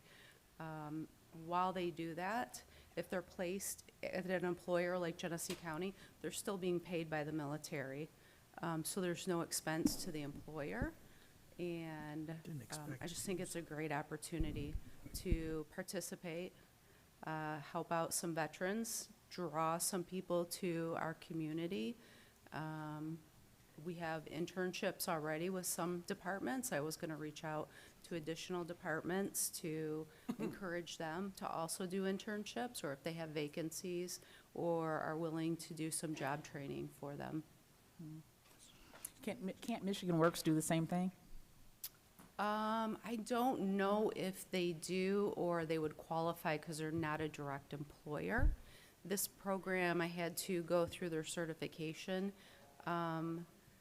qualifications, and then there was a application, and then the department has to approve you as an employer. So we're in the process of looking into all of that and what that would take, and this is one of those steps. One more question. So under 4.11, it says support authorized Department of Defense, or is it Department of War? I think it was Department of Defense and was recently updated to Department of War. Okay. Support authorized Department of War skill bridge organizations access on installations under the department's authority in accordance with installation access protocol. That line just concerns me because it opens the door for occupation, if you will, by this particular body through this program. That's just how I'm reading it. Is my interpretation wrong? I believe it is not the intent of it. I don't want to put Brian on the spot. I gave it to him back in December to review ahead of time. But we can definitely look into it and try to get a clarification on it. All right, any additional discussion? All right, seeing none, all in favor indicate by saying aye. Aye. All opposed, nay? Nay. All right, okay, motion passes. Now that brings us to other business. There's a community concerns discussion item for the agenda. So, member of the public, Brandy Pertil, did I pronounce that correctly? Is she still here? Okay, so she had shared with us on, with, I know Commissioner Wayhill, myself, I believe it may have been emailed to everybody, and Corporation Council, number of amendments of resolutions that she had either drafted or noted that other communities had adopted. And those resolutions were for the purpose of establishing, according to her definition, purpose of establishing clear operational standards governing federal civil immigration enforcement activities occurring within Genesee County owned, leased, and operated buildings, facilities, and properties. She went on to suggest in the document that we all have that the policy clarifies when county property, personnel, and resources may be used in relation to federal civil immigration enforcement activities while ensuring compliance with applicable federal and state law. First and foremost, I want to thank I want to thank Brandy Pertil for bringing her concern before this body by way of public comment on a couple occasions, as well as doing the work of drafting resolutions, researching resolutions, and submitting to this body through government operations for consideration. And being responsible, these documents were then forwarded to our Corporation Council. Either myself or Commissioner Wayhill, I can't remember who forwarded to him, I believe Commissioner Wayhill, through our discussion, for Corporation Council to research the information. Again, this is absent debate of our body. This was just simply on the face of community interest, support, concerns, and us researching what had been shared with us. At this time, I'd like to defer to the Corporation Council to share regarding their research into this and what whatever he believes will be helpful to us. Thank you, Mr. Chair, and I will gladly defer to the Deputy Corporation Counsel who is handling this research. Thank you, Mr. Ben Bush, Deputy Corporation Counsel. Thank you for also doing the research on this item. We look forward to hearing what your research yielded. Thank you, Commissioner. So I just want to kind of take a high-level overview because there's a lot here. And this is, I guess I wouldn't classify this as a formal legal opinion, but more questions that need to be raised. And as I've indicated, I think there are a lot of questions here. And I will say, qualified lawyers, judges can disagree on what the outcome is going to be here, and so that's part of the problem we face. And it's impossible at this point to give a definitive opinion as to what we can or can't do. Just by way of example, kind of starting at one of the last things that I submitted, historically, the Supreme Court has said if you're going to enter private property to execute an arrest warrant or to arrest someone, you need an arrest warrant. If you're going to that person's house, if you're going to someone else's house, you need a search warrant and an arrest warrant signed by a court of competent jurisdiction. I don't know exactly when it was, but I believe it was the current administration, either in this term or the last term. The Department of Homeland Security issued a policy saying, no, we don't need a judicially signed warrant to enter property to arrest somebody. We can have an administrative warrant.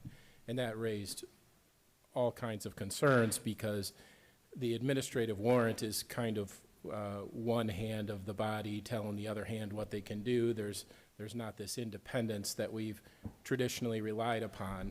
And so this resolution, I think commendably tries to establish, hey, you need to have a warrant. The problem is we have a conflict with what the agency has said the policy is.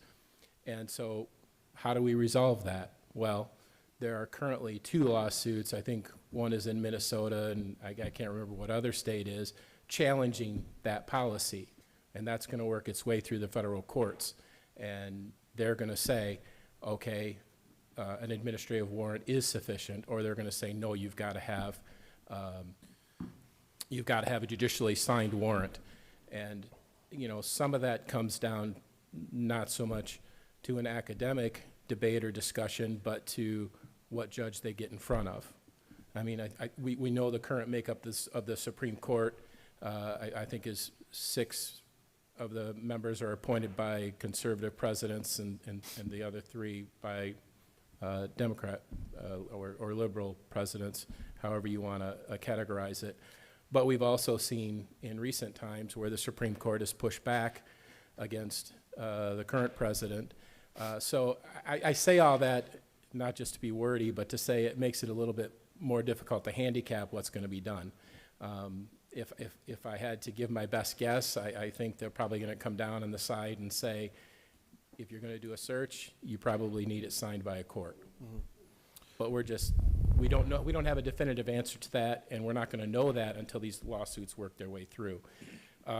Real quickly, a couple of questions that I have with the resolution is where it says federal law enforcement personnel shall not enter, remain in, or conduct civil enforcement activities within any Genesee County-owned, leased, or operated building, facility, or property. And my concern is that there's no regard for, are we dealing with public areas of these facilities? Are we dealing with private areas? Because to me, that affects the analysis. I think it's going to be more challenging to restrict what the immigration enforcement folks do in public areas. I'm not sure how we say, no, you can't enter here. I don't know right now as I stand here what authority we would have to do that. The other concern I have is the provision of the resolution that says, that would be this board saying that Genesee County employees, contractors, and agents shall not voluntarily assist access to non-public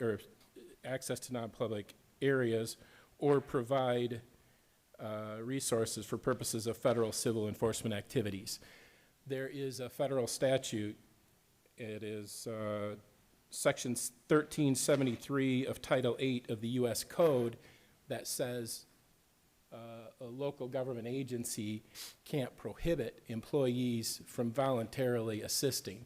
You know, if an employee knows somebody and they know that they're not here legally and they want to provide that information, that statute says you can't prohibit that. Mm-hmm. Again, there are, in doing research, I have found challenges to the constitutionality of that federal statute, and it's my understanding that some courts have said that's not constitutional, but the Sixth Circuit, which is what the circuit that Michigan is in, has not ruled directly on that yet. So when I raise these issues, they're concerns that I have that I unfortunately can't give you a definitive answer to, but I think there are things that need to be considered and evaluated.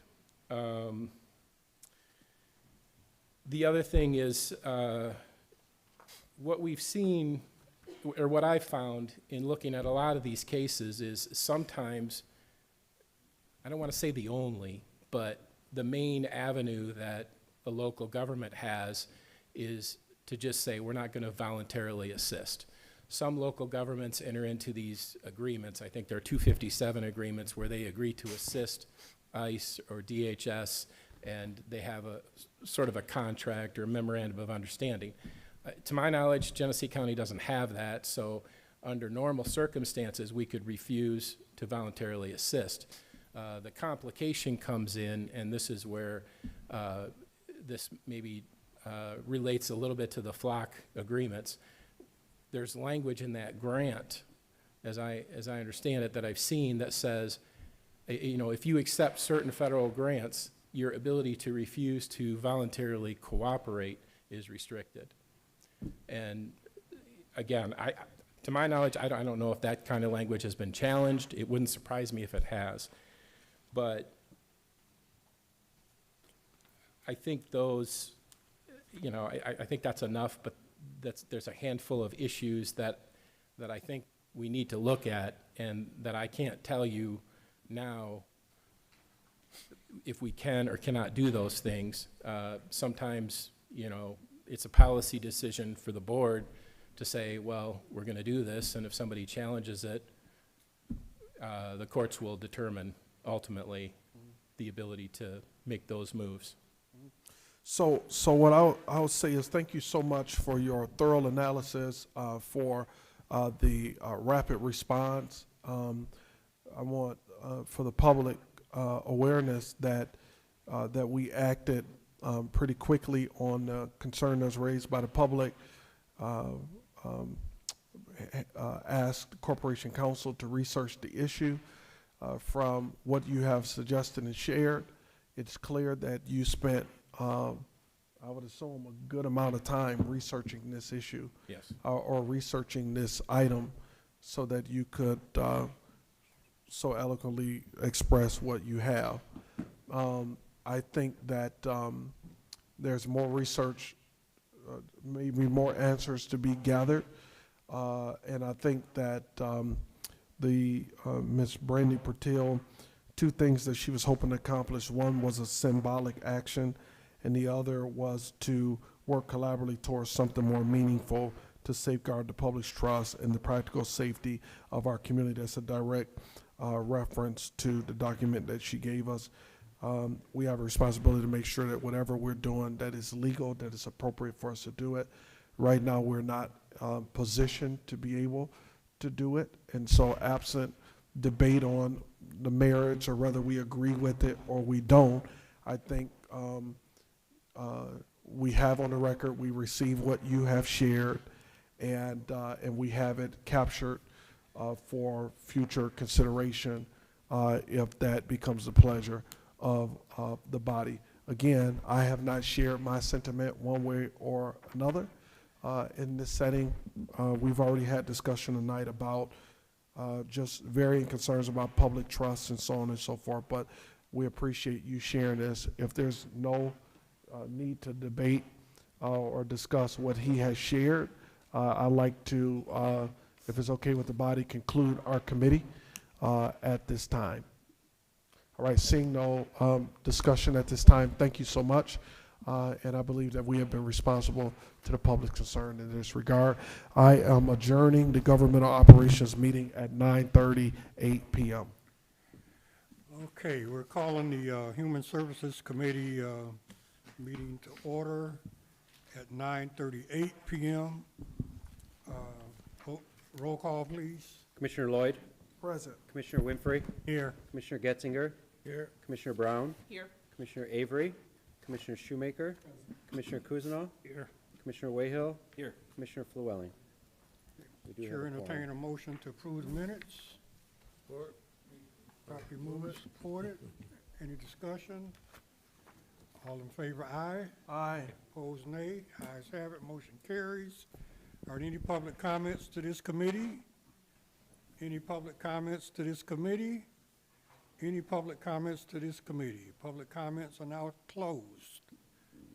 No communications, no old business, new business. Approval of the 2026 Genesee County Military and Veterans Gala. Move it. Move both of them. Support. Properly moved and supported on 1 and 2. Any discussion? Hearing none, all in favor, aye. Aye. Opposed, nay. Ayes have it, motion carries. Resolution 26, 0177. Approval of request to submit the 2026-2027 Head Start grant application. Move it. Support. Department of Health and Human Services. Properly moved and supported. Any discussion? Hearing none, all in favor, aye. Aye. Opposed, nay. Ayes have it. Motion carries. Resolution 260294, approval of proposed agreement between Genesee County and the Greater Flint Health Coalition in an amount not to exceed $1 million annually to provide for the Michigan Community Health Access Program, also known as CHAP. The term of this agreement is April 1, 26 through March 31st, 28, and will be paid from the health services millage. Mr. Chair, move it with an amendment to reflect $500,000 annually. A property moves with amendment to $500,000 annually. Any discussion? All in favor, aye. Aye. Opposed, nay. Ayes have it, motion carries. If there's no other business before this committee, we stand adjourned. All right, in the absence of our chair and vice chair for Public Works, I will lead that committee. Can we have the call to order, Mr. Freeman? Or excuse me, I called it to order. Can we have the roll call? Commissioner Lloyd? Present. Commissioner Winfrey? Here. Commissioner Getzinger? Here. Commissioner Brown? Here. Commissioner Avery? Commissioner Shoemaker? Commissioner Kuznow? Here. Commissioner Wayhill? Here. Commissioner Flewelling? All right, thank you. We have a quorum. Let the record show that Commissioner Avery had to leave and that Commissioner Flewelling is excused. Approval of minutes, Resolution 2026. It's been moved and supported. Is there discussion? All those in favor, please signify by saying aye. Aye. Any opposed? Motion is carried. Do we have any public comment to the Public Works Committee this evening? Any public comment to Public Works? Any public comment to Public Works? Public comment is closed. It appears we have no communications. Under old business, we have Resolution 2026-0151. What's your pleasure? Move it. It's been moved. Is there support? Support. Moved and supported. Is there discussion? Mr. Shoemaker. Thank you, Mr. Chair. You know, we started this project a while back, and for some of you realize that the end goal was to move, not just to create a recycling center, but to move motor pool and G-card services to the same facility, clean up the space, allowing us to consolidate buildings. You know, right now, all we're doing is the recycling center. I've had conversations, Commissioner Flewelling and myself met with Mr. Freeman and Ray. And it's my opinion that we need to do this. If you're going to do it now, because nothing's getting cheaper. On top of it, we all know, I brought up in the workshop, there are issues with motor pool. I won't elaborate anymore on those, but there are issues over there. We need to get out of there. And G-card building, realistically, yes, it is a big warehouse, but it is not conducive for our residents really to make it easy to pick up food and their services they need. So what I'm recommending is we let Mr. Freeman take this. I know we've already went back to before. Rework this, get everything, have him and Derek get everything on that property now, because if you're gonna do it and everybody wants to do it, you know, I'm still opposed to the learning center and the recycling center, but if we're gonna do this, we need to go now, because the cost of just what we started to think what a building would cost us in the last 2 years is almost double. And it's just gonna get worse. And we're talking, these are pretty simple structures. We've also had some discussion on some grants that would be available for if we did radiant heat throughout the building and did some geothermal with it by burying it under the parking lot. There are funds we believe still available for that. So I'd like us to move forward with actually putting this back, getting it for the whole project, get it done now, because we know the G-card building's not gonna last, and we definitely know motor pool has its issues. So that would be what I would like to do. I'd like to, I don't know if we want, I don't think tabling it's the right thing to do, but I'm trying to think what would be the right process I would bring forward. I don't know. Well, so are you okay if we I'm hear pleased, from Mr. Mr. Freeman? And Yeah. then I think the appropriate thing would offer maybe a substitute motion along the line described and see if you can get support. But Mr. Freeman, do you want to? So my understanding of the discussion is you wanted us to go back and ask the architect for a change order to start looking at all of those buildings? Yes. Which would be separate from this. This would allow this portion of it to continue moving. As we said at the last meeting or at the workshop, the importance of this piece is to start working with the architect now to find efficiencies and cost savings, what they call that value engineering in that building. So it would keep things moving while trying to bring the other stuff up in line with it. But we'll do, what the board asks us to do. Well, if I may. You may, Mr. Shoemaker. My concern is this, that one, until you start putting shovels in ground and you have a whole project planned out when you're doing surveying and all the other stuff, you might be told, guess what, this is not gonna work best here. So to start the process on this building, well, guess what, we might realize that we need to move something else around to another location, because we have a piece of property we've already invested a lot of money into, but man, it looks a hell of a lot better.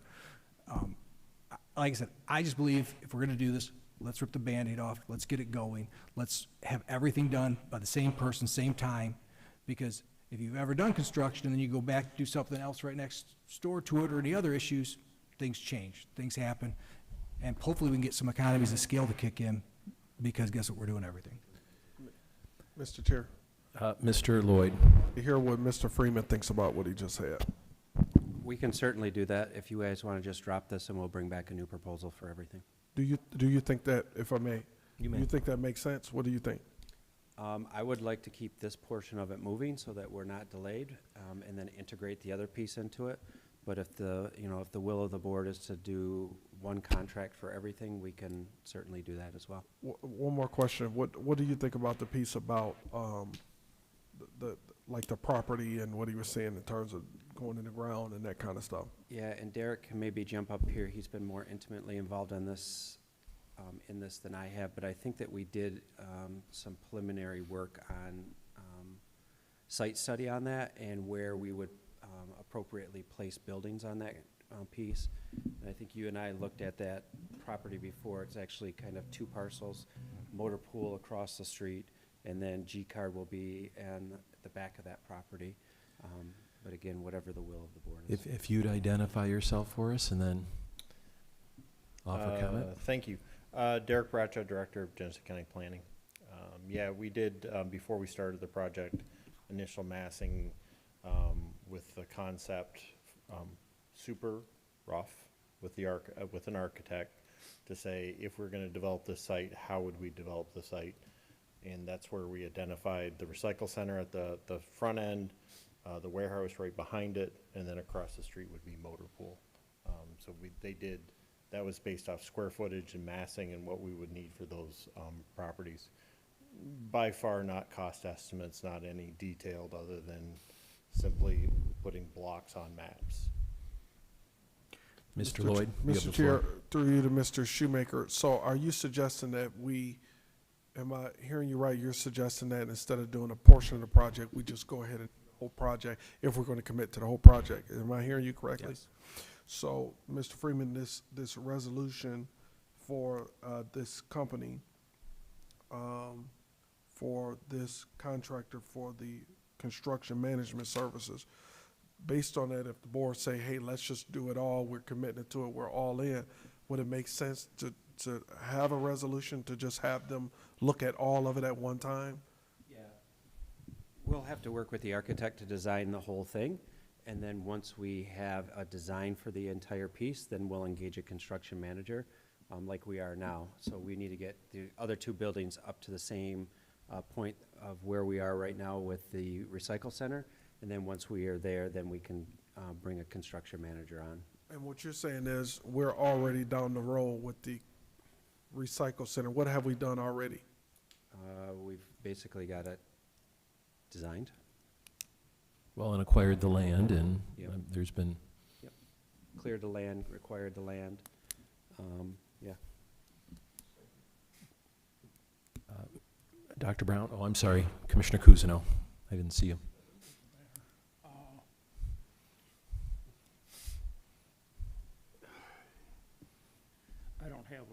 problem with doing the whole thing moving forward, but it doesn't make a lot of sense, your argument that let's do it all now, but yet you're saying the major part of it, put it off for a while.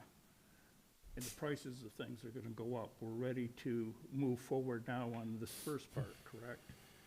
So I don't quite understand, you know, where you're coming from on that, Commissioner Shoemaker, but, you know, I'm all for doing the whole thing, but so much work has gone into this so far, and nothing has ever been done about the other two other than, you know, a crude drawing. And so it's gonna put the whole thing behind. How long will it take to do all these other things, to get those up to the snuff where all three buildings are ready to go? Probably looking at a year at least. I won't be in favor of stopping this to allow us time to bring, I don't have a problem adding the other two as we go forward. But to stop this now and then wait a year, I'm not in favor of that. Yeah. All right, Commissioner Brown, then Commissioner Shoemaker. Thank you, Mr. Chair. I don't have a problem with doing all three, because I think that's, has been the vision for a long time, and that's been the layout on the specs that we've seen. But I think the Metropolitan Planning Commission had a committee review all of these bids for this particular job, and so Wheelan was the one that was recommended. My guess is that they have, you know, people in place and plans in place to manage this right now. So I agree with Commissioner Cousineau that we need to move forward with this right now while this is, these kinds of things are in place. I also remember Mr. Bradshaw saying that we've been saving money over time to help build this and to get it going. So can you share to what extent have we put aside money to do the other two pieces too? And if we do decide to do it all at one time, do we have that money in the coffers to go ahead and attack it now? I can speak maybe a little better to that. You remember it was either last budget year or the year before, we set aside, I believe it was $3 million towards the G-Card warehouse. We don't have anything yet set aside for motor pool, but you know, kind of working that out, that's not going to be a total general fund obligation. That's going to be working with a couple of different departments to include consolidation. Okay, so the feasibility is there to do all three based on our current budget? Yes, feasibility, yes. Okay, so yeah, I would want to move forward with this, but also include, like Commissioner Shoemaker said, the other two, and let's not waste time. All right, Commissioner Shoemaker. Okay. To start with Mr. Commissioner Cousineau's suggestion, one, you're paying them to manage one site, come out one time. Now you're going to pay them to come out another time and another time. It costs you more every time somebody has to drive out to a job if you've ever dealt with contractors. That's what happens. So economies of scale are going to kick in because you're building more. Plus, they should give you a lower bid. Two, I'm not in favor of other groups collecting bids other than us. I don't think that's a great spending plan. Like I said, if I trust somebody, we answer the people. We are voted for by the people. These boards we put out there, I'm sorry, the way they've been voted on the last couple appointments, I'm sorry, I really only trust us. So you are going to save money, one, let's start off with, by doing this all at once, because you're not just having this group or whatever group you have bid on one building, they're bidding on three that they're going to do for you. So economies of scale. Two, once you get into the project, guess what? So let's say it takes them a year and a half to put that building up to two. Let's just say from there. You're going to wait to start the others, you're going to try to do them at a separate time. Are you hiring the same company? They got you over a barrel then, because you know why? You're going to hire them again, because they're doing the other work. So you're not going to get the best value there. You're negotiating against yourself. Just like we did with the parking ramp when we bought this building, and we didn't have the lease. We pay more than anybody else does for those parking spaces. This is a simple thing. You're gonna ask somebody to bid it. If you told me, Sean, hey, you come out to my house, you're gonna mow all 3 of these pieces of lawn for me, I'm gonna give you X. Or you're gonna come out 3 different times, or 2, because we may do the 2 others at the same time, it's gonna cost more for every single piece of that. You're buying in scale when you're buying materials. You're buying things at larger percentages. That's just my opinion on it. That's how I came up with my point that it's gonna be more. Because guess what? The cost, material is a lot, but the real cost is labor. And bringing people back and forth is expensive. And we have to pay a good wage because we are a government agency. And I just think, like I said, I also want to see everything fit together from an architectural standpoint beforehand. Because you're going to have, here's the deal. They're figuring on just doing this for drainage and everything just for this property. So we got our water drainage coming off from our drain water, right? Because we didn't tell them later on we're putting it in there. Did they draw the specs up for the other buildings? They didn't because they don't know how big the buildings are, so they can't. So I hope we weren't going down that road. So we don't know how much water is going to be coming off the building or off the parking spaces. So this all should be done at once if it's going to sit on the same facility. Because guess what? There are those issues. So let's say we put the drainage system in and we've got everything spec'd out for the drainage. But then we put the other building in, or along the way we decide it's going to be a little bigger, a little smaller. Then you have to dig stuff up maybe because maybe you don't have the capacity to handle the water. And there's just things like this, electrical when it's being brought in, and so on and so forth. Now, you can tell this general contractor that's what you're doing, but I'm just of the opinion, I think it's better all the way across. Do them all at once. You're gonna save money. You're not gonna run into those problems where this overlaps with that and there's an issue that things don't work together, and we just get it done. But that's just, like I said, whatever the board wants to do from there. I'm just opposed, I wanna do it one time.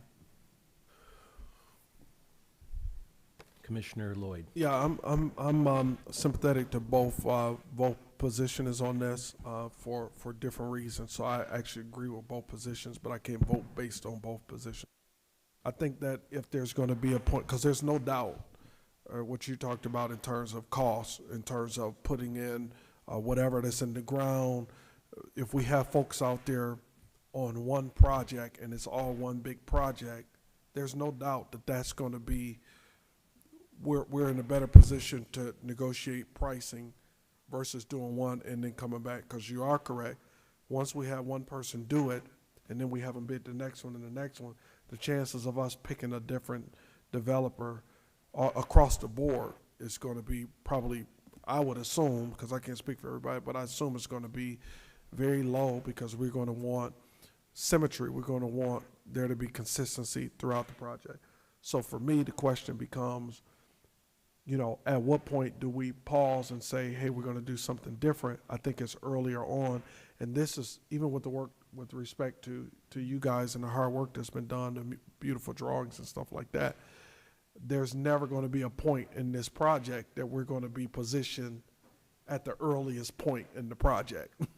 Every time we do something else, we're further into the project. You know what I mean? So if there's a point where we pause, and maybe it's a pause to have a larger discussion. Maybe you guys go look at some stuff in the next couple of weeks and come back with hey, actually this, what Sean is talking about makes sense. You know, this is the best path forward. This is what we think it looks like. I think that's probably more responsible for me. I'm talking about my vote. I feel like I would be being more responsible with my vote by pausing and looking at all of that, because there's a lot of truth into that. And then the other thing is, yep, the work's been done, research the bidders and all of that, but we haven't spent the millions of dollars that we'll spend or the overage we'd spend by doing these as separate projects. So, you know, God bless, appreciate those that have done the work, you know, definitely respect folks' time, but then it's the question of what's most responsible for us. So that's where I am. I think we need to, it seems like there's consensus about us moving forward. So I don't think doing the project is a question. I think there's probably consensus about doing all 3 pieces. I don't think there's issue there. So we're far down the road. We have one place that's already designed, far down the road. Now it's, what's the strategy here? Do we just want to do one? Is that best long-term, not just because we already did this portion of it? Or is it best for us to do it all? And I think we need to, be able to answer that aside from we did this work, so we gotta go now. So that's my sentiment. Commissioner Brown. Can we have our cake and eat it too? That's the question. Can we do this, and can the architect who has already done the preliminary design for this building, can we go back to the architect and say, look, can you include a design for G-Card and motor pool on this campus? And how much extra would you charge for that? What are your thoughts, Derek? Sure, we can absolutely go back to the architect, and we've had conversations about that request to the architect, and at least get them in on a preliminary upfront, like what, from a cost standpoint, right? Because ultimately, this comes down to cost. But you know, we can engage their services and you know, bring information back to the board on what it would cost for, you know, hire an architect to do 2 additional buildings. And also the timeline. So, one more question about, so the contractor. So Wheelan was selected for the main part, the recycling center. Commissioner Shoemaker, are you suggesting we just get Wheelan to build all of it, or would you feel more comfortable with the committee going back to the drawing board and issuing an RFP for all 3 pieces? Thank you, Dr. Brown.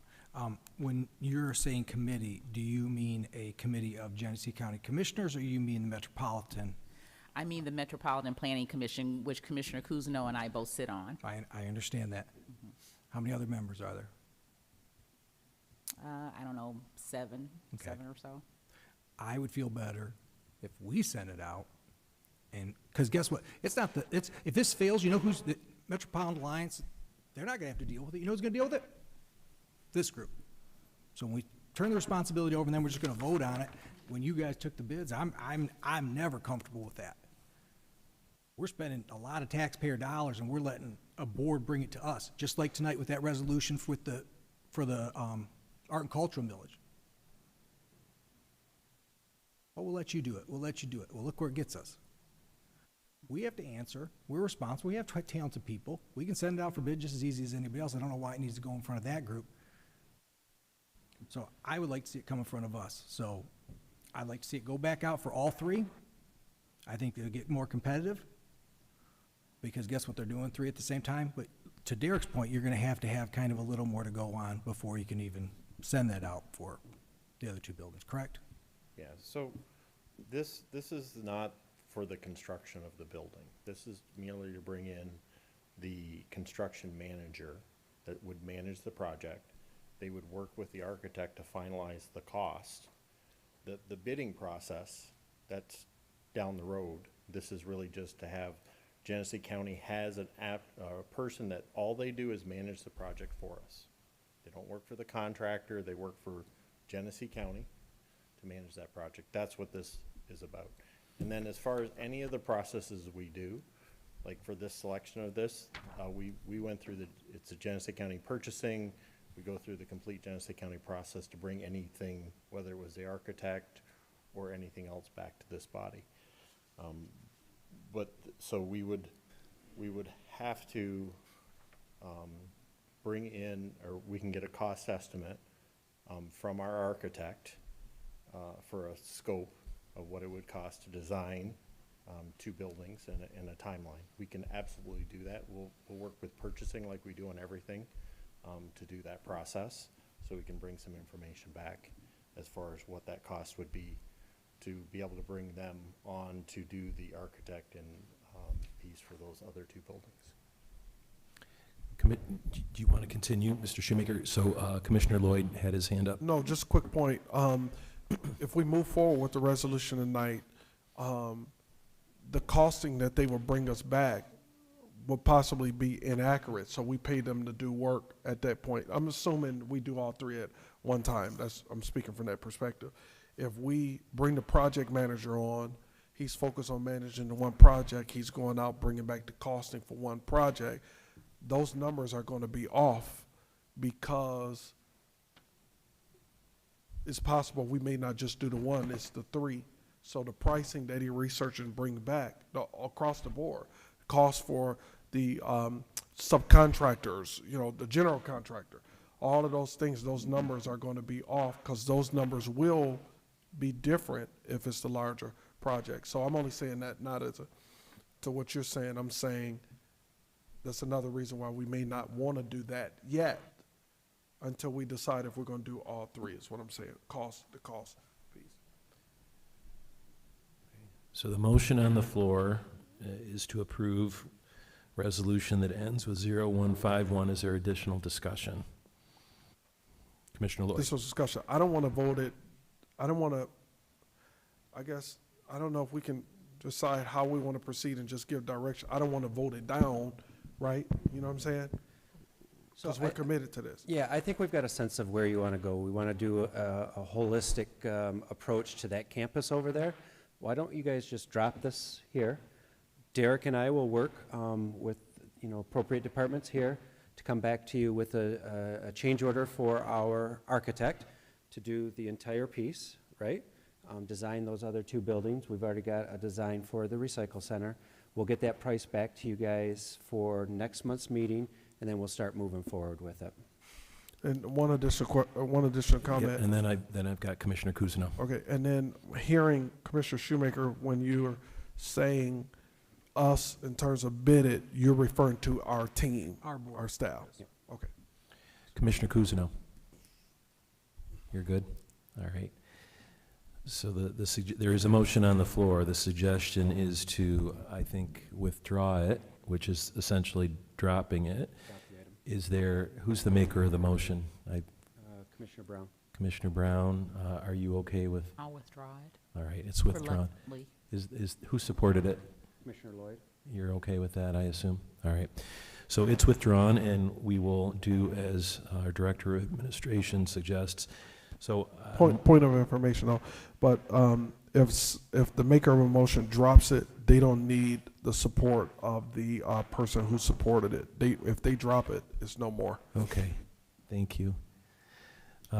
So I'll entertain a motion to move all the items under new business and, of course, take any separations. So moved. Support.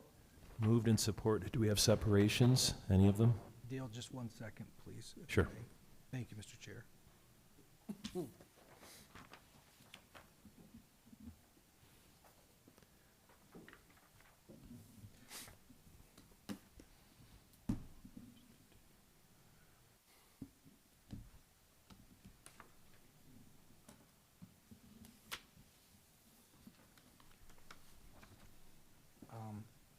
Can we have 1 and 8, please? Certainly. So we're separating out 1 and 8.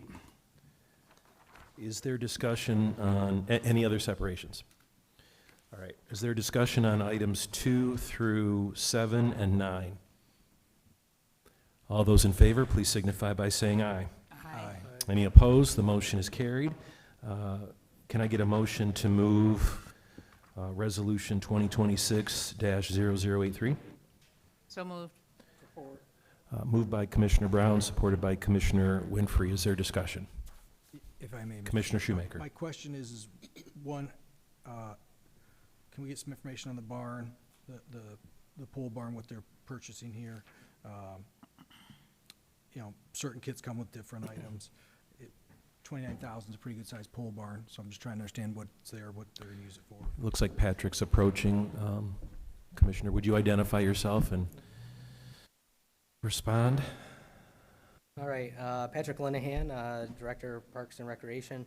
So this is a 35 by 60 pole building with a lean-to on the side. This will be at Wolverine Campground. Right now, our tractor, our mowers, our patrol boat, everything sits outside. We do have our mowers in a Connex container. So we're looking to get the equipment and vehicles inside, and then also we have an old pit toilet that we store supplies in, and we want to move that in as well too. So at least at this point, it's going to be an unheated building. Our construction crew is going to build it on site. Okay, so our team's going to build it? Yes. What do you think the cost of labor is going to be for that? You got an estimate of labor for that project? No, I could figure it out. If you could get it to me, I'd really appreciate it. Next is how tall are the sidewalls and how many doors you have and how, as far as garage doors and how tall are they? Yeah, so it is 2 doors, and I believe the doors are a little bit higher because of some of the equipment. We're at about 12 feet. Okay. And you got 2 of them? And Yep. then obviously some entry doors and stuff Yep. like that, okay. And then you put concrete in there afterwards? We're initially going to put in a crushed limestone floor, but our staff, probably in a year or 2, will come in and put in concrete. Yeah, that's the pricey part. Yep. Yeah. All right, thank you, Patrick. Any other discussion? Thank you, Patrick. All those in favor, please signify by saying aye. Aye. Any opposed? Motion is carried. I'll entertain a motion on Resolution 2026-0236. Move it. Moved by Commissioner Brown, supported by Commissioner Getzinger. Is there discussion? Commissioner Shoemaker. Yeah, I'd like to have some more information on this where, I mean, obviously it's going in the Chevy Commons play garden, but I'm sorry, probably the mic's not close enough. It's going in the garden, supposedly. Tell our residents where the funds are coming from. On top of it, is there a way to track how much usage these things get because we can say it's coming from someplace else like the state, but I pay my taxes to the state and I hate it. So when I see spending like this in an area that when I drive by it to come down here, I don't see people we were told they're gonna be running or jogging or doing stuff on it. And I don't see it. So it makes me a little leery when we're spending $1.5 million if I'm on a playground set. So is there more to this than that? Yeah, so the change order is 24,000 on it, and this is for some of the engineering that we're doing. One of the main things here is when we were going through regulatory compliance for where the restroom's going to be, the EPA wanted us to do soil testing for vapors based on what was there at the site. So that is a majority of this cost here, is to do those testings. And then we also, if you remember, that was an industrial site, pretty much everything was left there. Plans weren't necessarily the best out there on where things were. We also had a tunnel that was buried out there and trying to find out how thick it was, and that, that's, adding to the cost of our geotechnical services. It's the gift that keeps on giving. Like I said, I'm very concerned with the usage on this, and I don't know how the state of Michigan comes up with the numbers of what's gonna happen, or do things when they've approved this project. As you know from the beginning, I mean, a lot of people, I've been a little opposed to it, because guess what? We've allowed General Motors to vacate the property, leave us, this American taxpayer and the state of Michigan taxpayer and the Genesee County taxpayer, to pay the bill for something they made millions on and gave us jobs, but I don't think it's enough for what we're having to clean up now. So, like I said, I'm with this project as it continues. I hope you're getting enough reimbursement for your staff, because they put a lot of time on it. We are. All right, Commissioner Kuzino. Yeah, I just need a point of clarification, Patrick. I know that your department is overseeing this project for the state of Michigan, and it is their money. But other than us, is there anybody else that approves this, like being it's state money? Do they oversee anything, or they just give you a grant and say, take care of this? I'm a little unclear as to whether there's, if they're watching their pennies. Yeah, so there are 2 mechanisms in point. Obviously, we have a lot of partners. We have a partnership meeting every 2 weeks that we talk over things. And then also when it comes to the endowment that is set up at the Community Foundation for this, there's an endowment committee that has representation from CSMOT, from us, from the city of Flint, from the DNR. Okay, that helps clarify things in my mind. So yeah, it's not just your department, you going out and doing it. There's other departments that oversee things. It's a partnership. Yeah, okay, thank you. Do we have additional discussion? Commissioner Shoemaker, are you good? Okay. I thought you were pulling it closer. I know everything wasn't heard tonight, so I want to make sure I'm close enough when I vote. Okay. Thank you for. You're welcome. All those in favor, please signify by saying aye. Aye. Any opposed? Nay. One nay. The motion is carried. It appears we have no other business. Public Works is adjourned at 10:14.